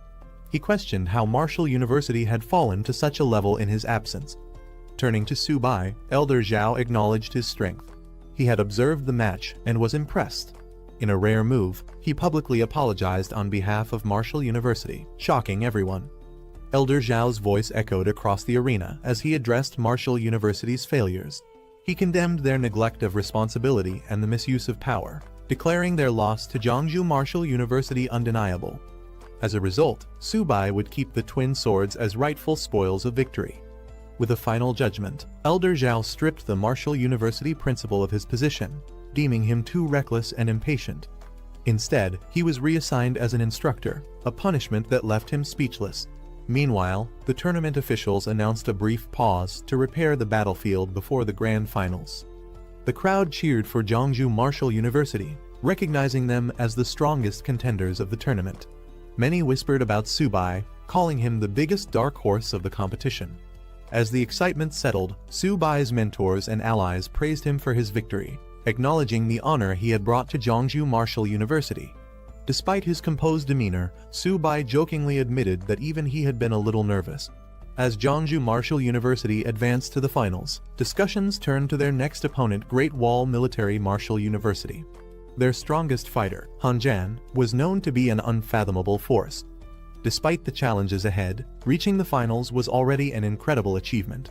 Su Bai, however, was far from satisfied. With a playful grin, he reminded the principal of his contributions, subtly hinting at a well-deserved reward. Amused, the principal handed over 2 high-tier silver beast cores, acknowledging Su Bai's ability to take full advantage of the situation. With only an hour before the final match, excitement filled the arena. The 100 Schools tournament reached its climax as spectators roared in anticipation. Fans of both sides cheered, some chanting Han Zhan's name, others placing their hopes on Zhangju Martial University. As the grand finals began, Han Zhan stood tall, declaring he had been waiting for this moment. He proposed a decisive battle, 1 round, to determine the true winner. Su Bai accepted without hesitation. This was exactly what he wanted. Before making his move, Su Bai activated his system to analyze Han Zhan's attributes. As expected, his opponent's stats were far from ordinary. His constitution and agility were at an unknown limit, proving the danger ahead. Without wasting a second, Han Zhan charged forward, his spear crackling with energy. He taunted Su Bai, demanding he fight properly rather than standing idle. Su Bai smirked, activating his abilities. If Han Zhan was in such a rush to see his power, he'd gladly show him.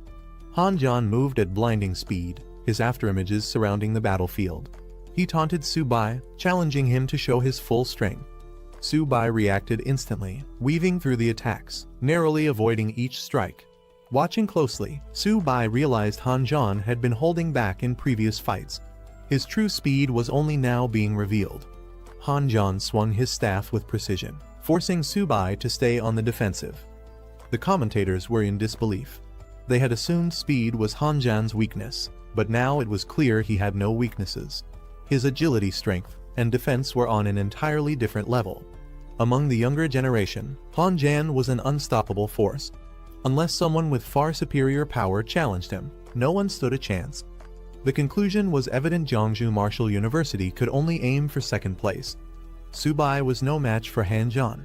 Su Bai launched a powerful strike, aiming straight for Han Zhan, but Han Zhan barely flinched, countering effortlessly. Observing closely, Su Bai acknowledged Han Zhan's incredible combat experience. He had fought countless battles and displayed no weaknesses. Su Bai prepared his next move. He claimed Han Zhan wouldn't escape this time, unleashing a fierce attack. Han Zhan's eyes widened in shock as Su Bai's strike landed with explosive force. The seemingly invincible warrior had been caught off guard. The crowd erupted with mixed reactions. Some called Su Bai's attack underhanded, while others praised his ruthlessness. To them, this wasn't just a match, it was a real battlefield, where winning was all that mattered. Han Zhan, regaining his stance, scoffed at Su Bai's tactics. He accused him of using shameless tricks, but Su Bai simply smirked, reminding him that in a fight, anything was fair game. Without hesitation, Su-bai followed up with another fierce strike, aiming for an opening. Han-jan barely managed to react, but Su-bai wasn't letting up. He leaped into the air, delivering a crushing blow with full force, determined to finish the fight. Han-jan's aura flared as he declared he would fight at full power. Dark energy surged around him, his confidence unwavering. He had gathered enough intel on Su-bai, now it was time to strike. With a single motion, Han-jan unleashed a devastating technique, sending a barrage of energy slashes towards Su-bai. Instead of dodging, Su-bai stood his ground, determined to test his endurance against the overwhelming force. The commentators were in shock. Han-jan had just used a legendary technique, one that was said to have wiped out thousands in a single strike years ago. If Su-bai couldn't withstand this attack, the fight would be over in an instant. Su-bai braced himself as Han-jan unleashed his full strength. Waves of energy slashed through the air, forcing Su-bai back. The intensity of the attack was overwhelming, pushing him to his limits. The force of the impact sent Su-bai flying. For a moment, the crowd held its breath had he been defeated. Han-jan stood tall, confident in his dominance. He challenged Su-bai to show his true power, refusing to believe this was all he had. From the sidelines, spectators doubted anyone could survive such a devastating technique. Had Su-bai finally fallen? Or was this just the beginning of his counterattack? Su-bai steadied himself, gripping his weapons tightly. Han-jan had pushed him to the limit, leaving him no choice but to fight at full strength. Summoning his beasts, Zio-bai and another massive creature appeared beside him, radiating overwhelming power. Flames roared as Su-bai commanded them into battle, turning the tide in an instant. Han-jan acknowledged Su-bai's true strength, realizing he had been holding back all along. But it was too late. Su-bai charged forward with his beasts, unleashing an all-out assault. Su-bai went on the offensive, his powerful allies at his side. Su-bai wasted no time, launching a fierce attack with Zio-bai by his side. Han-jan barely managed to block as Su-bai's relentless assault pushed him back. The impact shook the battlefield, forcing Han-jan to brace himself. Refusing to go down easily, Han-jan retaliated with a powerful counterattack. But Su-bai's beast struck with overwhelming force. Han-jan stumbled, his strength wavering. The battlefield had shifted. Su-bai now had complete control. Han-jan staggered, his armor shattered, yet he still held his weapon tightly. Su-bai warned him that continuing to fight was pointless. Accepting defeat wasn't shameful. But Han-jan refused to back down. He activated a hidden technique, energy surging violently around him. This was a power he had hesitated to use, one he couldn't fully control. With no other choice, Han-jan unleashed it. A massive burst of dark energy erupted, shaking the battlefield. Su-bai, taken aback, questioned if this was even a normal battle anymore. The sheer intensity of the attack was beyond anything expected at this level. Some students whispered among themselves, talking about the difference between the power levels. One of them remarked that anything below gold rank was basically cannon fodder. They believed Han-jan was likely at the peak of the gold level, far above Su-bai, who was still stuck at the bronze rank. No matter how strong Su-bai was in their eyes, the gap was impossible to bridge. Meanwhile, Han-jan unleashed a terrifying final attack, completely engulfed in purple energy, his eyes glowing with fury. He declared that Su-bai wouldn't survive this last move. The sky lit up with overwhelming energy as Han-jan struck down with full force. Su-bai stood his ground but couldn't hide his panic. He admitted to himself that he couldn't hold off such a powerful blow. Just as the attack was about to land, Su-bai desperately cried out for help, calling for Zio-ba. In a flash of green energy, rushed in and swapped positions. Han-jan's ultimate attack landed with devastating force, engulfing the area in a violent explosion of purple energy. The impact echoed across the field, shocking everyone watching as the blast lit up the surroundings. Realizing Han-jan had exhausted himself with that last strike, Su-bai sent the tiger in for the counterattack. Meanwhile, the teachers and officials monitoring the battle were stunned. One of them questioned if Su-bai had just used spatial abilities, something only beings at platinum rank and above could typically control. They couldn't believe that someone supposedly still at the bronze level could display such power. The observers continued to reel from the shock of what they had just witnessed. One of the senior officials, stunned, realized that the movement technique Su-bai used wasn't just any skill, it was a top-tier ability, one that had now been reworked by Su-bai himself. That kind of innovation and control could only come from someone with monstrous talent. The question hung in the air: was Su-bai really just a bronze rank? Meanwhile, other spectators in the arena were just as bewildered. Some questioned whether this was still a gold rank tournament or if they were watching a demolition of their entire martial stage. The dust and smoke clouded the arena, and someone wondered if the battle's outcome had already been decided. As the smoke cleared, the result became undeniable.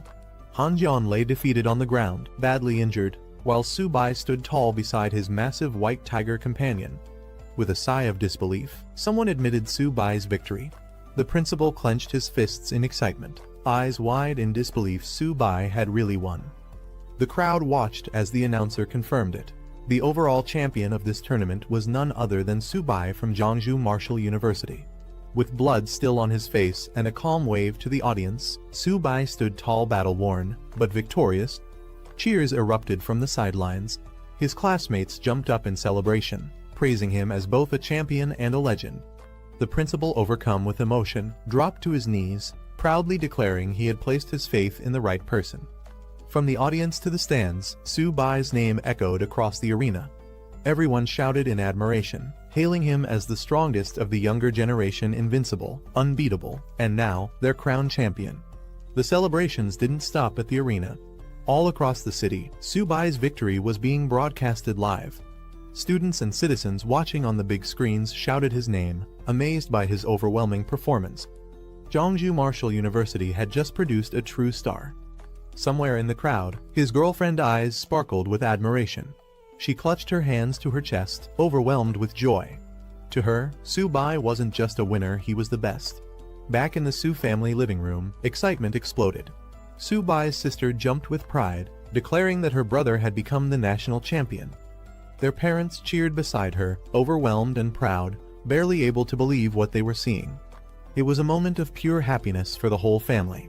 Not long after, Su-bai found himself surrounded by reporters. Microphones and cameras were shoved toward him as they bombarded him with questions. How did it feel to become the champion of the 100-school tournament?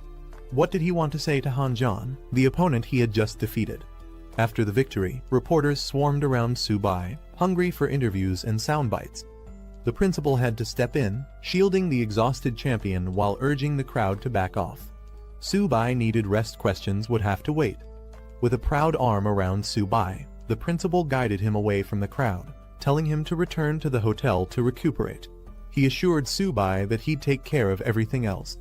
After all, as the champion, Su-bai had just secured a mountain of rewards. At the mention of rewards, Su-bai's tired expression lit up. Curious, he asked just how much he'd earned. The principal threw out some numbers, tens of millions. No, actually, at least 600 million in total. Su-bai's eyes nearly popped out of his head. Energized by the thought, he jokingly shouted he was ready to fight 10 more Han Jians if it meant more winnings. Later, news of the tournament finale spread far and wide. On the streets, giant screens displayed Su-bai's face. The Martial University Hotel, hosting the event, became a hotspot for celebration. The tournament had come to a close, and students from across the nation had showcased their strength and pride. But of all the rising stars, none shined brighter than Su-bai, Jeonju Martial University's unstoppable champion. Following his courageous display during the championship, Su-bai was officially commended by the military. For his exceptional bravery and performance on the battlefield, he was awarded first-class military merit, a prestigious honor medal, and a reward of 60,000 merit points, an incredible achievement for any student. At the same time, the new national rankings of the martial universities were announced. Jeonju Martial University, Su-bai's school, soared to the top, receiving an annual military investment of 50 billion, putting it shoulder to shoulder with the most elite academies in the country. The buzz around Su-bai was unstoppable. News reports praised Jeonju Martial University for its rising prominence and predicted it would soon become the premier training base for beast-taming ability users. The streets were filled with citizens watching the giant screens, and even songs were being written about Su-bai, turning him into a legend. In the crowd, people continued to talk about how Su-bai had single-handedly battled and defeated the strongest contenders from top martial universities. Some whispered about how close he'd come to collapse from his injuries, amazed he had held on. After everything that had happened, Su-bai finally woke up, stretching with a groan as he sat up in bed. His first thought, how had he ended up sleeping for so long? It was Manny, holding a tray with food. She smiled and told him that the principal had instructed everyone to let him rest undisturbed. Now that he was awake, it was time to return to Jeongju together. The school's car was already waiting downstairs. Su-bai got up, ready to pack. But before they left, he said there was something he had to do first. Manny looked at him curiously. With a grin, Su-bai pointed upward and declared that he wanted to take Xiaoba and Xiaobai to the buffet at the Demon Marshal cafeteria for one last feast. After everything they'd been through, they deserved it. Manny couldn't help but laugh, realizing that after the chaos, Demon Marshal was about to suffer another round of devastation, this time at the hands of Su-bai's appetite. Back at Jeongju Marshal University, a massive welcome ceremony awaited Su-bai and the returning heroes. The campus was decorated with banners, and the crowd gathered in full force. Jokes flew about how Su-bai loved Demon Marshal's Grand Gate, but Jeongju had now outdone it with an even more impressive display, thanks to their 50 billion investment. Cheers erupted as voices shouted, "Welcome back, heroes!" The atmosphere was electric, the pride of victory echoing through every chant. The speaker took the stage, announcing to all students that Jeongju Marshal had won the championship, truly a sky-splitting moment in the school's history. Soon, the principal invited Su-bai to speak. As the standout captain of the tournament, he stepped forward, the spotlight now his. Su-bai addressed the crowd. What he wanted most to share, he said, was that no so-called legend or invincible opponent was unbreakable. No matter how strong the enemy, as long as they refused to give up, they would always have a chance to win. With the spotlight on him, Su-bai was asked if he had any suggestions for improving the school, now that it had gained such a massive funding boost after winning the championship. Su-bai thought for a moment before speaking seriously. He pointed out that what truly separated top-tier schools from the rest wasn't just prestige, it was the quality of cultivation resources. He suggested hiring professional alchemists to help produce training potions for the students. That, he said, would fill the gap in resources and help everyone grow stronger. The crowd responded with applause, and Su-bai wrapped up his speech by encouraging everyone to work together to bring glory to Jeongju Marshal University. His words earned praise from the staff, who hailed him as a true role model and the pride of their academy. Later, in a private meeting, the principal handed Su-bai a reward, reminiscing about when Su-bai first earned his Golden Merit Badge. He'd known back then that Su-bai was destined for greatness. Su-bai accepted the praise humbly, saying it was all his duty, but cheekily reminded the principal not to forget the promised 500 million reward. After giving his victorious speech, Su-bai sat down with the principal to discuss a little unfinished business. Su-bai brought up the reward he was owed, cheekily reminding the principal that the school had earned a whopping 50 billion thanks to him. Surely, he joked, 500 million wasn't too much to ask. The principal nearly choked, exclaiming that it was supposed to be 5 million, not 500 million. But Su-bai argued back he had shed blood for the school and made them a fortune. Wasn't that worth a bit more? Flustered, the principal said he'd transfer him 10,000 military merit points and suggested he redeem cultivation resources directly from the stationed officers. Su-bai, still unsatisfied, protested loudly, accusing the principal of betrayal and injustice. Standing in front of the closed door, he pouted and muttered, "Old man, you win this time?" Though the principal didn't give in to Su-bai's full demand, Su-bai accepted the 1 billion with a smirk, muttering that revenge could wait after all. Even a smaller sum would be enough to upgrade Xiaoba and Xiaobai for now. Meanwhile, Su-bai's popularity continued to explode. A group of female students showed up at his dorm trying to catch a glimpse of him, only to be told he wasn't there. Little did they know, Su-bai was already relaxing somewhere else, far from the chaos.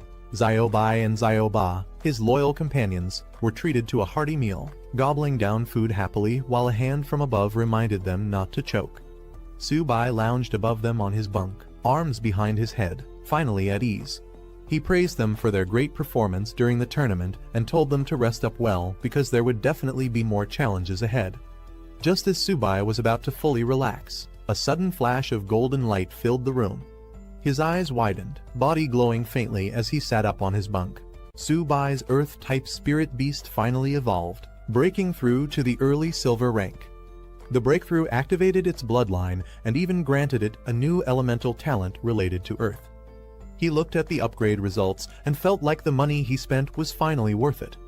Encouraged, he pushed the turtle to keep eating so it could continue leveling up. Not long after, another flash lit up the room. It was his white tiger, which had also leveled up.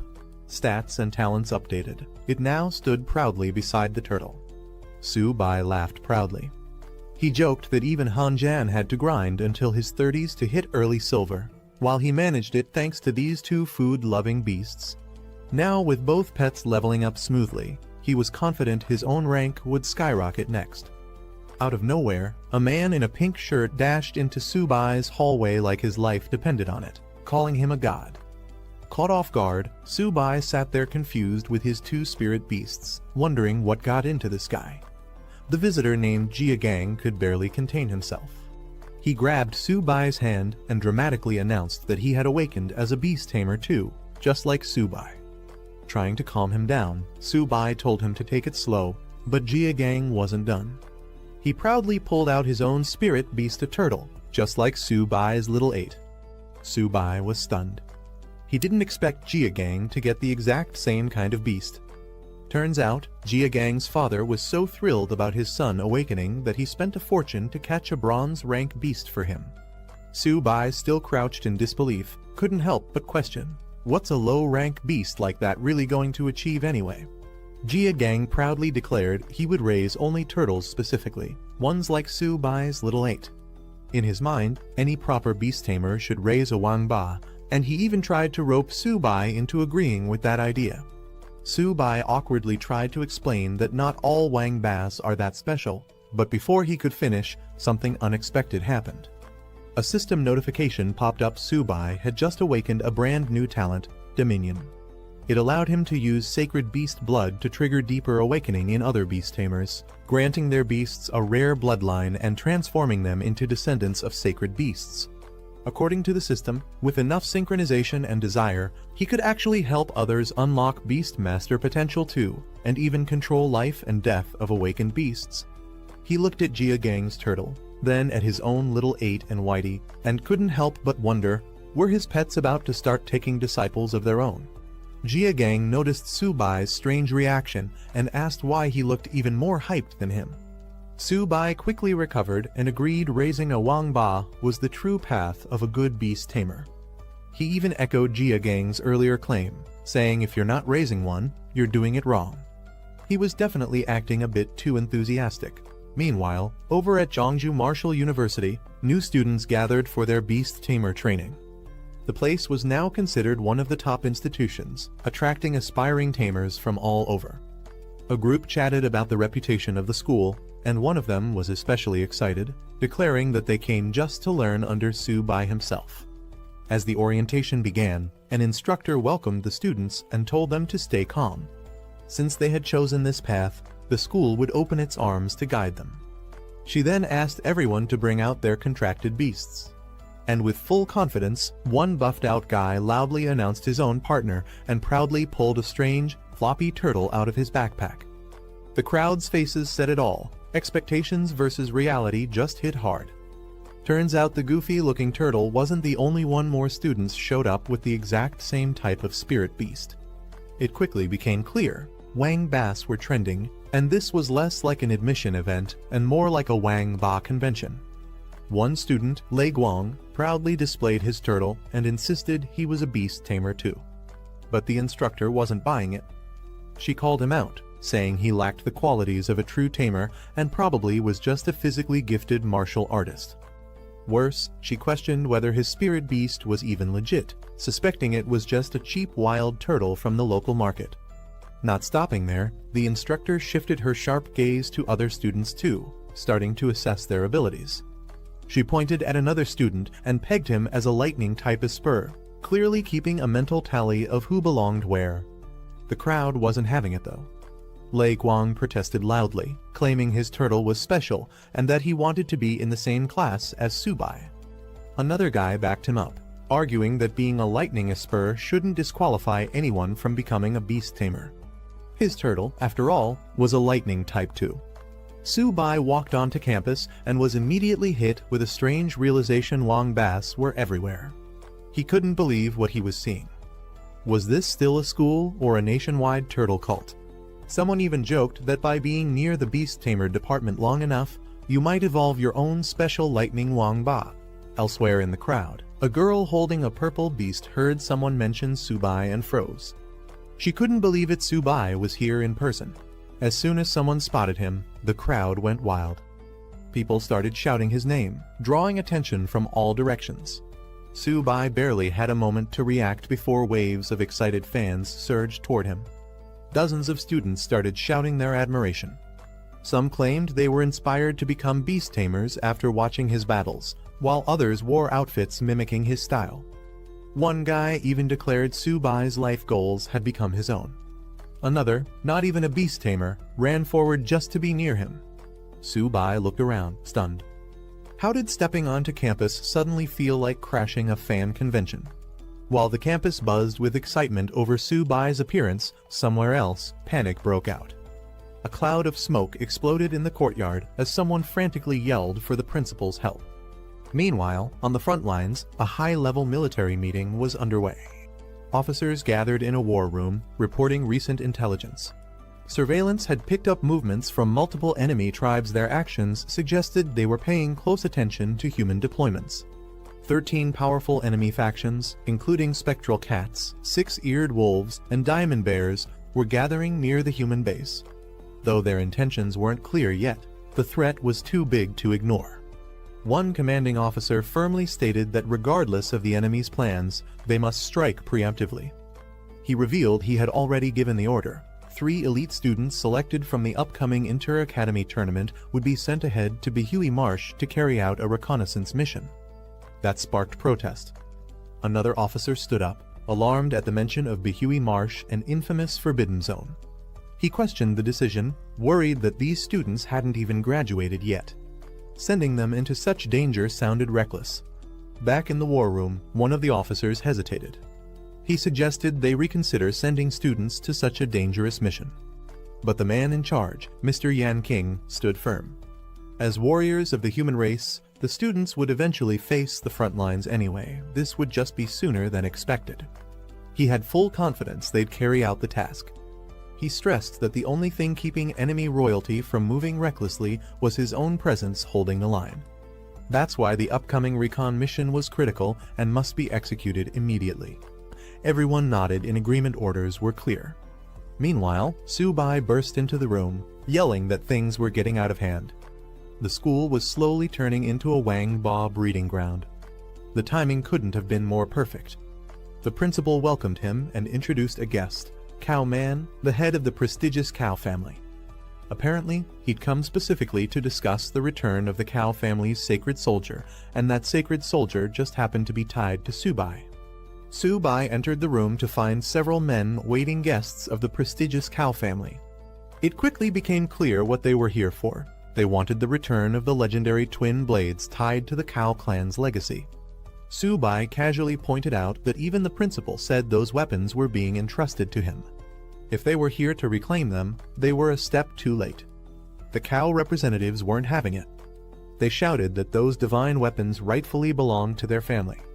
If it weren't for the respect they held for Principal Zhao, they wouldn't have even bothered negotiating. Trying to mask their arrogance with formality, they claimed they had come in good faith to retrieve the weapons, but Subai's attitude wasn't helping. Before tensions could explode further, a loud slam echoed through the room. The principal slammed his hand on the desk. Everyone immediately fell silent. The principal made it clear, Yongwu Academy was not the Cow family's playground. Whether Subai wanted to return the twin divine blades was his personal choice. It was his right to keep them if he wanted. Trying a different angle, one of the Cow family men shifted tone and asked Subai to name his conditions. But Subai just smirked, saying the weapons had been serving him quite well lately, making no sign of letting them go. A woman from the group then stepped in, playing the logic card. She reminded Subai that once on the battlefield against the myriad tribes, strength was everything.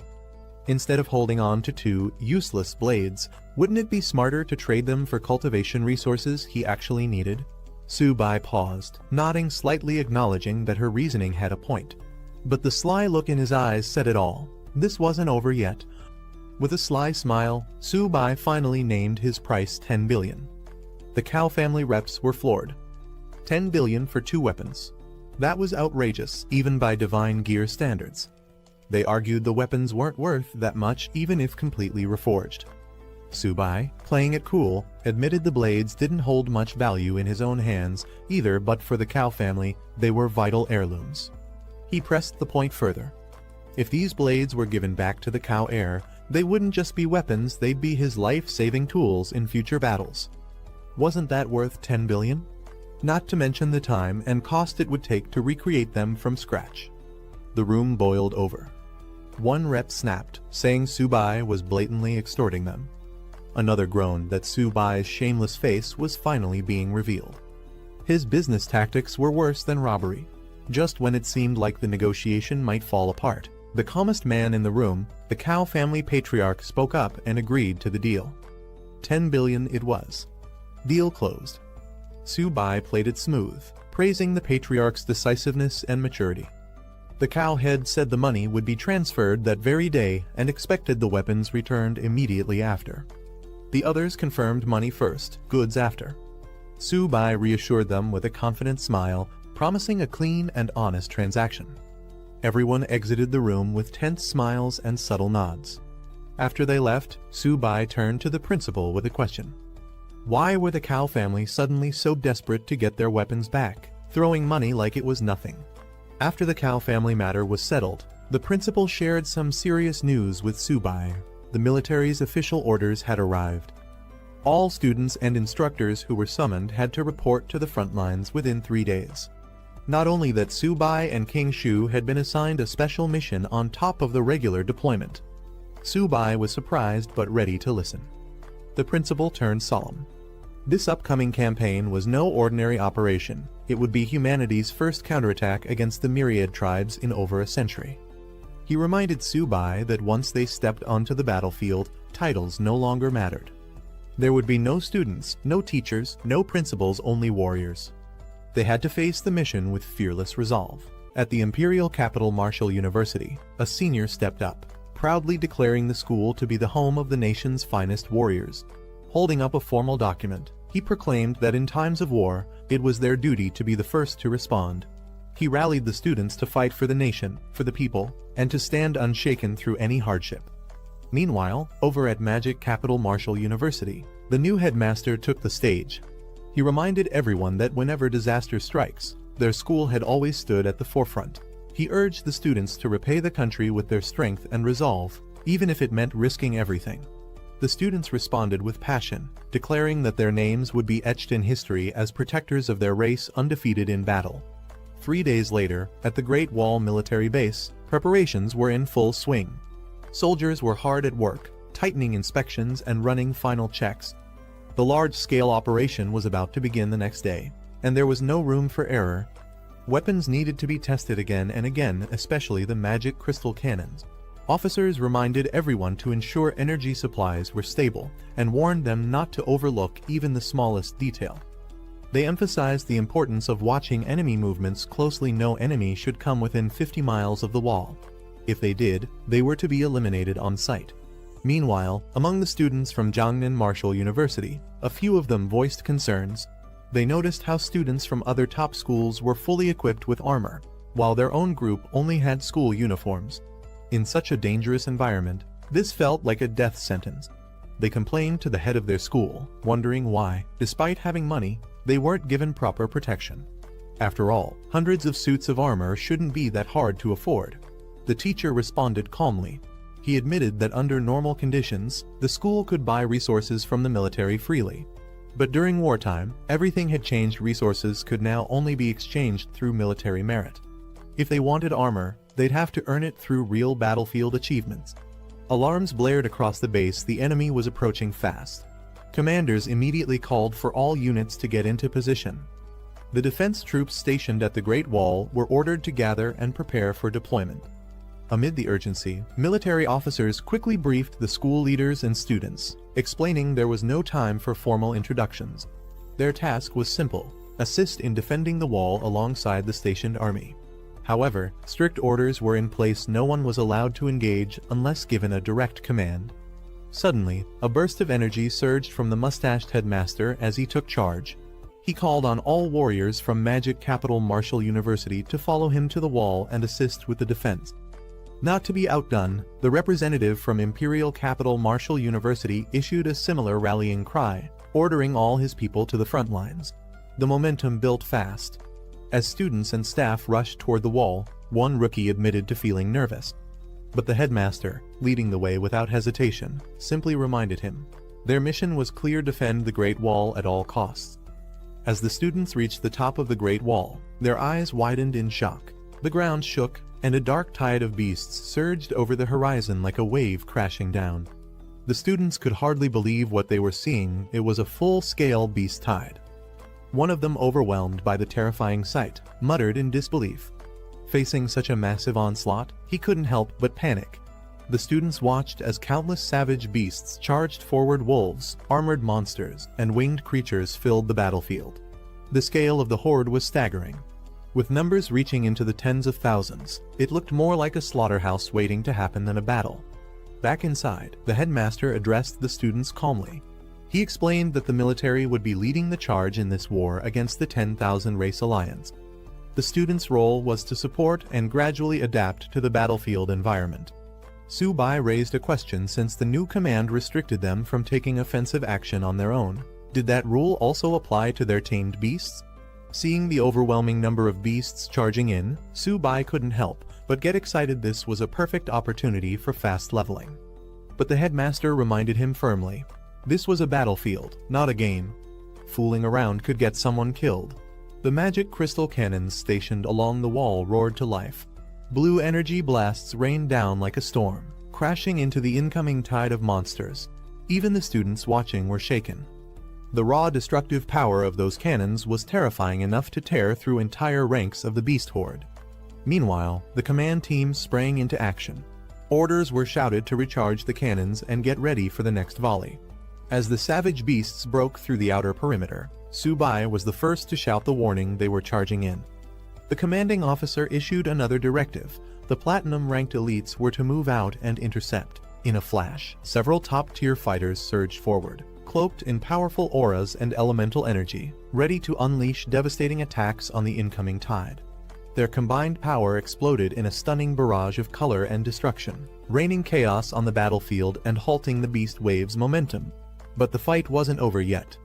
Moments later, even the gold-ranked elites took action, soaring into the air to back up the front lines. Orders went out across the wall. Everyone had to hold their position and guard the stronghold with everything they had. With a thunderous roar, human warriors charged from the Great Wall, while waves of vicious beasts stormed forward from the other side. High-level fighters launched into the sky, engaging monstrous creatures mid-air, while others fought tooth and nail on the ground. Meanwhile, back on the observation deck, the students couldn't stand watching any longer. Fired up by the fight, they pleaded with the headmaster to let them join the front lines and fight alongside the Great Wall defenders. But the headmaster shut them down immediately. He reminded them sternly that this wasn't a game or training, it was real war. The headmaster continued to hold firm, telling the students that the military's orders were meant to protect them. Throwing them into a battle of this scale without proper experience would be nothing short of reckless. Their time would come, but only after they'd proven themselves as real warriors. Meanwhile, the platinum-ranked elites launched a devastating coordinated strike. A massive energy blast erupted onto the battlefield, leaving a powerful shockwave in its wake. A purple-haired mage noticed something strange. The magic crystal cannons had supposedly stopped firing, but a massive energy beam had just gone off. Back in the control room, the officers were equally confused. One of them demanded to know who had authorized the cannon to fire again, especially since the official command was to cease fire. Back on the wall, Su-bai continued his unique strategy, using his beast, Zio-ba, as a living artillery weapon. With a grin on his face, he commanded it to keep firing at the enemies below, excited to rack up more military merit. The others around him were stunned. Even the headmaster was caught off guard, jokingly scolding Su-bai for always finding unexpected ways to bend the rules. One observer was left speechless, questioning if beast tamers were even supposed to fight like this. Su-bai directed Zio-ba to specifically target low-ranking enemies, aiming for maximum merit gain. But when the beast mistakenly blasted a high-tier enemy, Su-bai immediately corrected it, yelling that elite enemies were too tough and wouldn't count toward their credit if they weren't defeated. He stressed again, go for the bronze-tier beasts only. Take them out quickly, and above all, don't mess it up or hurt yourself in the process. Subai called out to his white tiger, Ziobai, demanding it to fight harder and stop slacking. He teased that if it didn't pick up the pace, he'd feed all the beast cores to Zioba instead. Meanwhile, the two powerful beasts rampaged across the field, cutting down enemies with incredible strength. Observers on the ground were shocked. Who did these beasts belong to? Someone said they were the tamed beasts of a student from Jongnan Martial University. No one could believe it. The idea that a student who hadn't even graduated could train such terrifying creatures was unbelievable to many. As the smoke of battle began to fade, the cleanup operation was underway. The command issued orders. All platinum-ranked warriors were to pursue and eliminate the remaining fleeing beasts, while the gold-ranked elites were tasked with finishing off any survivors left on the battlefield. Back at the observation post, the headmaster couldn't help but laugh, patting Subai on the shoulder and praising his creativity. Subai had once again come up with something unexpected and effective. The students, curious, asked how his two summoned beasts had grown so strong in such a short time. Subai grinned and humbly credited the school for providing him with the necessary resources.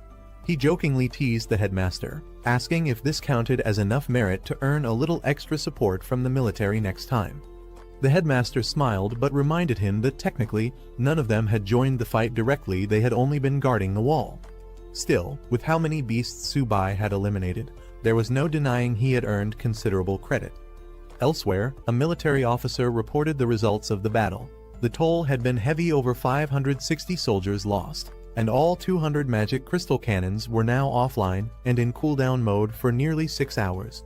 Despite the losses, the results were impressive. Over 25,000 enemy beasts had been wiped out in the battle. The victory was hard-won, but it was a decisive one. General Huan Shan reviewed the outcome of the battle and praised the army's swift success, noting that such a major victory had been achieved in just half an hour. A staff officer stepped forward with another report. Although Subai hadn't officially left the city walls to engage, he had made significant contributions. Using his summoned beasts as a power source for the magic crystal cannon, Subai had managed to eliminate a large number of enemy beasts. Impressed by the creativity and results, the officer requested that Subai be granted military merit for his actions. General Huan Shan raised an eyebrow at the unusual method, finding it intriguing. At the base plaza, students gathered around the public display boards where military merit records were posted. Murmurs of dissatisfaction quickly broke out as Subai's name appeared at the top with an absurdly high amount of merit. Many students complained it wasn't fair. Subai hadn't even left the city to fight, so how could he possibly earn so much credit? They suspected there must be some kind of special treatment or inside deal. Others pointed at the numbers in disbelief. Subai had earned over 40,000 merit points, which translated to an astronomical fortune. That amount was comparable to what top-tier platinum or even gold-ranked warriors might accumulate, leaving everyone wondering, what exactly had he done to deserve it? Though jealousy and suspicion ran high, one voice coldly remarked that if they had Subai's strength, they could have done the same. But deep down, they all knew Subai wasn't just any ordinary student. Back on the wall, Subai continued his unique strategy, using his beast, Zioba, as a living artillery weapon. With a grin on his face, he commanded it to keep firing at the enemies below, excited to rack up more military merit. The others around him were stunned. Even the headmaster was caught off guard, jokingly scolding Subai for always finding unexpected ways to bend the rules. One observer was left speechless, questioning if beast tamers were even supposed to fight like this. Subai directed Zioba to specifically target low-ranking enemies, aiming for maximum merit gain. But when the beast mistakenly blasted a high-tier enemy, Subai immediately corrected it, yelling that elite enemies were too tough and wouldn't count toward their credit if they weren't defeated. He stressed again, go for the bronze-tier beasts only. Take them out quickly, and above all, don't mess it up or hurt yourself in the process. Subai called out to his white tiger, Ziobai, demanding it to fight harder and stop slacking. He teased that if it didn't pick up the pace, he'd feed all the beast cores to Zioba instead. Meanwhile, the two powerful beasts rampaged across the field, cutting down enemies with incredible strength. Observers on the ground were shocked. Who did these beasts belong to? Someone said they were the tamed beasts of a student from Jongnan Martial University. No one could believe it. The idea that a student who hadn't even graduated could train such terrifying creatures was unbelievable to many. As the smoke of battle began to fade, the cleanup operation was underway. The command issued orders. All platinum-ranked warriors were to pursue and eliminate the remaining fleeing beasts, while the gold-ranked elites were tasked with finishing off any survivors left on the battlefield. Back at the observation post, the headmaster couldn't help but laugh, patting Subai on the shoulder and praising his creativity. Subai had once again come up with something unexpected and effective. The students, curious, asked how his 2 summoned beasts had grown so strong in such a short time. Subai grinned and humbly credited the school for providing him with the necessary resources. He jokingly teased the headmaster, asking if this counted as enough merit to earn a little extra support from the military next time. The headmaster smiled but reminded him that technically, none of them had joined the fight directly, they had only been guarding the wall. Still, with how many beasts Subai had eliminated, there was no denying he had earned considerable credit. Elsewhere, a military officer reported the results of the battle. The toll had been heavy, over 560 soldiers lost, and all 200 magic crystal cannons were now offline and in cooldown mode for nearly 6 hours. Despite the losses, the results were impressive. Over 25,000 enemy beasts had been wiped out in the battle. The victory was hard-won, but it was a decisive one. General Huan Shan reviewed the outcome of the battle and praised the army's swift success, noting that such a major victory had been achieved in just half an hour. A staff officer stepped forward with another report. Although Subai hadn't officially left the city walls to engage, he had made significant contributions. Using his summoned beasts as a power source for the magic crystal cannon, Subai had managed to eliminate a large number of enemy beasts. Impressed by the creativity and results, the officer requested that Subai be granted military merit for his actions. General Huan Shan raised an eyebrow at the unusual method, finding it intriguing. At the base plaza, students gathered around the public display boards where military merit records were posted. Murmurs of dissatisfaction quickly broke out as Subai's name appeared at the top with an absurdly high amount of merit. Many students complained it wasn't fair. Subai hadn't even left the city to fight, so how could he possibly earn so much credit? They suspected there must be some kind of special treatment or inside deal. Others pointed at the numbers in disbelief. Subai had earned over 40,000 merit points, which translated to an astronomical fortune. That amount was comparable to what top-tier platinum or even gold-ranked warriors might accumulate, leaving everyone wondering, what exactly had he done to deserve it? Though jealousy and suspicion ran high, one voice coldly remarked that if they had Subai's strength, they could have done the same. But deep down, they all knew Subai wasn't just any ordinary student. Cao Zixuan was suddenly approached by Subai, who greeted him warmly, clearly excited to see an old acquaintance. He jokingly asked if Cao was still getting used to wielding dual swords, then casually credited his own recent military success to Cao's past help. Trying to act familiar, Subai threw an arm around Cao, insisting they were good friends and that Cao should come to him for anything he needed in the future. But Cao Zixuan wasn't having it. He coldly rejected the idea of being friends, making it clear he had no intention of getting close to someone like Subai. Subai kept up his cheerful demeanor, teasing that maybe Cao was having trouble handling his weapons. He even offered to help take care of Cao's spirit weapon, claiming he'd been reading up on the topic and knew how to maintain one properly. Cao, completely done with the conversation, simply walked away with a sharp retort. As Cao left, Subai called out, telling him to take care, still as shameless and carefree as ever. The next day, something major was about to happen, marked by a loud alarm blaring from the facility.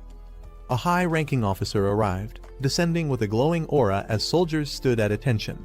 One of them reported that the Great Wall Guard's preparatory forces had finished assembling. The man, introduced as Principal Zhao of the Martial Academy, stepped forward to address the troops. He explained that the previous day's attack by 100,000 beasts was merely a probe. Today, they were expecting a much larger wave. But Zhao made it clear they would not sit back and wait. This day would mark the beginning of humanity's all-out counterattack. With fierce determination, he called for every soldier to raise their blades and defend their homeland.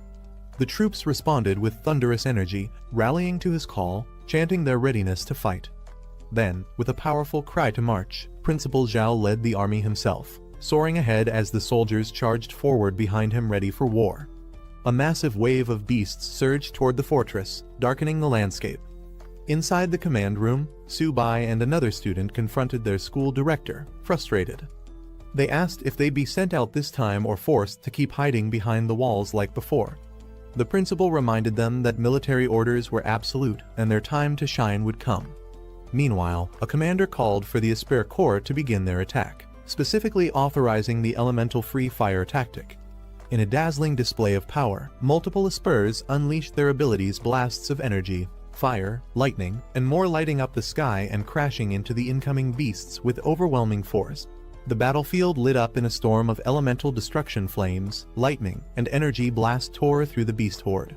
Watching from above, Subai and the others were stunned by the scale of devastation. Even the academy director, usually composed, admitted how terrifying the assault was.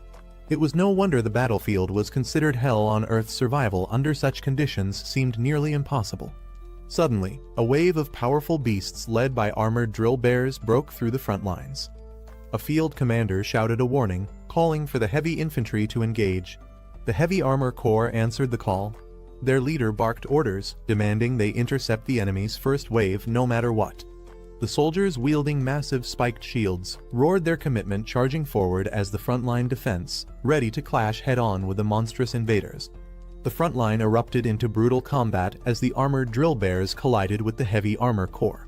The bearded squad leader roared for his troops to hold the line, ordering them to stop the beast wave at all costs.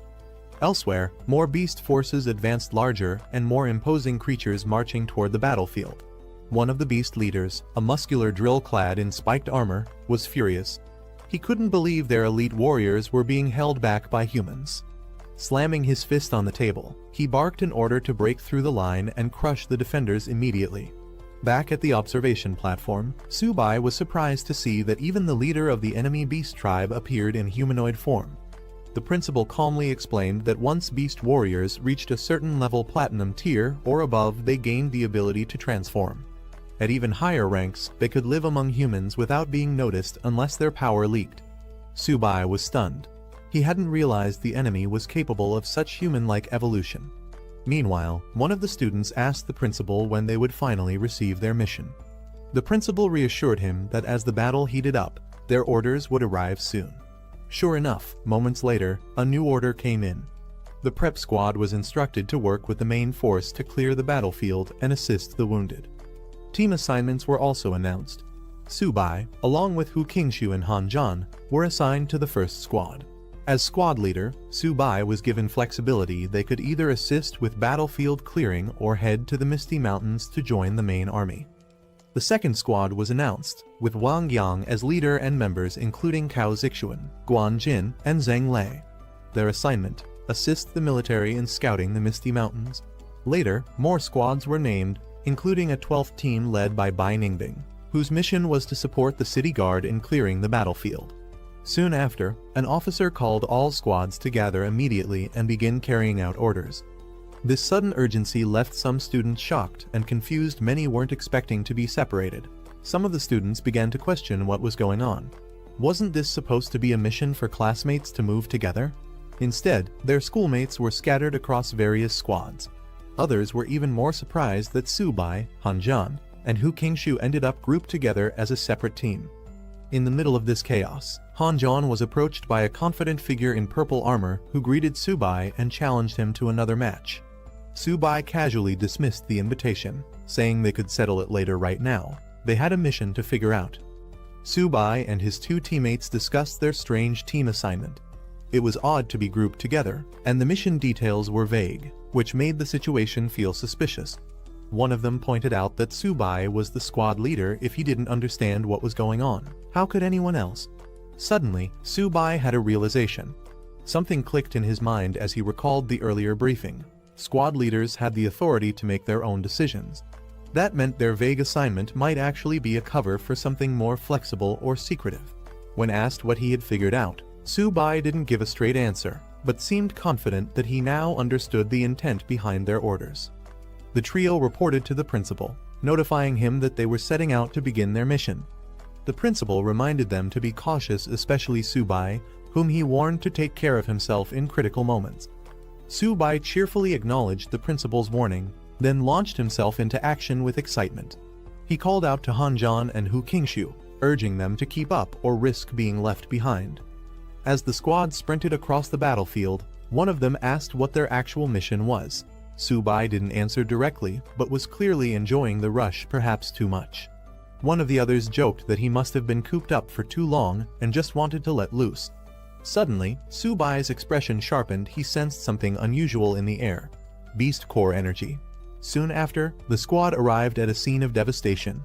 The ground littered with corpses, both humans and beasts, along with remnants of the heavy armor core. Subai looked around grimly, acknowledging the brutality of what had unfolded. As the team stood over the fallen warriors, one of them solemnly stated that dying in battle was the highest honor for any soldier. Subai reassured his teammates that he was fine and told the fallen soldier to rest. His duty would now be carried on by the living. Hanjan checked on him, concerned, but Subai calmly responded that this was just part of a soldier's fate. Subai's small beast companions, Zioba and Ziobai, began casually munching on beast cores from the battlefield. One of the teammates nervously asked if that was a violation of military regulations. Subai shrugged it off with a smirk, saying the creatures were just helping with the cleanup.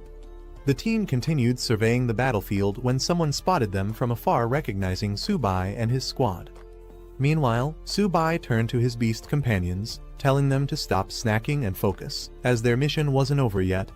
While holding a freshly retrieved beast core, Subai promised the two small creatures they could feast later. Right now, duty came first. Then, rallying his teammates, Subai signaled it was time to move out. Hanjan and Hu Qingshu asked where they were heading, and Subai casually answered that their destination was the Misty Mountains. As the trio ran off into the distance, Hu Qingshu guessed their heading. One of them teased him for lagging behind, joking that even Hanjan was faster, and if he didn't hurry, the main army would catch up to them. As armored vehicles rolled out, members of the second squad watched Subai and his team rush ahead into the Misty Mountains without waiting for the other scouting teams. Cao Zixuan, observing their eagerness, noted how impatient they were to get started. Without wasting time, the second squad began mobilizing too. Cao gave the order to move out and head into the mountain range. Their objective was clear: assist in terrain scouting. While the Misty Mountains held dangers, as long as they avoided the high-risk areas, the mission should go smoothly. Eager for action and the chance to earn more merit, the group picked up their pace. The team leader encouraged everyone to move quickly. Early arrival could mean more opportunities for military achievement. Subai is surrounded by blazing energy, commands his summons to quickly finish the battle as he's ambushed by a monstrous serpent. A powerful spirit beast glowing blue with intense force strikes the enemy violently. The serpent mocks Subai, calling him arrogant for underestimating them. The man is caught off guard by the immense energy. They're shocked by the overwhelming strength radiating from Subai's summoned beast. The blue energy blast pierces downward with explosive power, crashing into the ground with tremendous impact. Subai surveys the aftermath of the blast as his summoned beasts stand guard. He notes that any regular opponent would have been defeated by that attack, but this situation might be different. From within the smoke and debris, a serpent begins to rise. The serpent revealing its true form. It mocks Subai, admitting surprise that he forced it to reveal its real body. The serpent charges at Subai with deadly speed, aiming straight at him. Subai comments on its intelligence, noticing it strategically targeted him instead of his summons. Riding atop Zioba, Subai taunts the serpent, saying it's too slow to catch him. He quickly commands Zioba to attack. Ziobai launches from the sky like a cannonball, aiming straight at the enemy serpent below. The powerful impact lands directly on the serpent's head, making it reel back in pain as Ziobai smashes it with full force. Subai calls out to Zioba, urging him to stop waiting around and finish the fight quickly. The white tiger charges in to assist as the serpent tries to recover. An observer is stunned by how powerful Subai's beasts are. He watches in disbelief as Zioba viciously overpowers the serpent. The onlooker starts to doubt whether Zhongyang can even survive this long battle. Subai steps in to finish the fight himself. He tells his team there's no time to play around since they have other missions to complete. With the serpent knocked out, Subai calls out to Ziobai to get out of the way, preparing for a finishing move as Zioba and the turtle beast stand over the downed enemy. A devastating energy surge slams down with massive force, shattering the ground and crushing the enemy with raw power. Subai stands over the defeated serpent, confirming that the battle is finally over. Zioba and Ziobai stand proudly beside him, victorious. just as Su-bai prepares to head off and assist the others. Su-bai is stunned to see the serpent's body suddenly swell and mutate, bulging with glowing purple lumps. A massive purple explosion erupts from the serpent's body. In the distance, Han-jan and Kinshu react with shock as they witness the blast, yelling out Su-bai's name in panic. Su-bai protects himself with a barrier as debris rains down. He realizes he underestimated the serpent, surprised it still had another attack left in it. Su-bai spots the serpent crawling away. Shocked, he questions how it's still alive despite the damage. Han-jan tells Su-bai to stop the chase, reminding him that the serpent is already crippled and their priority is rescuing Elder Wang. Han-jan commands Kinshu and another to hold their position while he heads out to save Elder Wang, urging them to secure the area in his absence. The man faces off against two powerful ape beasts. He realizes he underestimated their speed and physical strength, especially that of the larger white ape. Doubt creeps in as he questions whether this might be the end for him. Despite his injuries, he refuses to give in. With blood on his face and determination in his eyes, he decides to take at least one beast down with him if he's going to die. With a burst of fiery energy, he launches himself forward using a powerful spear technique, aiming straight at the enemy group. He pierces through one of the apes mid-air with a fierce cry, locking weapons in a brutal close combat strike. The man, already wounded and exhausted, is caught off guard as two fierce apes leap toward him with aggressive momentum. One of the apes lands a devastating blow directly to his side, sending him staggering from the impact while the other closes in. Before he can recover, he's struck again, this time from the other side, violently tossed into the air, blood flying as he takes severe damage. He is crashing into the battlefield with a powerful force. The man collapses to his knees, battered and bleeding. He realizes that this might really be the end for him. One of the large apes steps forward with a bloodied weapon, taunting the fighter. The apes show no fear, believing it's easy to kill him now. The man glares with defiance. He swears that even if he dies today, his people will eventually wipe out these beasts. As one ape raises its weapon to finish him off, the red-haired fighter mutters a final thought, acknowledging that he won't get the chance to fight alongside Han-jan or Su-bai again. Two spears suddenly cross in mid-air.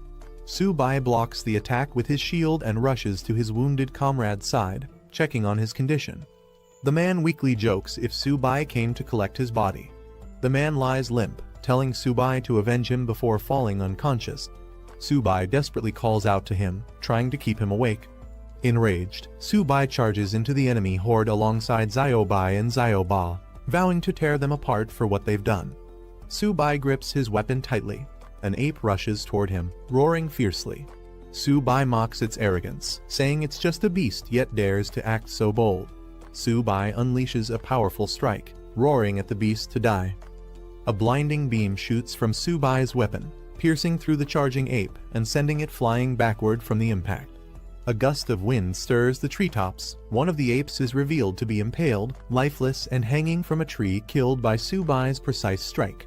Xiaoba lets out a deafening roar in victory, intimidating the remaining enemies as the battlefield quiets. Su-bai rushes to the man's side, urging him to wake up, telling him that the revenge has been fulfilled. A system notification appears in front of Su-bai, informing him that the red-haired fighter qualifies to inherit the White Tiger bloodline. The system offers Su-bai a choice: use the White Tiger essence to save his dying comrade. Su-bai, filled with hope, urgently tells his friend to hold on. He now has a way to save him and isn't about to let him die. Su-bai holds Wang Yang, promising he can save him. But he warns that doing so will mean losing freedom and submitting to him forever. Wang Yang weakly nods in acceptance. Su-bai quickly calls out to the White Tiger, asking it for 3 drops of its blood. The tiger charges toward him at full speed. The tiger roars, releasing 3 glowing drops of essence blood. Su-bai catches them carefully, commanding the tiger and another companion to guard him. Su-bai kneels beside Wang Yang, urging him to hold on. He prepares to use the blood to start the ritual or healing process. Su-bai places his glowing hand over Wang Yang's chest, initiating a powerful ritual that triggers a fiery reaction within his body. Wang Yang screams in agony as golden red energy violently surges through him, causing his body to convulse under the intense transformation. The energy disperses, and Wang Yang gasps for breath. Shirtless and dazed, he sits up while Su-bai calmly asks how he feels. Wang Yang stares at his hands in disbelief, amazed at the transformation. He questions Subai's power, realizing it surpasses even the highest level warriors. Subai reminds Wang Yang of their agreement he saved his life, and in return, Wang Yang must obey him and keep his powers secret. A mysterious figure appears in Wang Yang's vision, warning that revealing Subai's secrets would bring catastrophic punishment from the heavens. Wang Yang hears the voice echoing in his head. He solemnly accepts the warning and agrees to keep quiet. Subai casually reminds Wang Yang that saving him was no small task, it cost him a lot, and Wang Yang now owes a heavy price. Wang Yang is left stunned and speechless. Suddenly, the ground begins to rumble, and stones shift violently. Wang Yang quickly pushes Subai back, warning him of danger. Subai, caught off guard, questions what's happening. A swarm of giant snakes bursts from the ground. Wang Yang curses, realizing letting one escape earlier led to this mess. Subai commands the white tiger to eliminate the snakes. The tiger charges in with ferocity, tearing through the serpents with blazing attacks. Subai notices something is off. The snake corpses are hollow and fade away. They're not real entities. He questions what's going on. More and more snakes erupt from the ground. Despite efforts to kill them, their numbers keep increasing. Just as Subai and Wang Yang are surrounded, allies arrive to help. They check if Wang Yang is okay, and Subai demands to know why they're late. One teammate explains that these snakes seem endless, likely controlled by someone. He urges Subai to find the source, probably a snake that escaped earlier. Subai asks to borrow Wang Yang's gun.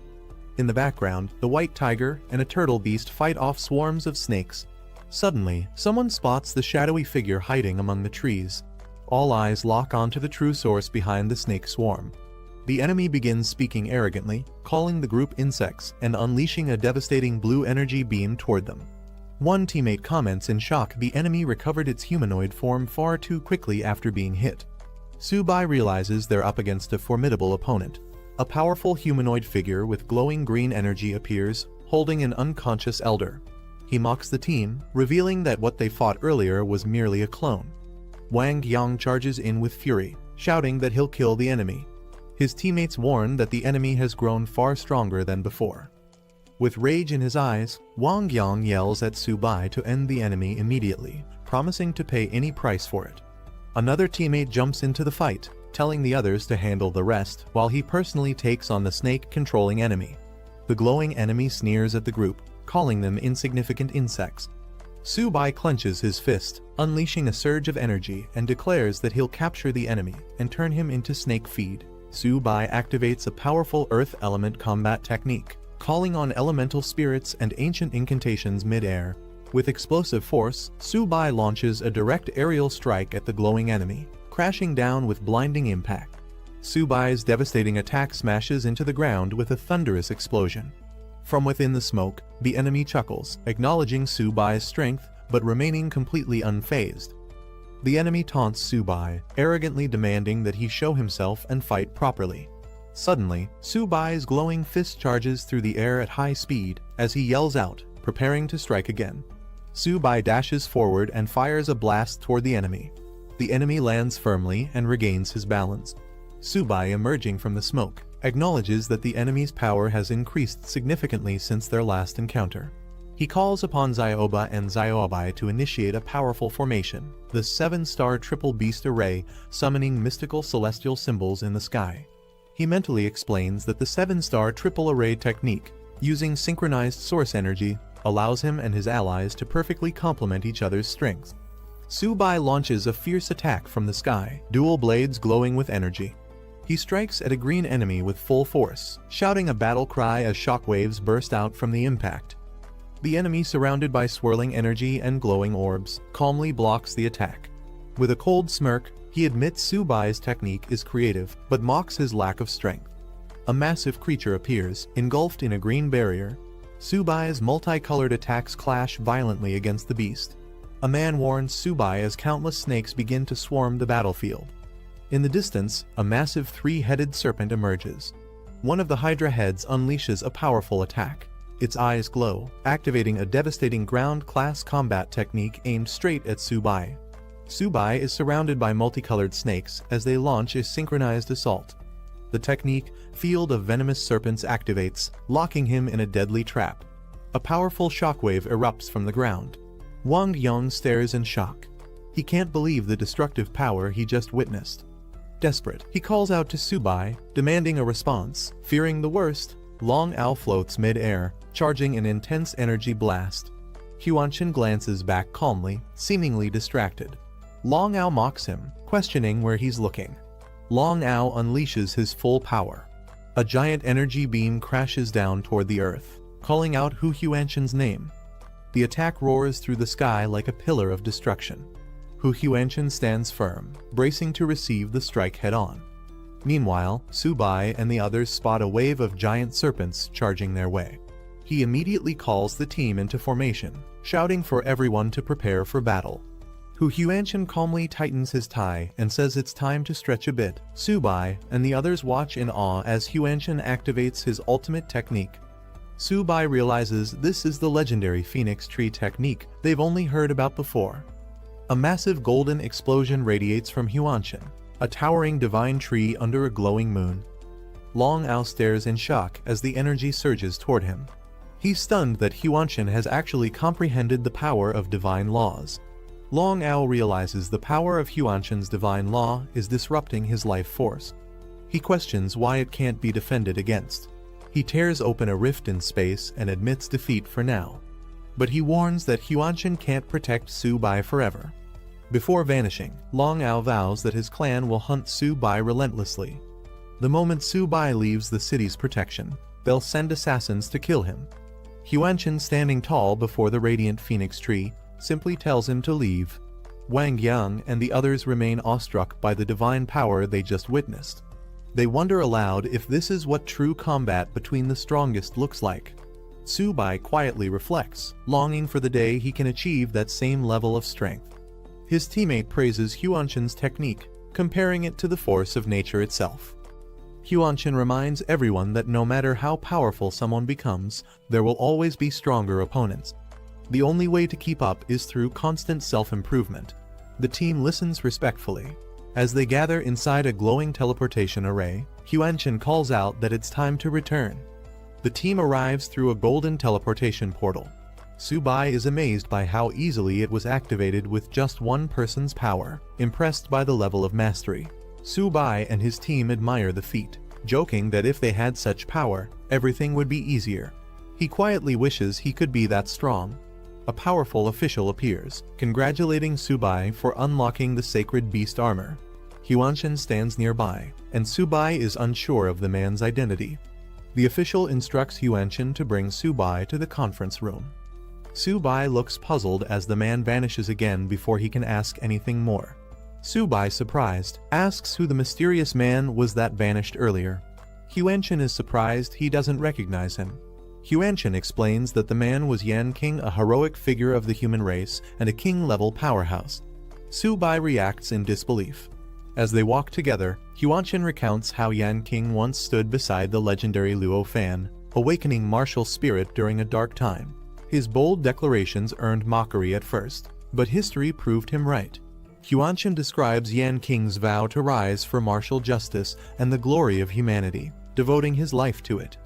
In a bustling hall, a female staff member announces Subai's name with excitement, highlighting him as the one chosen by Luo Fan's legacy, a new wielder of the sacred beast armor. Others around her mention how things might have been different had Luo Fan not fallen years ago. Two women observe Subai entering. One expresses hope for the future if Subai rises successfully, even if their own generation must endure hardship. They remark on the immense pressure he must feel. Huanshan advises Subai not to rush, he still isn't ready to shoulder the nation's burden. He urges Subai to focus on improving his strength. Inside a dimly lit strategy room, Huanshan introduces Subai to a table of high-ranking officials and elites. Subai, a bit nervous, admits to feeling pressured by the sheer presence of so many big names. Lin Zhenan, nicknamed Old Tiger, one of the strongest in the diamond rank. He questions why such a powerful figure is even present at this meeting. Another elder with fur trim explains that the situation is urgent. After Subai awakened the sacred beast armor, the enemy clan mobilized heavily and even sent a lord-level assassin to eliminate him. Everyone is asked to voice their stance on the matter. A calm strategist responds that it's been a century since Luo Fan's armor reappeared among humans. If Su Bai can mature fully, he could lead the human race to glory. That makes it vital to protect him at any cost. A man in a suit proposes assigning Su Bai the best instructors and resources enough to help him reach Lord level, or even King rank. He jokes that Su Bai's life is now worth more than all of theirs combined. Su Bai emotionally declares that he must be protected at all costs to avoid assassination by the enemy. He innocently calls everyone good people and asks if there are any other suggestions. Lin Zhenin steps forward with a contrasting opinion. He believes Su Bai should continue training on the battlefield against the enemy clan. Real strength is forged in the crucible of life and death, not in comfort. Lin Zhenin emphasizes that true warriors are forged through hardships, not by shielding them. Su Bai needs to sharpen his will and achieve invincibility through trial. A more cautious official counters that sending Su Bai to the battlefield now is too risky. The enemy clan views Sacred Beast armor as a serious threat. If something happens to Su Bai, the only one in 100 years to awaken this power, who will bear that responsibility? Su Bai stands up and boldly declares his support for Lin Zhenin's opinion. Real warriors must be honed on the battlefield. He uses a metaphor: eagles don't retreat from storms, and wolves don't fear the long night. Dronzer, who nods in agreement, recalling how Luo Fan himself nearly died many times fighting at the front.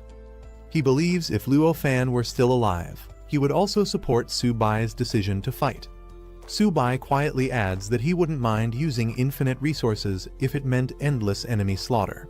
Commander Yan solemnly finalizes the decision. Su Bai will go to the battlefield, but under maximum protection. 3 commander-level warriors, 38 elite fighters, and a 1,000,000-strong army will support the operation. Su Bai breathes a sigh of relief, knowing so many people are being deployed to protect him. He says with a smile, "Then I can relax now." Commander Yan declares the final strategy. This time, they will use Su Bai as bait to lure out and eliminate the strongest of the enemy forces in one clean sweep. The team responds with resolve, victory for humanity. Su Bai is completely stunned. His jaw drops as he yells in disbelief, "Did I hear that right? I'm the bait?" In the 9 Nether Royal Castle of the enemy race. Inside the grand hall of the enemy's palace, someone remarks ominously, "The reappearance of the Sacred Beast armor reminds us all of the terror brought by Luo Fan. I'm sure many here still remember that day clearly." The Netherworld race sits on his throne with cold eyes. He declares that he will never allow another human like Luo Fan to rise again. The target is clear. Su Bai must die no matter the cost. 2 muscular leaders, 1 horned and 1 feline, receive their orders. They are told to lead 8 Lord-level warriors and 42 elite Diamond-level fighters to the Misty Mountain frontline. The elder of the ancient Phoenix clan coldly announces that her clan will not send a single soldier to this operation. Seated elegantly, the elder of the 9-tailed Fox clan agrees. She states her clan will also not participate in the war effort. The ruler of the Netherworld, seated high on his throne, slams his hand on the armrest. He accuses the other 2 royal clans, the ancient Phoenix clan and the 9-tailed Fox clan, of cowardice for withdrawing from the battlefield at such a critical moment. The Phoenix elder and the Fox elder stand defiantly. They state that their purpose for coming was to explore the Forbidden Zone, not to join the Netherworld clan's vendetta against humanity. The Phoenix elder declares they won't be tools of genocide. She refuses to participate in any further bloodshed and turns her back on the Netherworld ruler. As the 9-tailed Fox clan also withdraws, the enraged Netherworld ruler shouts after them, furious at their betrayal and lack of support. The Netherworld Lord furiously declares that even without the support of the other clans, his clan will complete the mission alone. He warns them not to regret their decision. The Phoenix matriarch questions if the Sacred Maiden has been located yet, noting that both humans and their own forces are already mobilizing for war. Her subordinate responds that the girl's life force is unstable, but a large-scale search has already begun. A shadowy figure vows to find the Sacred Maiden at all costs before the war begins. Back at the human base, a green pendant called the Sky-Concealing Jade is revealed. It can shield the wearer from all spiritual detection strong enough to even fool the Netherworld Lord. Mr. Yan King hands Su Bai the Sky-Concealing Jade, explaining it will shield him from being locked onto by powerful enemies. Su-bai gratefully accepts it, acknowledging its value. Su-bai jokes that hiding aura isn't enough, he'd prefer more materials and gear to boost his power. Yan King laughs and agrees, calling Su-bai a true opportunist. Suddenly, Yan King throws open a glowing chest. He asks Su-bai what he sees, surprising him with the unexpected gift. Su-bai peers into the chest and is shocked it's packed with rare treasures. A diamond-grade armor, 10 Zizanzen-year-old ice heart, dragon soul grass, and a lord rank core. Su-bai's eyes sparkle as he pulls out the armor. He's thrilled at the amount of gear and medicine, asking if it's really all for him. Yan King nods and says it's all his, but warns that giving it all now would hinder his growth. Su-bai groans, shocked that it's being handed out in installments. Hugging the diamond-grade armor tightly, Su-bai pleads to keep it, saying he doesn't want to die and leave it behind. The armor suddenly vanishes. Yan King laughs, saying Su-bai isn't ready yet. Su-bai panics, calling it cruel. Yan King tells him to hurry and train properly. Su-bai regrets his past hesitation. He remembers how he once had treasures within reach, but wasted time. He bumps into a tall man in the hallway and freezes in shock. It's Lin Jenin, Mu Ran's father. Su-bai is stunned to meet him in person. Lin Jenin tells Su-bai to follow him. He wants to speak privately. Su-bai nervously agrees, clarifying he has nothing to do with Mu Ran and feels innocent. Lin suggests leaving Su-bai on the battlefield for growth. Su-bai smiles awkwardly but reassures him that he understands it's all for making him stronger. Su-bai tries to explain his relationship with Mu Ran, saying they're just friends who know their boundaries. Uncle Lin scoffs, confused why Mu Ran even likes him. Uncle Lin decides to let it go. He hands Su-bai a shining piece of armor and tells him to be careful in battle, he doesn't want him dying recklessly. Su-bai's eyes sparkle with excitement as he accepts the gift, thanking Uncle Lin repeatedly. The golden armor gleams in his hands. Su-bai promises to train hard and not let him down. Uncle Lin brushes it off casually, sending him off with a final push. All right, go already. The next day, the warriors begin preparing. The boy solemnly says farewell to Zhang Lei, noting Su-bai has already avenged him. Su-bai arrives proudly, showing off his new golden armor. The boy in purple asks where he got that gear. Su-bai grins and tells him not to worry about it. Their leader, Yan King, addresses the troops, calling them the warriors of humanity with a commanding presence. He announces that the enemy army is advancing toward their city in massive numbers, millions strong, highlighting the urgent threat ahead. The human warriors raise their weapons in unison, chanting victory, as their leader boosts morale, vowing that humanity will prevail despite the overwhelming enemy. The boy in purple explains that although Yan King is strong enough to defeat the king of the Nether clan, the enemy will likely send several powerful commanders to challenge him. Su-bai wonders what they can do, and his companion replies confidently that everything depends on strategy. Orders are issued for scout teams to begin reconnaissance missions in Misty Mountain. The battle explodes into chaos, energy blasts erupt across the field, and the soldiers charge forward as the fight with the enemy begins in full force. As explosions erupt in the background, a man in glasses warns the group that powerful enemies are nearby. He suspects that high-level diamond-tier fighters from both sides have already clashed. The purple-uniformed warrior confirms their expectations: enemy forces have arrived. The atmosphere becomes tense as the group prepares for confrontation. Beasts emerge from the distance, a turtle-backed wolf and a giant antlered deer lead the charge. One of the men identifies the creatures and confidently calls them weaklings. Suddenly, the beasts charge from all directions. The warriors realize they're being surrounded, and one of them notes that the enemy must fear their escape, thus forcing them into battle. The warrior shouts with excitement, ready for combat.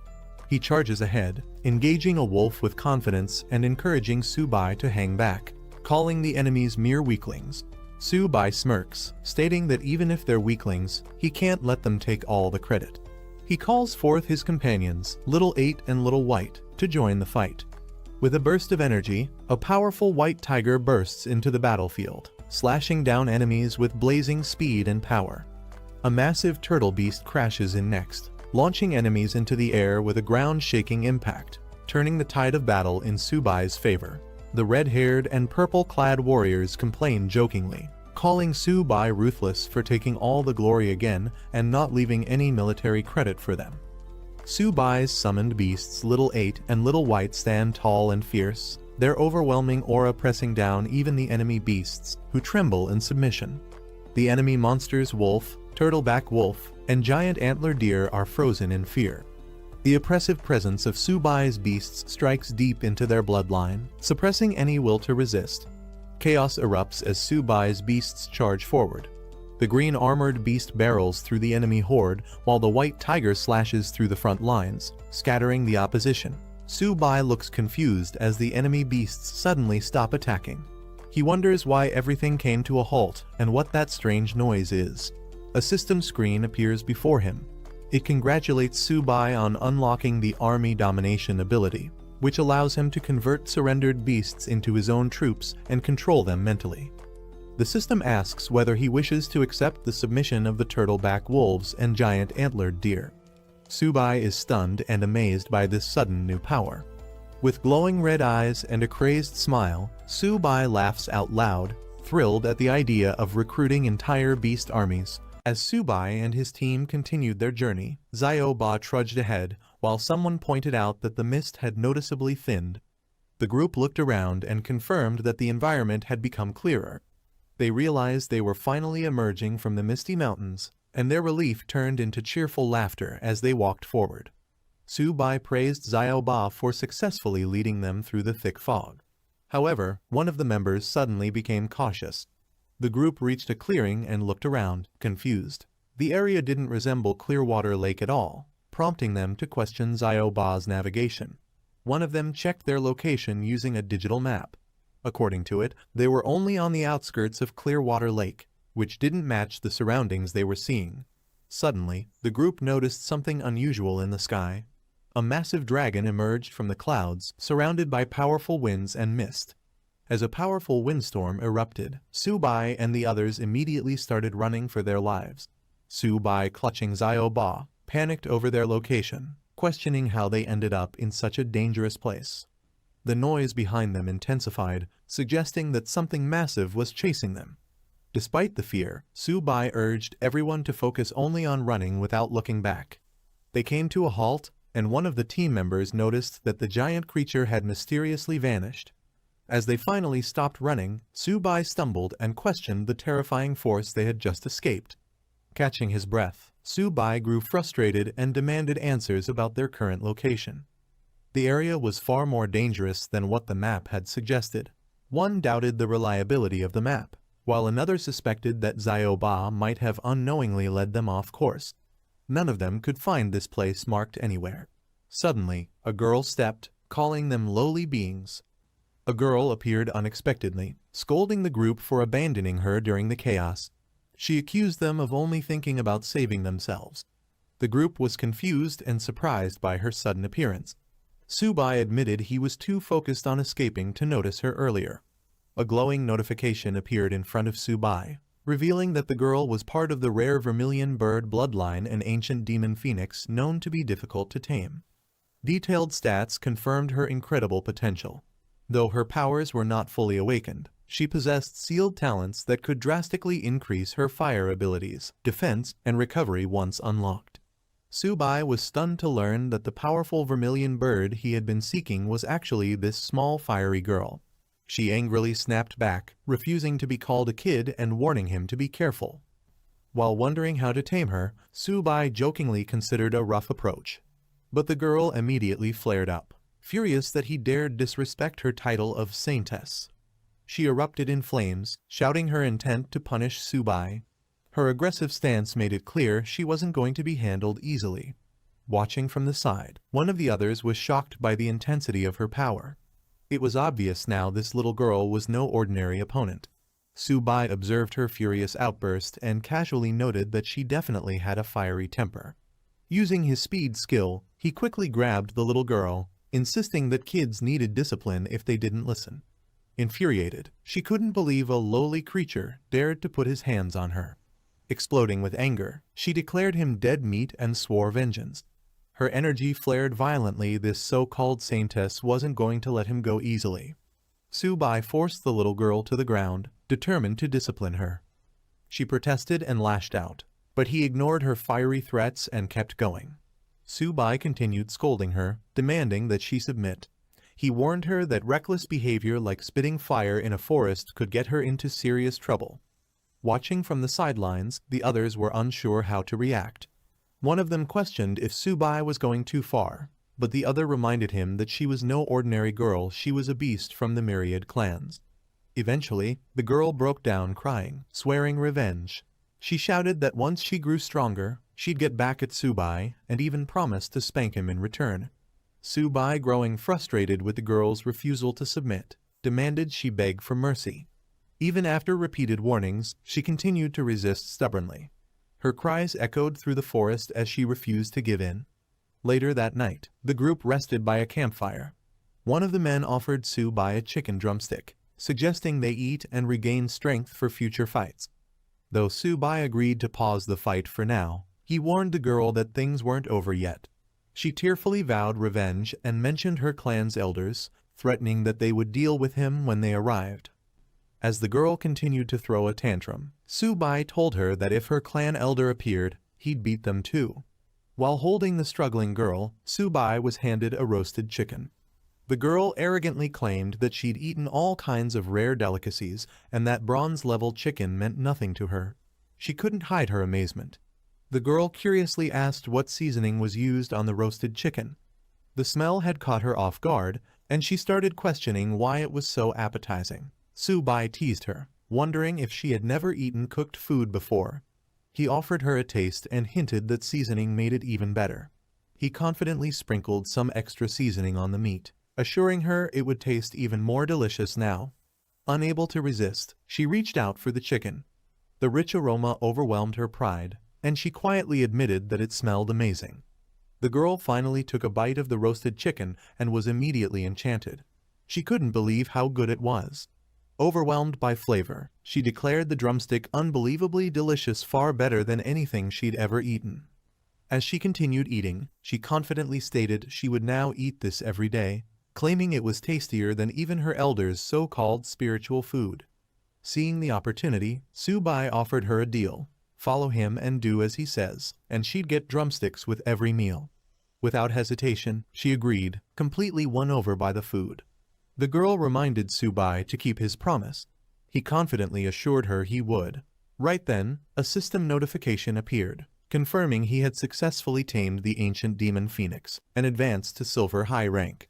Su-bai grinned to himself, amused that all it took to tame such a powerful being was a single chicken drumstick. Later, as they rested by the fire, Su-bai called out to Xiaoba and Xiaobai, inviting them to come and greet their new companion. Su-bai introduced Xiao Hong to the group, declaring that she was now part of their family. Excited, she admired Xiaoba and Xiaobai, calling them adorable.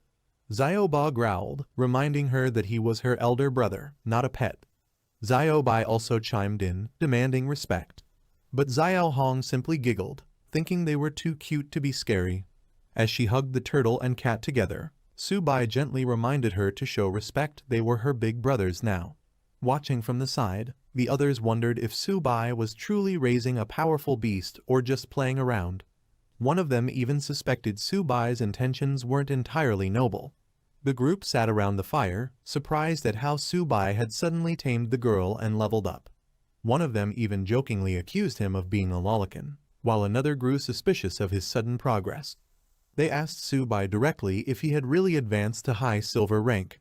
Su-bai casually confirmed it, acting as if it wasn't a big deal. But the others weren't convinced. They pressed him, asking if he had some kind of secret technique that helped him level up so quickly. Su-bai hesitated, playfully dodging the question by saying he had a system, but couldn't reveal more. Still, he hinted that maybe, just maybe, he might share it with them someday. Su-bai hinted that some secrets, especially about reaching king level, shouldn't be shared casually.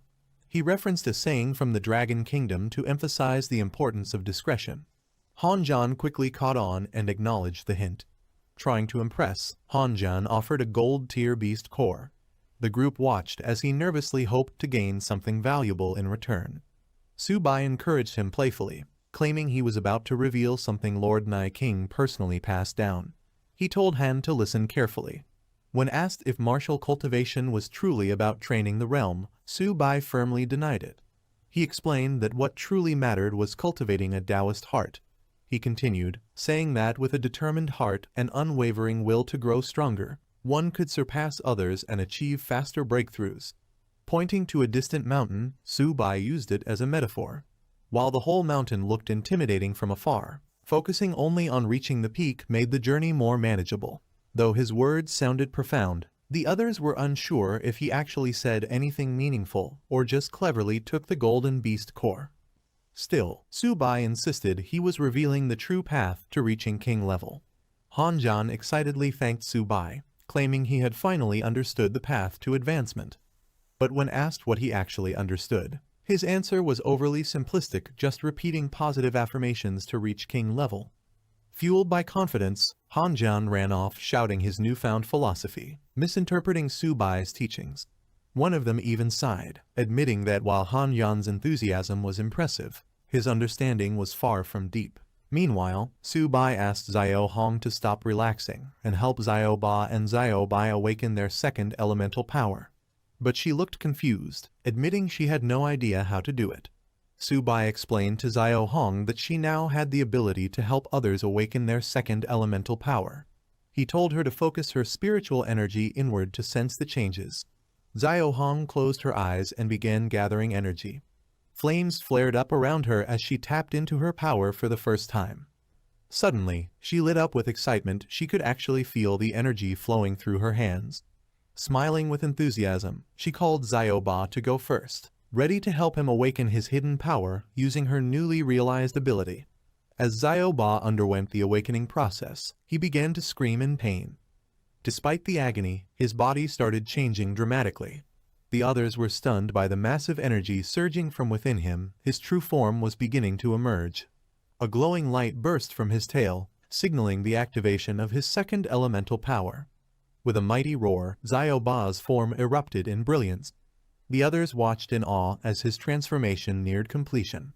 After enduring the painful transformation, Xiao Ba successfully awakened his second elemental talent, Water Origin. His new stats revealed his incredible growth. Now a mid-silver rank beast, he possessed dual earth and water elements, massively boosting his defense and healing abilities. The boy praised the evolution, noting that the combination of earth and water made Xiao Ba's defense nearly impenetrable. Without wasting time, the boy turned to the white beast. He announced that it was Xiao Bai's turn next to awaken a second power. Xiao Hong channeled energy into Xiao Bai. He roared in agony. Its body trembled, fangs bared, and claws struck the ground with force. Then suddenly, something changed. With a powerful burst of black-blue aura, Xiao Bai fully awakened. Su Bai celebrated joyfully as Xiao Bai successfully awakened the shadow element, surprising everyone with its rare elemental evolution. The white tiger let out a fierce roar. With shadow energy coursing through its veins, its presence became more lethal and intimidating. Pumped with confidence, Su Bai declared his next goal. With all three sacred beasts under his command, he aimed to dominate the myriad clans. The next morning, the group arrived at Clearwater Lake. While one asked about their location, another awkwardly admitted he had no idea. Xiao Hong pointed ahead, explaining they were 80 kilometers from the core zone of the Clearwater Lake restricted area. Without delay, the group decided to head in that direction. They were surprised to have already reached the lake's outskirts.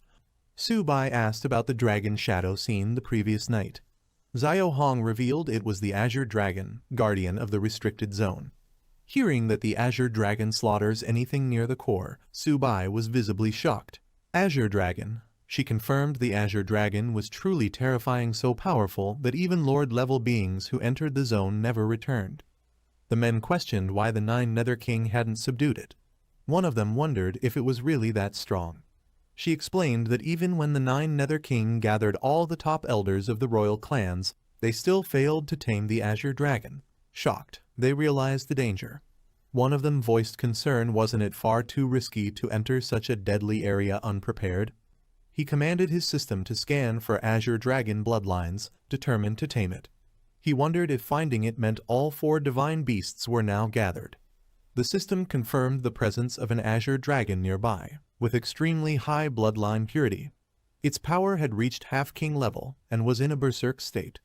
However, the system warned him his current strength was far too weak to tame the beast, and he needed to grow stronger before even attempting it. Shocked, he exclaimed in disbelief, realizing that taming the azure dragon wasn't going to be as simple as he hoped.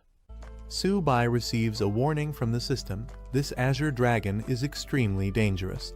He quickly decides they should retreat for now to avoid unnecessary risk. He asks Han-jan if they should fall back, then turns to Xiao Hong, hoping she knows the way out of the Misty Mountains. But she admits the terrain changes with the weather, making it impossible to be sure. Su-bai tries to reason that if the Misty Mountains are west of Clearwater Lake, heading east might lead them back. But even that becomes uncertain, as Han-jan points out they can't tell which direction is east anymore. Su-bai suggests following the sun, but Han-jan explains it's useless. The sun here is unreliable, and the thick mist covering the mountains blocks visibility completely. Xiao Hong excitedly shares that there's a small tribe nearby. They might be able to ask them for directions. Su-bai smiles and lightly scolds her for not mentioning it earlier. He pats her head, calling her their most reliable little phoenix, and agrees they should hurry to the tribe. Xiao Hong reveals the tribe is known as the Spirit Serpent Clan. It's the closest settlement within 1,000 kilometers of Clearwater Lake, making it their best option. Su-bai immediately instructs Xiao Hong to lead the way. Han-jan echoes the command. It's time to move out toward the Spirit Serpent tribe. As the group approaches, Xiao Hong points out the Spirit Serpent clan's village. Su-bai is impressed. It genuinely looks like a proper settlement, nestled within the mountains. Xiao Hong explains that the tribe once had a powerful platinum-ranked warrior, but he left with the elite forces for war. Now, only the elderly, weak, and disabled remain to guard the village, with their strongest member being a high gold-ranked elder. They finally spot the village from a distance. Su-bai sarcastically calls it a snake's nest, and Han-jan notes that despite being a small tribe, the Spirit Serpent clan has over 10,000 ferocious beasts, judging by the snake dens and aura. Although the tribe appears quiet, it's unclear how many beasts are still stationed to guard the area. The group realizes that even a small tribe like this could be far more dangerous than it first appears. Han-jan suggests launching attacks from multiple directions to lure the beasts out of their snake dens and defeat them once their forces are scattered.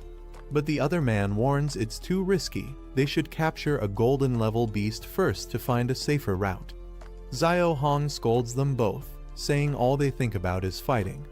She reminds them of her status as the holy maiden of a royal clan. Her presence might be the key to avoiding conflict. Su-bai is asked about his plan. With a confident smile, he assures them he has a brilliant one. He clearly intends to use Xiao Hong's identity rather than brute force. At the Spirit Serpent clan, 2 giant serpents react as the envoy of an ancient royal clan is announced. Xiao Hong steps forward, officially introduced as the Holy Maiden of the ancient demon Phoenix clan. As the Spirit Serpent tribe appears, they recognize her royal aura. One of the serpents comments on the honor of hosting such noble guests and notices that even the 3 great lords of the Veiled Land Mystic Snake clan have shown up. The second elder of the Spirit Snake tribe personally greets the Holy Maiden and the visiting lords. He humbly welcomes all 4 honored guests, clearly showing their reverence and caution. Su-bai directly addresses the elder. He asks for all spiritual materials and herbs, claiming he's heading to the front lines and needs them to restore his strength. Su-bai's companions whisper in confusion. They thought the goal was to ask for directions, not spiritual materials. Despite the surprise, the Spirit Snake tribe responds respectfully. A serpent elder assures them that their visit is a great honor, and they'll be given a proper welcome as distinguished guests. The serpents present several glowing fruits, calling them spirit fruits, a humble token of their respect. The offering is made without hesitation, recognizing the group's assumed high status. Su-bai and the others examine the fruits, amazed to find they are 4th-grade spiritual herbs known as spiritual berries. these powerful fruits can fully restore a golden-ranked warrior's strength in no time, validating Su-bai's bluff with unexpected success.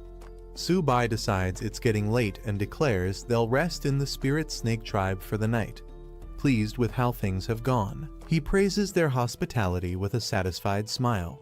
He casually points to a grand building and tells the others they'll be staying there. He also asks for someone to deliver a map of the surrounding terrain for later planning. One of the serpent elders nervously informs him that the building he pointed to is the clan chief's residence and cannot be entered without permission. Panicked and sweating, the elder quickly offers to construct a new, even larger house for Su-bai instead, hoping to avoid conflict while still showing respect. Su-bai becomes stern and confronts the elder serpent. He boldly claims that even the tribe's chief wouldn't dare refuse his request and questions if they truly believe their chief outranks the holy maiden of the ancient demon phoenix clan. The elder serpent immediately panics and drops to the ground in fear, trembling as he denies any intent to offend. Xiao Hong quietly steps forward. A glowing flame ignites in her hand, revealing her authority and bloodline power as the Holy Maiden. Flames erupt violently, stunning the serpents. One of them screams in fear, recognizing the blazing energy as the legendary flame aura of the ancient demon phoenix clan. Su-bai reassures the second elder that they're only staying for one night, which eases the serpent's nerves. The elder quickly agrees, not daring to object after witnessing their power. Before heading inside, Su-bai reminds the tribe to bring him the terrain map later. Meanwhile, one of his companions quietly suspects that the spirit serpent tribe might be hiding a trove of treasures. Inside the grand hall, Su-bai tells his team not to act hastily and wait until the map arrives. While pretending to casually ask for water, he keeps up appearances to buy time. A serpent brings the map as requested. Su-bai acknowledges it with a simple nod, while the elder nervously observes that nothing in the room appears disturbed, still unaware of Su-bai's hidden intentions. The second elder sighs in relief, thinking he had overreacted. He assumes the prestigious guests wouldn't bother coveting anything from their humble spirit serpent tribe. Believing everything is safe, the elder excuses himself and politely announces his departure, asking not to be disturbed while the guests rest. Su-bai immediately commands Han Jian and Old Hu to search the first floor for anything valuable, while he and Xiao Hong head to the second floor. Su-bai reminds them to check every corner under the bed, on top of wardrobes, inside boxes and chests, ensuring nothing valuable is left behind. The real raid begins under the guise of rest. Xiao Hong, Old Hu, and Han Jian cheer excitedly after discovering valuable loot. Their search pays off as they find rare treasures inside the tribe's residence. Old Hu is thrilled to uncover Grade 5 Spirit Elixir Jade Nectar. The group is amazed by the quality of the materials they're finding. Su-bai quickly scolds them to keep quiet, warning that if anyone hears them, their cover will be blown. Han Jian acknowledges the warning and agrees to be more careful. Xiao Hong calls out from above, revealing a full chest of Grade 4 spirit materials, spiritful berries. Su-bai praises her and instructs everyone to keep looking carefully, hinting there could be more treasures hidden away. After looting the entire place, the group gathers around a massive feast with piles of sparkling food and treasures. Su-bai asks if everyone is ready. Han Jian, Xiao Ba, and the others respond eagerly, full of energy and anticipation. With a loud cheer, they dive into the feast together. Laughter and chaos fill the room as they celebrate their success, surrounded by food, loot, and good spirits. After feasting, the group relaxes on the floor. One of them jokes that his soul feels awakened from the top-tier food, but Su-bai reminds them it's time to study the map seriously. Han Jian suggests they gather all the snake clans when they head out and summon their mounts for an escape. The team begins planning their next move based on the map. Su-bai delegates tasks. He assigns the silver-ranked spirit snakes to Xiao Hong, who confidently accepts the responsibility. The gold-ranked enemies are left to Han Jian and Old Hu. Su-bai finalizes the plan, instructing everyone to strike once night falls. Han Jian jokes about being full of energy, while Su-bai teases him for being more food than fight. Night falls over the spirit serpent tribe's stronghold. Subai steps forward and shouts the command. He orders the second elder to immediately gather all the ferocious beasts of the spirit snake clan. In response, massive snake beasts begin to stir and emerge. Surrounded by powerful spirit snakes under the moonlight, Subai calmly observes the golden-ranked enemies closing in. He notes that 3 of them have encircled him. Subai pulls down his hood, muttering, "What a joke." He lunges forward with a powerful claw technique, aiming directly at one of the serpent's heads, catching them completely off guard. One of the snakes shouts in shock about a human attacking alone. But Subai's ambush lands hard, while another voice commands the spirit snake clan to kill without mercy. A furious spirit snake roars that it will tear the intruders to pieces. Hanjan and Old Hu charge in with full force, shouting to kill as they strike back without hesitation. Zioba transforms into a massive form and crashes down on one of the enemy snakes, crushing it with overwhelming power. At the same time, his white tiger spirit explodes into action, wrapped in a blue aura, as it tears through the battlefield. Zio Hong calmly grips her weapon as flames begin to rise around her. With blazing phoenix fire surrounding her, she leaps into the air and unleashes a scorching inferno, shouting about roasting snake meat. Subai watches from afar, stunned by her overwhelming power. He remarks that Zio Hong's phoenix bloodline is terrifyingly strong. A massive explosion of fire engulfs the mountain. The spirit serpent tribe cries for help, chaos spreading as they're consumed by the inferno. Zio Hong's attack turns the tide with devastating impact. Subai turns to Hanjan and tells him to handle the last remaining beast. Hanjan smiles confidently and readies his weapon, saying to leave it to him. A giant serpent spots them and angrily asks who they are. Subai answers coldly they're the ones here to take its life. In a flash, Hanjan hurls his weapon like a blazing spear, striking with precision and explosive force. The serpent is defeated instantly. Hanjan stands over the body, remarking that it was too weak to even fight back. Subai reminds him not to get careless after all. This is still the dangerous territory of the myriad clans. Zioba and the White Tiger spirit glow with energy after the battle. They both exclaim that they feel on the verge of breaking through to the gold rank, impressed by how fast their strength is improving. As the team regroups, Subai looks over the map and signals that it's time to meet up with the rest of their allies. But he pauses, deep in thought, and says he has a new idea. Hanjan asks what he's thinking. Subai proposes a bold move since they're already in the Myriad clan's territory. Why not attack the other clans directly from here? Hanjan is shocked, saying it's too dangerous with just their small team. But Subai smirks confidently, stating that the greater the risk, the greater the reward, his eyes burning with ambition.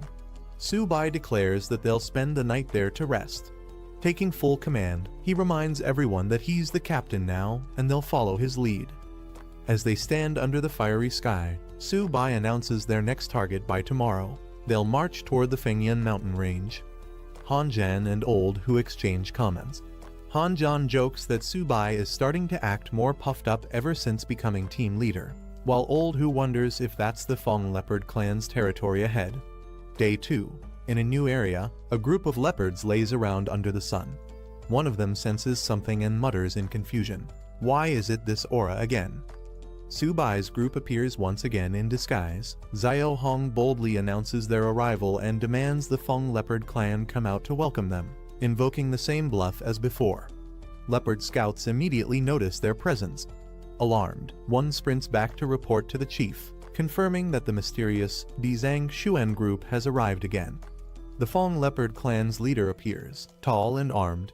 He questions the identity of the intruders with suspicion, asking if they're here seeking death.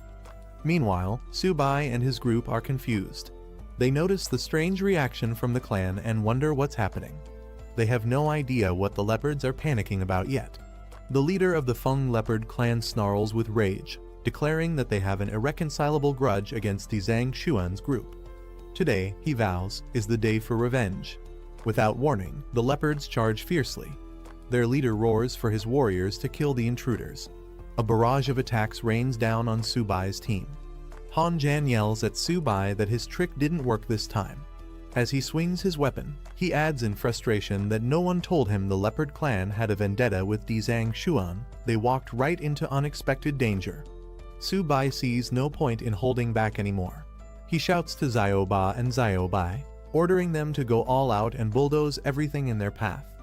His companions charge ahead. Xiao Ba smashes through with brute strength, while the white tiger's spirit slashes down enemy leopards with speed and precision. Su Bai turns to Xiao Hong, assigning her the task of handling the swift-moving leopards. She nods confidently and accepts without hesitation. Flaming energy surrounds Xiao Hong as she shoots into the sky. While she handles the aerial offense, Su Bai and Han Zhan continue the ground assault, overwhelming their enemies with sheer force and coordination. Xiao Hong unleashes a devastating blast of phoenix fire from above, engulfing the battlefield. One of the Fong leopard warriors is caught in the flames, screaming as the fire consumes him. With the battle over, Han Zhan cheers loudly. He feels a breakthrough coming and declares he's about to level up. Su Bai looks over with a smirk, smoke curling around him. He jokes confidently, asking if the method he taught wasn't incredibly effective after all. A system message appears. Su Bai's turtle companion has advanced to the gold rank, along with the white tiger spirit. As their summons rank up, Su Bai's own strength also improves. He smiles proudly, noting this boost is no small feat. Su Bai stands before his massive turtle, impressed by how much it has grown. He inspects Xiao Ba's upgraded stats through a glowing screen. It now possesses dual element abilities water and earth with powerful traits like Aobing armor and ice domain. The combination allows Xiao Ba to reduce enemy stats, boost its own attack and defense, and create a wide area freeze barrier. Su Bai is amazed at the drastic improvement in Xiao Ba's abilities. Shifting focus, Su Bai checks another creature's stats. This time it's a golden armored beast with incredible speed and strength. It has shadow-based abilities, granting speed doubling and powerful armor penetration. Su Bai is shocked by the increase in speed and recognizes the creature's overwhelming potential in fast-paced battles. Su Bai points at White Tiger surrounded by blue flames. He declares it the new ruler of the Shadow Domain and names it Xiao Bai. Han Zhan is shocked to see Su Bai has leveled up again. Despite Han Yan's own efforts and having a sincere heart toward cultivation, he wonders why he still can't advance. Su Bai calmly responds, implying that Han Zhan's belief in himself isn't firm enough. Su Bai continues to smile, hinting that true advancement requires unshakable conviction. Han Zhan stands puzzled, realizing that strength isn't just about effort, it's about mindset too. Xiao Hong, full of energy, asks where they're heading next. Holding a map, Su Bai and Han Zhan study their path.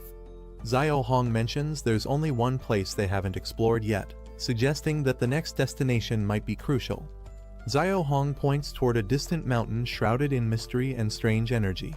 She identifies it as the main city of the hidden mysterious clan. Su Bai confidently suggests heading to the hidden mysterious clan's main city. Han Zhan is stunned and questions if he's serious, while Old Hu worries the plan sounds too reckless. Su Bai, holding the map with a smirk. The city surrounded by shadows and guarded by powerful figures. It's clear this isn't just any city, it's a stronghold of the 10,000 races, likely protected by high-level warriors. Han Zhan raises concerns, comparing their plan to suicide. He believes storming such a city with just a few of them is too risky.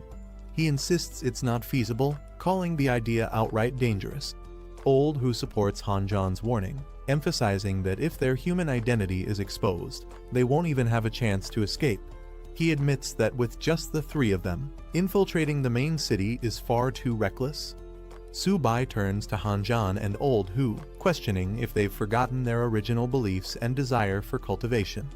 Raising his fist toward the sky, Su Bai declares that if they want more resources to grow stronger, then heading to the main city is the only option.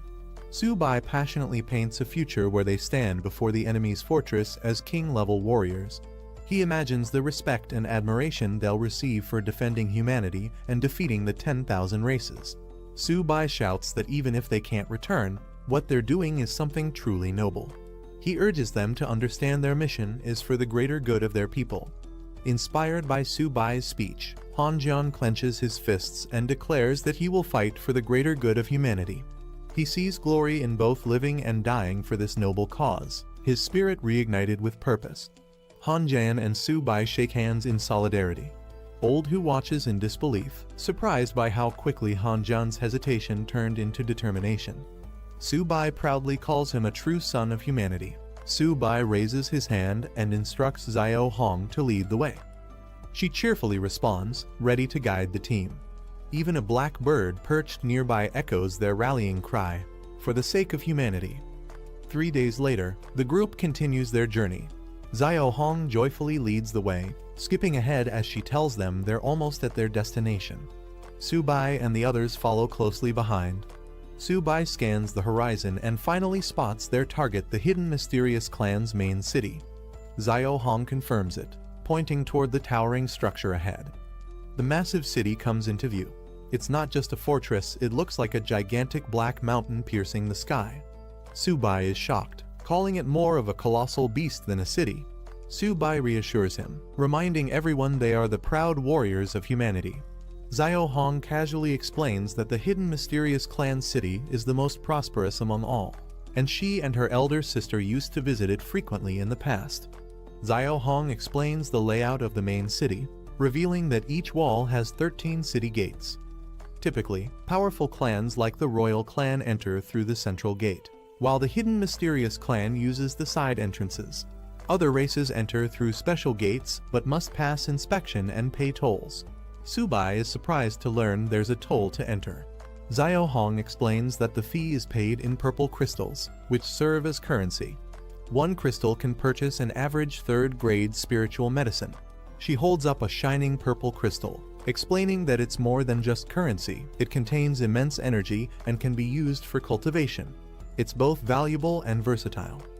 The higher-grade cultivators use even more refined versions called spirit stones, which contain elemental forces like gold, earth, and even spatial energy.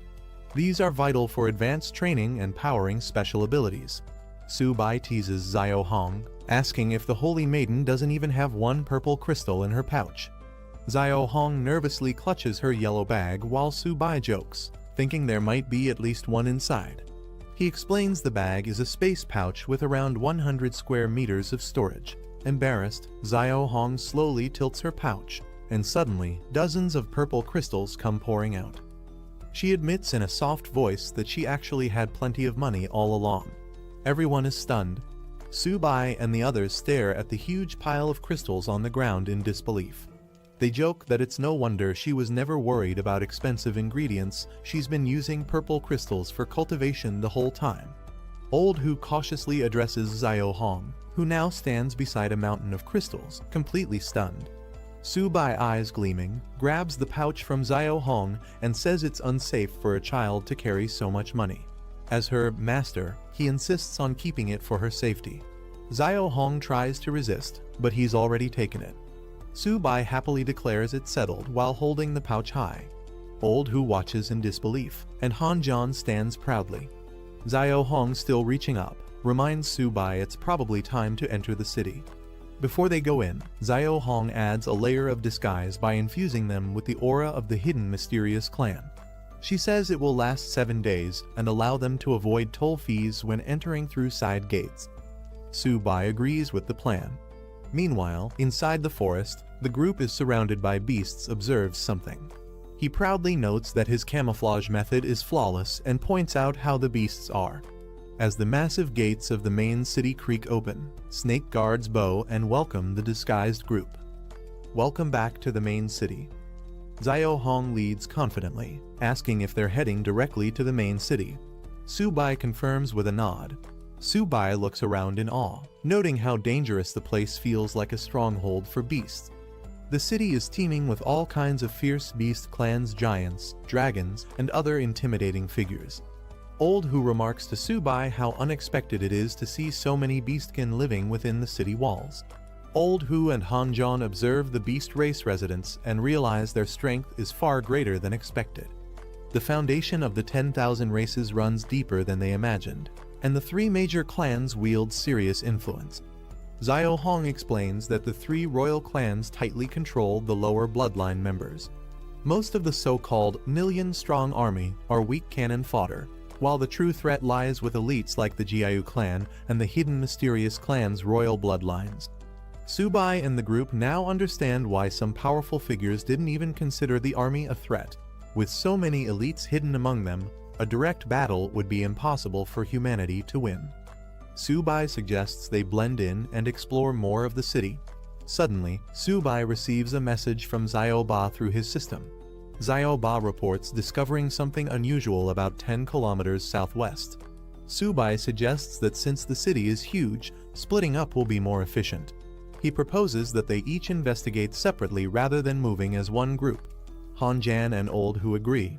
Subai gives each of them one purple crystal to use as needed and tells them to regroup at the city gates later.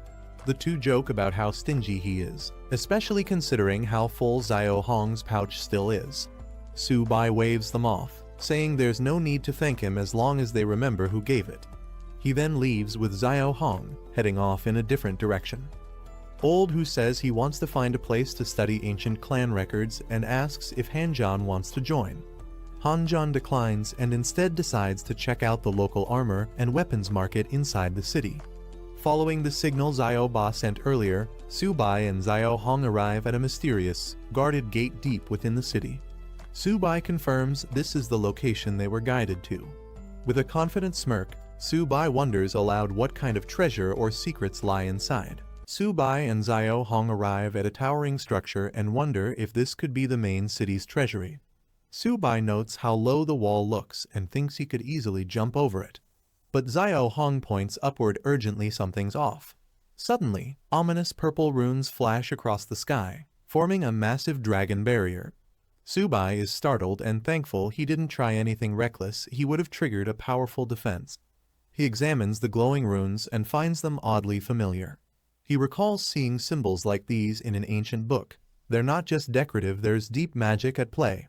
His eyes widen in realization. This isn't just any barrier, it's a forbidden space seal. Subai exclaims that with such a formation, even someone at the diamond level wouldn't be able to cross undetected. The hidden mysterious clan security is far more terrifying than expected. Subai curiously wonders what kind of secret this powerful barrier is protecting. Xiao Hong senses someone approaching and warns him. Calmly, Subai decides to temporarily step back and conceal his presence. As snake guards patrol the area, one of them notices Subai observing from afar and greets him politely, assuming he's a high-ranking visitor. They report that everything is normal with no disturbances. Subai crouches down and tells Xiao Hong to stay put and wait for him. She nods with determination, ready to follow his instructions without question. Subai decides to test Xiaobai's newly awakened ability. Activating the skill Shadow Cloak, his figure begins to vanish. Xiao Hong watches in amazement as he fully disappears, praising the perfect invisibility. Subai sneaks past the snake guards as they open the door. The female guard reminds her team to shut the gate after she enters. As soon as the opportunity strikes, Subai quickly knocks out the snake woman with a precise hit before she can react. Standing above the unconscious guard, Subai deactivates his cloak and remarks how effective the Shadow Cloak ability is in stealth attacks. Subai steps confidently into the large hall. He stares into the darkness ahead and says he's ready. Inside the treasure vault, Subai excitedly rushes forward, stunned to find piles of purple crystals stacked in chests. He shouts in disbelief, realizing he's stumbled upon a fortune.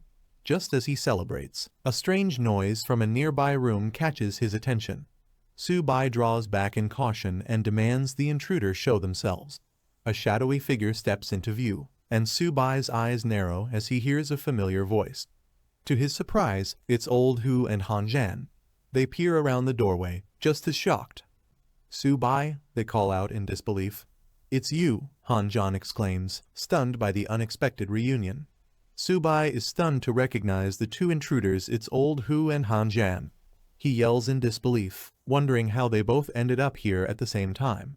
He scolds them for wearing stealth outfits, joking that they look even more professional than him. "Weren't you guys supposed to be shopping?" Subai demands, confused how they snuck in undetected. Hanjan scratches his head and explains casually that he just wandered around and somehow stumbled inside through a hidden tunnel. He admits it was mostly luck. Su-bai cuts off the joking and gets serious. "All right, enough talking," he says. "Just grab what you can and don't make a sound. As long as we don't alert anyone, we're golden." Su-bai tells Old Hu and Han-jan not to follow him, but the two casually ignore him and start grabbing purple crystals from the vault. Han-jan jokes about Su-bai being petty while continuing to stuff his bag. Eventually, both admit they're overloaded and can't carry any more loot. Su-bai, holding Xiao Hong's pouch, criticizes them for being so greedy and careless. Suddenly, one of Han-jan's overstuffed items falls to the ground with a loud metallic clang. Outside the vault, guards immediately hear the noise and react. Su-bai turns to Han-jan in disbelief, shouting that he's caused trouble again. Han-jan panics as the situation turns critical. One of the snake guards sounds the alarm after discovering the vault has been robbed. They shout for reinforcements while others check on the unconscious female guard. Su-bai quickly activates his ability and yells at the others to run now before it's too late. The three of them bolt toward the exit at full speed. As they flee, the snake soldiers power up their bodies and charge after them, determined to catch the intruders before they can escape. Outside, the guards spot the fleeing figures and shout that the thieves are running. A furious serpent commander shouts to lock down the entire city and orders a massive search to capture the thieves no matter what. From a rooftop, Su-bai and his team observe that all the guards in the city have been deployed. One of the men realizes that things have escalated far more than expected. Another teammate confirms that the entire city is now sealed off, meaning no reinforcements can get in to help them.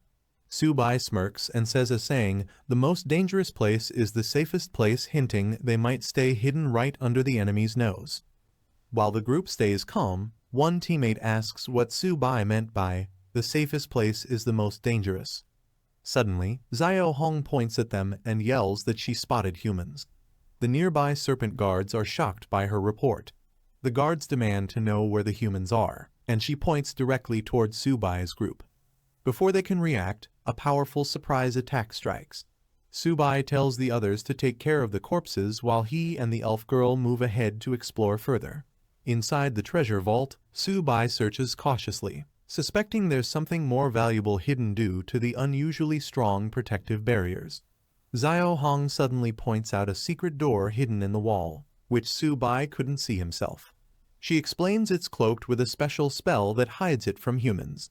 She presses a panel on the wall, activating the hidden mechanism to open the secret passage. After the hidden panel opens, Su-bai notices the entrance is heavily concealed. The Xiao Hong senses strong energy coming from below, and Su-bai realizes it's no ordinary place. They descend the stone stairs cautiously, with Su-bai deciding to investigate further. As they reach the bottom, Su-bai suddenly stops in shock, overwhelmed by what he sees.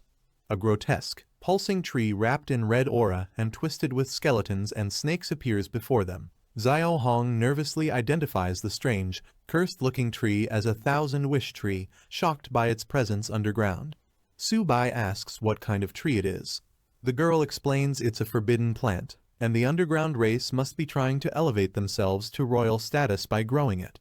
Su-bai recalls hearing about the thousand-wish tree before, but isn't sure where. A system message pops up, revealing that the tree contains fragments of ancient power and is connected to a powerful fruit. The system urges Su-bai not to miss this opportunity.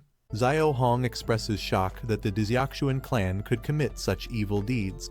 She reveals that cultivating a single wishing tree requires sacrificing countless snake. Su-bai, standing atop a giant dark red tree surrounded by snake corpses, asks what it is. Xiao Hong explains it's an 8th grade spirit fruit, created through countless lives taken by Dixiaoxuan. Su-bai lifts the cloth and uncovers a red fruit. Though it's only the size of a fist, he's surprised that it weighs over 100 jin. Holding the glowing fruit, Su-bai looks stunned and wonders what effect this wishing fruit actually has. Xiao Hong explains that each wishing fruit contains extremely terrifying energy, and can help leaders or powerful cultivators enhance their bloodline concentration. She reveals that once the bloodline concentration reaches a certain level, it requires the sacrifice of countless beings. That's why the cultivation method of the wishing tree is banned by all 3 royal clans. Su-bai is shocked by its power and concludes that they definitely can't leave the tree here. He asks the system how to dig out the ancient divine tree. The system replies that he must first activate the tree's divinity by placing his hand on it. It also warns that relocating the tree may cause a small disturbance in the mortal world. Su-bai repeats the words small disturbance with suspicion. Su-bai decides to proceed, knowing he can't leave the divine tree behind. He places his hand on the tree to activate it. With his hand firmly on the trunk, Su-bai calmly declares that he's ready. The system begins activating the divinity of the divine tree. Suddenly, the entire area explodes with powerful red and black energy as the tree erupts in blinding light. A spatial crack tears open in front of him. Shocked, Su-bai yells out, realizing this massive event is what the system casually described as a small disturbance. As the space begins to collapse, Xiao Hong panics and asks what Su-bai just did. He tells her they need to escape quickly, or they'll be trapped in the spatial crack. Xiao Hong yells that if they don't leave now, it'll be too late. Explosions erupt behind them as the space becomes unstable. A powerful force begins pulling them in. Su-bai holds Xiao Hong close as they leap toward the swirling energy portal. Su-bai realizes that the entire area is on the verge of collapsing completely. He tells Xiao Hong to hold on as they enter the spatial vortex with the divine item glowing in his hand. They're swept through chaotic space fragments while the golden artifact guides their path through the dimensional rift. Landing safely, Su-bai catches his breath. Xiao Hong cheers excitedly, confirming that he successfully transplanted the wishing tree. They stand in front of a vault filled with treasures. Su-bai sees the wishing tree standing tall and wonders why the ground is still shaking despite the successful transfer. Su-bai notices the pile of pink treasures shrinking and suspects that the transplanted wishing tree is secretly absorbing his precious materials. Realizing the tree has devoured all his spiritual resources, Su-bai furiously kicks its trunk and demands that it spit everything back out. Xiao Hong urgently tells him to move away as the wishing tree erupts in a blinding golden light, its energy surging outward. Far away at the Great Wall Guard base, a soldier informs Lord Yan King that an overwhelming power is bursting forth so strong it seems to surpass the very laws of nature. At the Great Wall Guard base, Yan King detect a massive surge of energy. One of them wonders if a being even more powerful than the King of Nine Nether has awakened underground. He immediately orders contact with the law enforcement intelligence team to investigate what's happening in the Diziakshuan Lord City. His subordinate confirms the existence might surpass even king-level beings. Meanwhile, in the nine-tailed Heavenly Fox King City, the women sense divine-level power.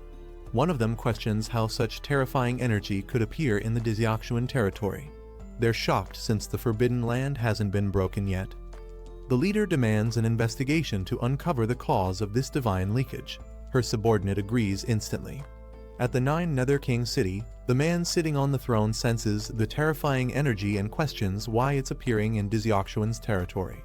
Another subordinate is just as confused, admitting he doesn't know either but promises to go to the Lord's City immediately to investigate the situation.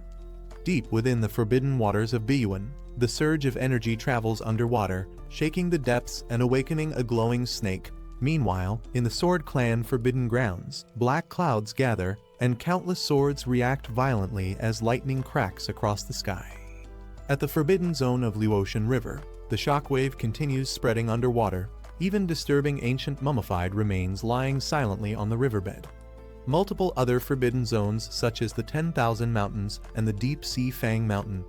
From space, a mysterious voice echoes, proclaiming that the divine race is eternal. Fiery energy rains down on the planet, imminent return to the human world. Meanwhile, as the sky rips open with energy surges, the beast tribes look up in confusion, realizing the land is shaking violently beneath them. As the warrior senses the chaos and realizes the source is coming from the direction of the main city. He panics, knowing that if the three royal clans discover he used forbidden methods to cultivate the wishing tree, he'll be doomed. An urgent command is issued. The entire Diziakshuan army is ordered to retreat immediately. The enemy troops are confused, surprised by the sudden withdrawal. The beast clans roar with fury, declaring their intent to annihilate Diziakshuan. One warrior angrily wonders how to continue fighting when the enemy has already fled. As the battlefield erupts in chaos, the beastmen shout for retreat, realizing they too must escape before it's too late. The battlefield descends into complete disorder. Amidst the retreating forces, others still cry out for blood and press the attack. Some beast warriors angrily question why the Dizyakshuan army suddenly fled without warning.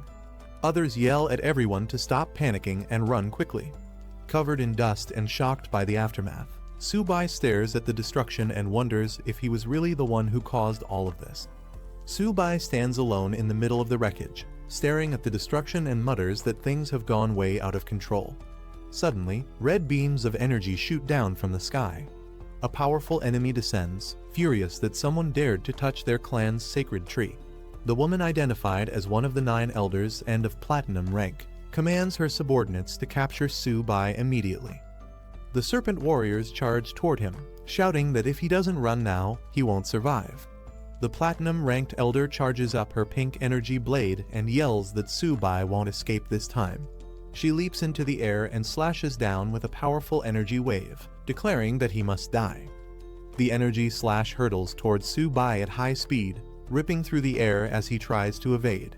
Subai quickly forms a golden energy shield to block the incoming pink energy slash, narrowly avoiding serious injury. He lands hard but manages to stay on his feet, acknowledging that the opponent's strength is indeed worthy of platinum rank. The female elder mocks him, saying that even if he's injured, destroying the sacred tree is an unforgivable offense that cannot be atoned for. Subai glares at her and angrily exclaims that they've even temporarily ascended to gold rank. Hanjan braces himself against the incoming pink energy slash and tells Su to escape while he holds the enemy off. The enemy elder launches a fierce mid-air strike, calling him suicidal for resisting. Her energy wave breaks through and wounds Hanjan. She mocks him, saying his armor is useless against her power. Hanjan crashes to the ground, injured and bleeding. Old Hu asks if Hanjan can still fight. Subai says if not, they'll escape together.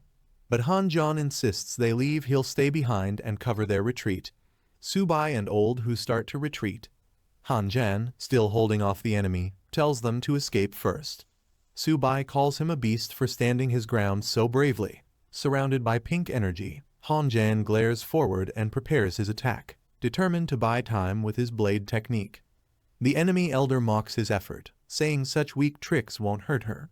She slashes down again while Hanjan attacks with his full strength.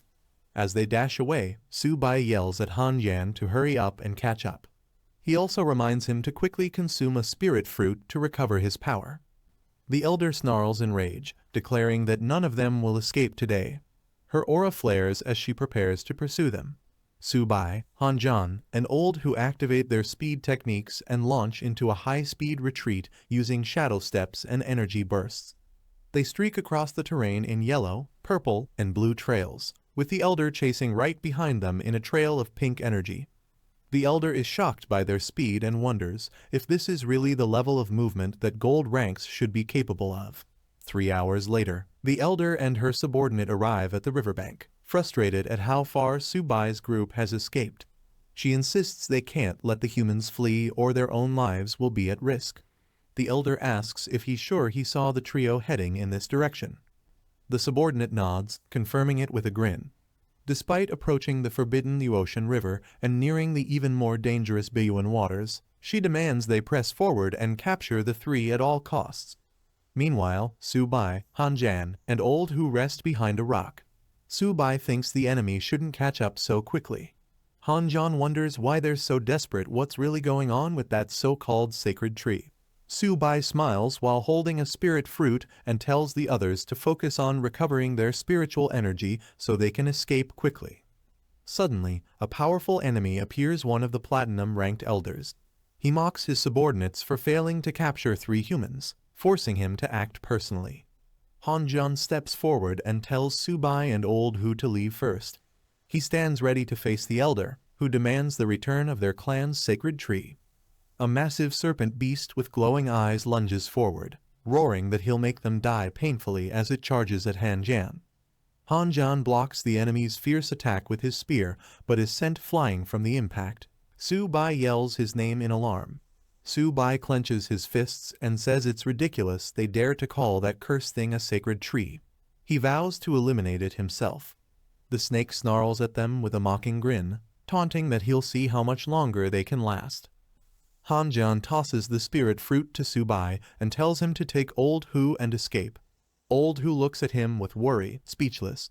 Hanjan clutches his chest and shouts for the others to leave immediately. He insists that someone staying behind is necessary for the survival of humanity. Su-bai and Old Hu freeze for a moment, stunned and speechless as they look back at Hanjan. Hanjan charges forward with his weapon and yells at them to go. Su-bai replies that they'll be waiting for him up ahead. The snake lunges after them, but Su-bai and Old Hu run at full speed, dodging the attack. Hanjan slams his weapon onto the serpent's head, shouting that he is its opponent. The blow strikes, but the serpent quickly retaliates, knocking him into the ground with a powerful hit. The serpent mocks him, calling humans weak and comparing his life to that of an insect. It pauses for a moment, then narrows its eyes and says it's not over yet. Hanjan yells again, asserting that he is the serpent's opponent. The serpent coils around him, calling him a foolish human who doesn't know his limits. With a powerful swing, it slams him into the air. Hanjan is then smashed to the ground with great force, coughing blood from the brutal impact. The serpent glares fiercely, declaring it won't waste any more time on Hanjan. Suddenly, several glowing serpent energy arms erupt from the ground and grab him. They slam into his body one after another, squeezing him tightly. Hanjan lets out a loud scream as the attack crushes him with overwhelming force. They arrive at the lake, and the man in glasses confirms it's indeed Blue Water Lake. Su-bai wonders why the area is so calm and questions if the green dragon isn't home. The man in glasses grows concerned, asking what they'll do if the others don't make it in time. The group realized the cave was sacred to the cat clan. Suddenly, Hanjan was attacked but blocked it with his shield. The creature escaped, leaving them frustrated and confused if the nether cat had come to life. Soon, more nether cats awakened, surrounding them, and they worried about what to do next. The nether cats lunged forward with incredible speed, forcing the group onto the defensive. One of them warned the others to be careful, while another admitted how fast the beasts were. Without hesitation, he declared he would hold them off, raising his weapon and unleashing a powerful skill that created a swirling barrier to push the creatures back. The cats were momentarily slowed, and another fighter saw the chance, shouting that this was their opening as he charged in with his glowing weapon, ready to strike. One of the fighters unleashed a battle skill, filling the cave with a surge of purple energy. Yet, even with his strength at gold high tier, he realized he couldn't bring the nether cats down. The beasts were too resilient. Another member, frustrated by the cramped environment, pointed out that the cave was too tight, making it impossible to move freely. In the midst of the struggle, he called out to Hanjan and Old Hu, urging them to figure out a way to break through. Without hesitation, the reply came in agreement to push forward, ready to act on the plan. A sudden glow burst forth as Hanjan pulled out a massive sword, its blade radiating with power. Shocked, he stared at it, unable to believe the weapon in his hands. His companion quickly praised him, saying the sword suited him perfectly. Hanjan, now brimming with excitement, agreed enthusiastically. With determination, he prepared himself for battle, eager to test the strength of the greatsword against their enemies. Hanjan swung the greatsword with overwhelming force, purple energy surging around him as he struck down a nether cat. The slash carved through with terrifying power, leaving even him stunned at the sheer strength it unleashed. Watching the aftermath, his companion could hardly believe what he saw, exclaiming in shock. Realizing just how destructive the weapon was, he pointed out that Hanjan had truly hit the jackpot. The sword carried serious power. Hanjan, energized by the greatsword's immense power, laughed triumphantly, declaring that their trip had been worth it. With confidence, he urged the others to push forward and break out of the cave. As he charged ahead, the others called out for him to wait, trying to keep up. But before they could regroup, an enraged voice thundered through the cavern. a furious figure appeared, accusing them of being brazen thieves. He shouted that they had not only impersonated the Dazao clan to deceive him, but had also destroyed the sacred ground of his clan.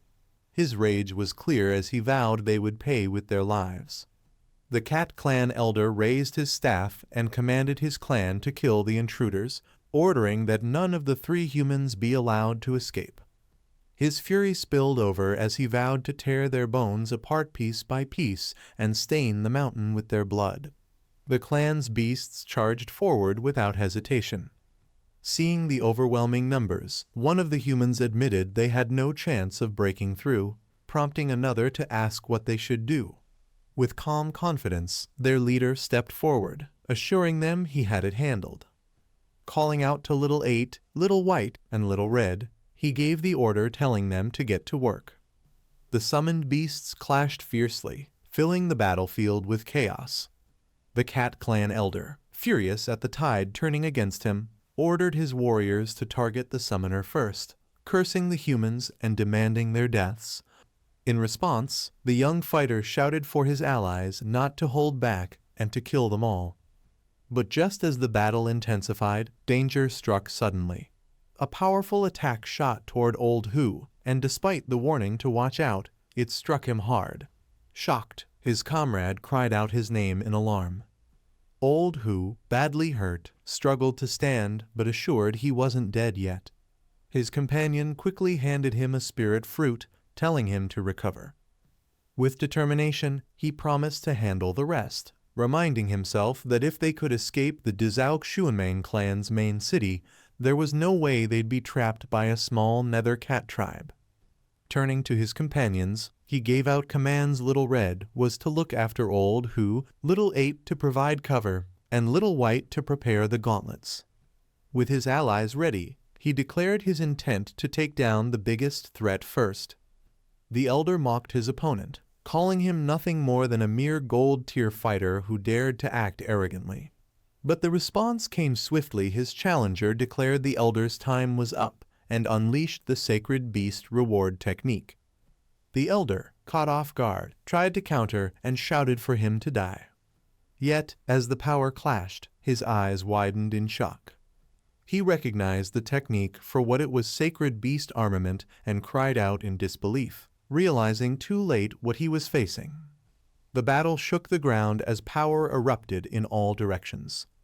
With no time to waste, the leader ordered Han Jan to take care of Old Hu while he commanded Little 8 and Little Red to hold the rear.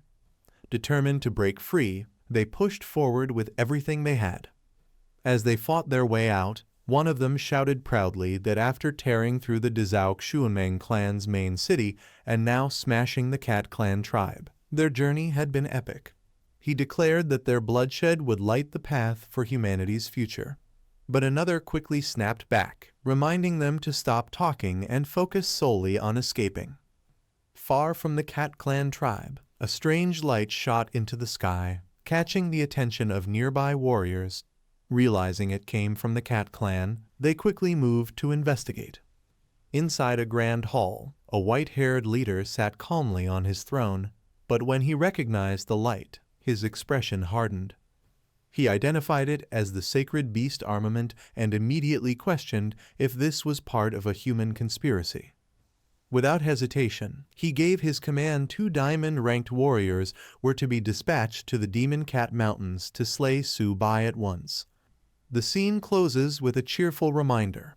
A girl looks ahead with a bright smile, encouraging everyone to like, comment, share, and follow. She warmly adds her hope that everyone will continue supporting them in the future.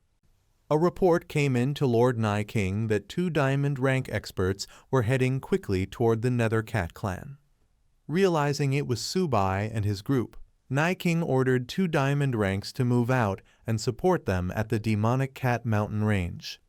He then added that the Golden Fire Cavalry should also rush over, sensing that Su Bai's team was surrounded by millions of enemy troops. Meanwhile, Su Bai's group managed to escape but noted how fast the cat demons were. Old Han was urged not to rest, as the place was still too dangerous to linger. As the group tried to escape, A cat demon suddenly blocked their path, mocking them for running. With a sinister grin, he declared that they wouldn't escape this time and vowed to tear them apart. His overwhelming strike sent shockwaves through the ground, knocking the group back. Despite the impact, Old Hand stood firm, revealing his giant serpent companion, ready to fight instead of just fleeing.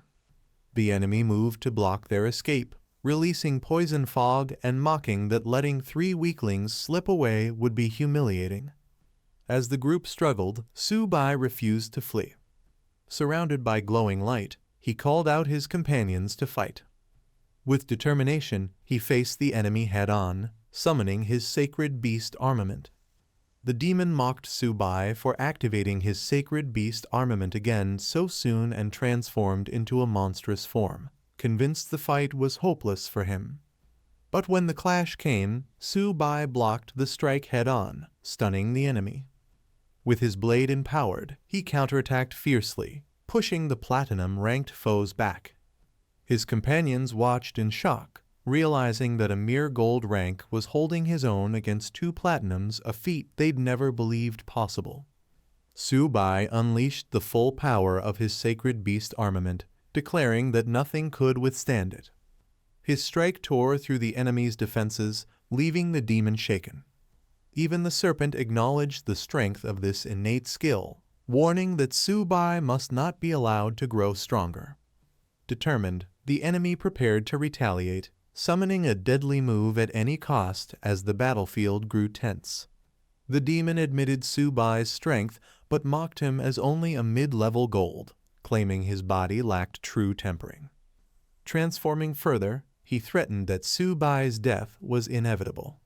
Su-bai retorted with sharp words, unfazed by the monster's terrifying form. Enraged, the demon unleashed a massive dark energy blast, determined to crush him completely. The demon's attack sent a violent shockwave across the battlefield, forcing Su-bai's companions to the ground from the impact. Worried for them, Su-bai called out, but he had no time to hesitate. Gathering his strength, he launched a powerful counter, summoning the blazing demonic phoenix flame that surged straight toward the enemy. The demon laughed, boasting that even the demonic phoenix flame was useless against them, absorbing its power with ease. Preparing an even greater strike, they unleashed terrifying energy. Su-bai, though pressured, refused to back down. Frustrated by how troublesome the platinum-ranked foes were, he roared in defiance, declaring that no matter their rank, they could still be killed. With burning determination, he charged forward to strike again. The demon roared that he would fight Su-bai to the death, shrugging off the attacks as if they were nothing. Yet, in the midst of battle, he sensed danger diamond rank reinforcements were approaching. Su-bai, bloodied but unyielding, thought that with a little more time he could have worn the enemy down. Enraged, the demon declared that for destroying their clan's sacred tree, Su-bai's death was certain, no matter the cost. The demon, consumed by rage, vowed to bury Su-bai alongside their clan's sacred tree. In a shocking move, he swallowed Su-bai whole, intending to die together with him. Su-bai's companions realized the danger too late, horrified by the desperate tactic. A violent surge of energy erupted from within the demon's body, building toward a devastating explosion. After the devastating explosion, only a massive crater remained. Su-bai's companions spotted General Lin, realizing he had intervened at the critical moment. Supporting the battered Su-bai, Lin reassured him while Su-bai asked why he was there. His companions were stunned, wondering if it was truly Lin Zhenin who had saved him or if someone else might also be present, hidden in the aftermath. Su-bai, battered but alive, was praised for forcing 2 platinum-rank enemies into self-detonation. Lin urged him to return to base quickly before it was too late. But just as they prepared to leave, 2 powerful figures appeared: the diamond-ranked Xuan Python expert and the giant bear expert. Their sudden arrival revealed that the true danger was far from over. On the battlefield, the sky trembled as armies clashed. a thunderous command to kill erupted, and countless soldiers surged forward. The ground shook under the weight of their march, while the defenders braced themselves against the overwhelming assault. Amid the chaos, a warrior raised her head toward the horizon. With sharp focus, she identified the disturbance and realized it was coming from the Demon Cat mountain range, a place now caught in the eruption of battle. Without hesitation, she ordered immediate reinforcements to the Demon Cat mountain range. Beside her, ferocious beasts, giant bears, wolves, and flying creatures roared to life, rushing toward the fight to crush the advancing enemy. Meanwhile, two powerful figures descended from the sky, their auras splitting the air. One accused Lin Zhenhuan of killing their Bear clan elder and swore vengeance, determined to make him pay with his life. His companion dismissed the need for words, declaring that all present would be slaughtered and offered as a sacrifice to the king of the 9 netherworlds. From above, one of the enemies unleashed a devastating strike, roaring for Lin Zhenhuan to die. A massive beam of purple energy tore through the sky, crashing down with unstoppable force. The impact shook the battlefield, sending shockwaves across the ground. Defenders quickly raised barriers, but the violent blast pressed hard against them, threatening to break through. The soldiers watching trembled in shock. They struggled to withstand the pressure and exclaimed at the overwhelming strength. Some cried out in fear, realizing this must be the true power of a diamond-level opponent. Amid the chaos, Uncle Lin stepped forward with determination. He ordered the 3 to retreat immediately, saying he would hold off the enemies alone. They protested, reminding him he was facing not 1 but 2 diamond-level foes by himself. General Lin's voice thundered as he glared back, demanding if they hadn't heard him. With unshakable resolve, he repeated his command, ordering them to retreat immediately. One of the soldiers urged his injured comrade to fall back and bring reinforcements, reminding him that they couldn't disobey General Lin's orders. His companion remained silent, torn by hesitation. Finally, they obeyed. With a sharp call to move, the group leapt into the sky, streaks of light trailing behind them as they withdrew from the battlefield. But before they could fully escape, the ground erupted with a violent explosion. Massive boulders shattered upward, cutting off their path. Shocked cries rang out as danger closed in once again. A massive figure blocked their path, laughing as he challenged them to try escaping. The soldiers, realizing retreat was impossible, shouted to each other to fight to the death. From above, another enemy mocked Lin Zhenhuan, saying he couldn't even protect himself yet dared to save others. Lin, however, urged the 3 to retreat quickly, warning that they stood no chance against diamond-level opponents. Determined, one of the younger fighters called upon his companions Little 8 and Little Black to attack from both sides, while Little Hong was ordered to unleash a direct blast. Together, they prepared to fight with everything they had. The enemy only laughed mockingly, his fist glowing with terrifying power. He declared that no one could save them now and promised their deaths with absolute confidence. The young fighters and their beasts were struck hard, crashing against the rocky ground with pain. Despite their efforts, the enemy's overwhelming strength left them struggling to hold on. One of them realized in despair that diamond-level opponents were terrifying. They could already control the forces of nature itself. Against such power, they admitted they were no match. The giant enemy sneered, calling them ants and ordering them to tremble before him. Just then, a blazing red beam shot across the sky and struck the giant, making him flinch in surprise. His eyes widened as he questioned what had just happened. The Golden Fire cavalry stormed onto the battlefield, clad in red capes and masks. Their leader shouted that they had arrived under Chen Zhen's orders to provide support. With blades drawn, they vowed to protect Subai and join the fight against the enemies. The group looked up in relief, overjoyed at the arrival of the Golden Fire cavalry. With reinforcements finally here, they cheered that it was time to counterattack. The giant enemy frowned in disbelief, muttering that the human race had actually dispatched the fire cavalry, clearly surprised at their intervention. Rallying his companions, the young fighter called out to Little 8 and Little Bai, ordering them to prepare for battle. The beasts roared back, ready to strike with full force. The enemy unleashed his power, conjuring a massive defense of rock. Weapons clashed against the shield, but he scoffed arrogantly, declaring that their attacks couldn't hurt him. With determination blazing in his eyes, the young fighter stood firm alongside his beasts. Power surged around them as he shouted defiantly, telling the enemy not to get too cocky. At his command, Little Black unleashed the black tortoise's breath, while Little Hong released her demonic phoenix flame. Together, their combined attacks roared forward, forcing even their allies to dodge aside. The devastating strike slammed into the giant, shattering rocks and shaking the battlefield. For a moment, dust and energy engulfed his massive frame. But the giant emerged with a furious glare, declaring that the Bear Clan was invincible. His body, though battered, radiated unyielding strength as he prepared for the next exchange. A sharp slash of energy tore across the battlefield, striking with blinding speed. Enemies screamed as the force cut through them. Lin Zhenhuan stood firm, his blade radiating with immense power as violet energy surged around him. His opponent acknowledged his strength, remarking that he was truly worthy of being the next king-level fighter. With another swing, Lin unleashed his technique Sword Kai Long.